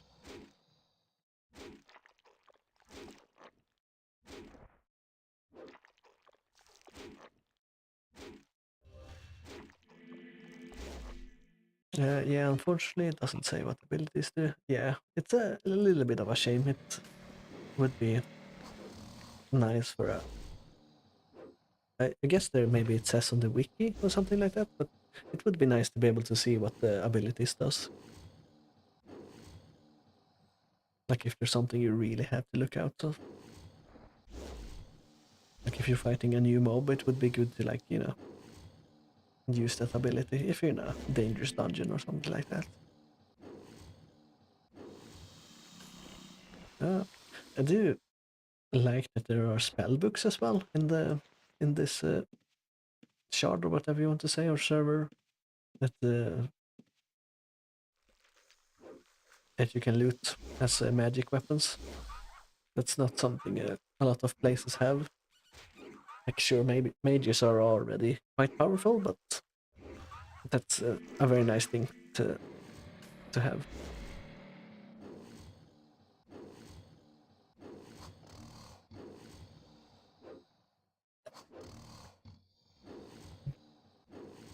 And they're not blessed as well, so I assume they drop on death. So, which is kind of cool.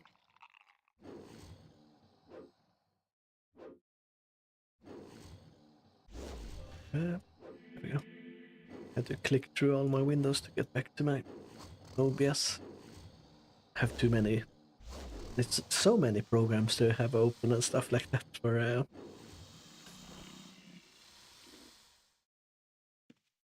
to be able to do decent VTubing.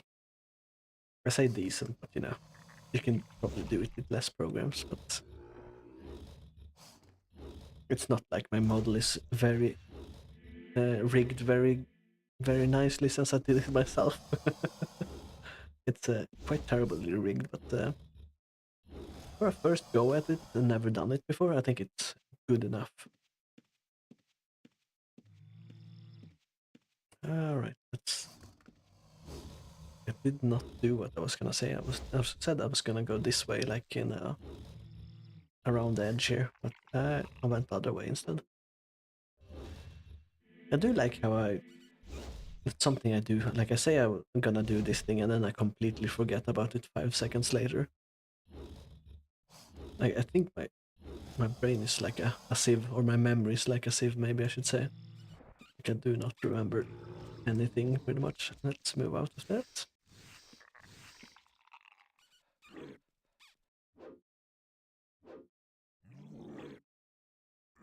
Let's heal.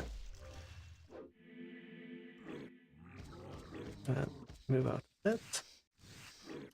It looks like it's in a 3x3 radius, like, a 9 square or something like that. So I'm assuming it's casting it, and it's centered on me as well, so. But the mushroom pops up a little bit further as well. But yeah, not sure what that's about. Let's take down the slime and then up the slime and the rat, I guess. And then we'll take out the other mushroom.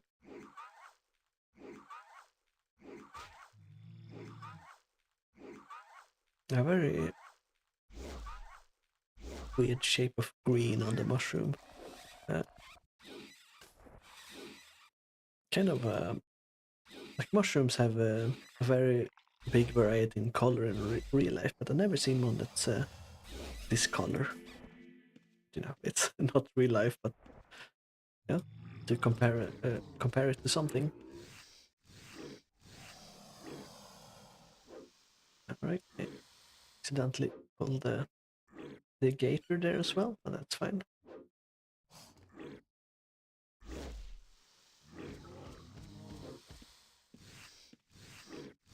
And I remember when I was a kid, and they were talking about, like, someone flushed down an alligator in the toilet and it grew to a massive size. And the newspapers here in Sweden started saying, like, oh, you shouldn't flush down your pets because they grow in the sewers, and, like, no, they don't. They die. That's what happens. Like, they don't survive. At least not goldfish and things like that you flush down. Like, they're not gonna survive. At least not here in Sweden. I do know that they have problems in certain countries where people have released, like, goldfish and stuff like that into the waterways, and it's a massive problem because they survive and breed a lot. Yeah, those were wild times for misinformation here too. Yeah, it's such a, like, if you think for a moment, you would understand that they don't survive. But well, it's at least kind of harmless misinformation in a way, because even if you do it, it doesn't really do much. But yeah, it's very weird, especially like a newspaper putting that thing out. Like if it was on an internet forum, that would be one thing. But when the newspaper start picking up on it, that's just on a different level.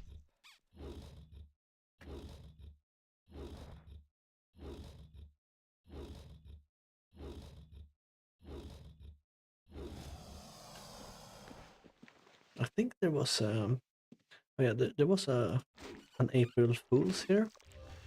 Uh, I think it was back when it was either when color TVs like had just arrived, or they were like coming soon or something like that. And they did an April Fool's, like everyone trusted the news back in the days, right? So they said if you cut open a pair of nylon leggings and put them on top of the TV screen, it would show as color because of the the oils in the nylon. And so many people, like so many people, fell for it and cut up a pair of nylon cloths to put on the TV to get a color TV. I think it's one of the most successful like April Fool's jokes here in Sweden, and it's so old as well. Like I don't think anything can top it. It's also probably because everyone trusted the news, right? Yeah, it's pretty good. It's like they explain the science behind it and everything, and people bought it. To be fair, if I lived back in those times, I would probably buy it as well. Like and also like TVs were very expensive back then, and color TVs were even more expensive. So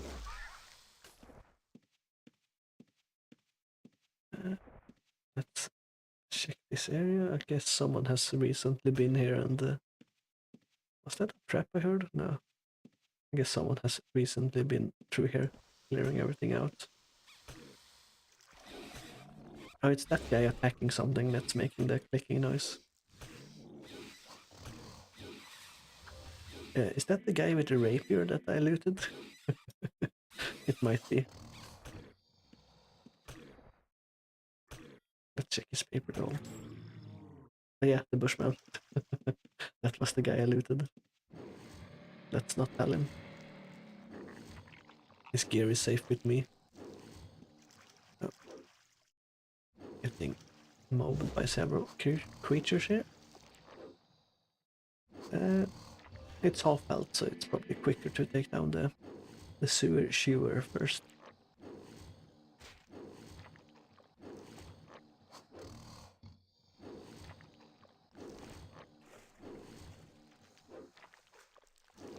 Okay, we're getting attacked by even more of them. Let's take down the slug first. It feels like the slugs have less HP than the slimes, but not sure about that.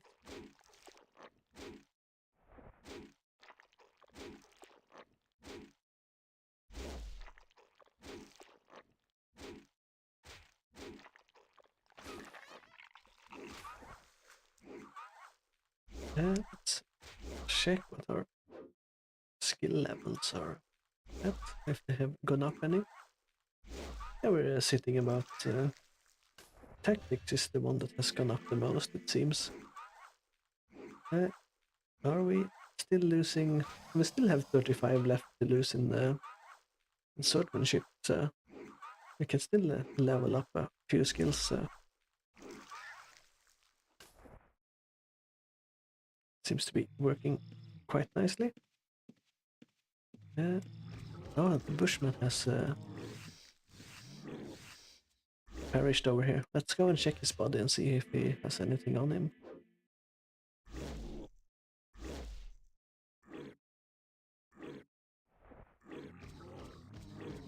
let's move out there.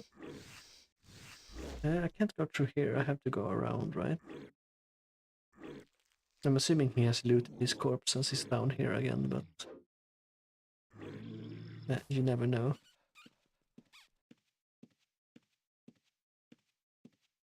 We'll slowly make our way down there though, so we won't rush it so we get taken out like the other people that are risking their lives down here.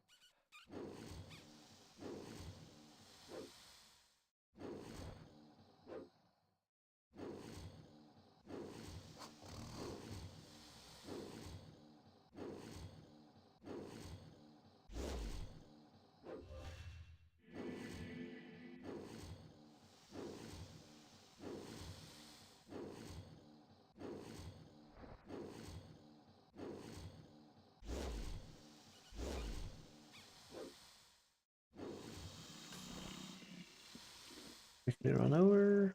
It should be on this side, right? No, he has nothing. That's sad. He has looted his corpse, which makes sense.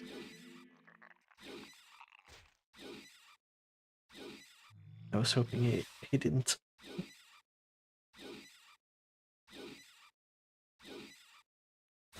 Sounds like a squeaky toy. Oh, it's close to the exit, so it's probably easy to loot his own corpse there.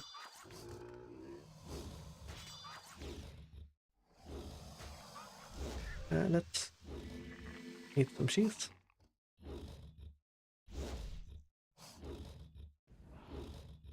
Let's not forget to heal.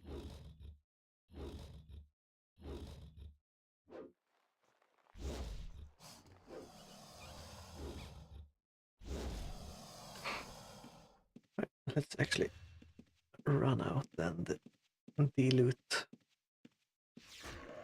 And then we'll call it an end for today. Been going for 6 or 4.5 hours right now, so it's getting quite late here. Bang. 8k gold, really? Did I have that much on me? Did not expect that.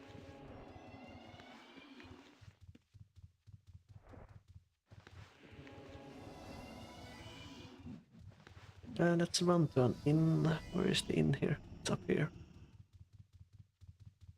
So let's go in, and I'm not sure if I actually have. I think I can just log out on the first floor, right? That should count as being. Let's actually go into a room just in case. Yeah, and there we go. That will be all all for today. Thank you guys for watching, and hope I'll see you next time. See ya.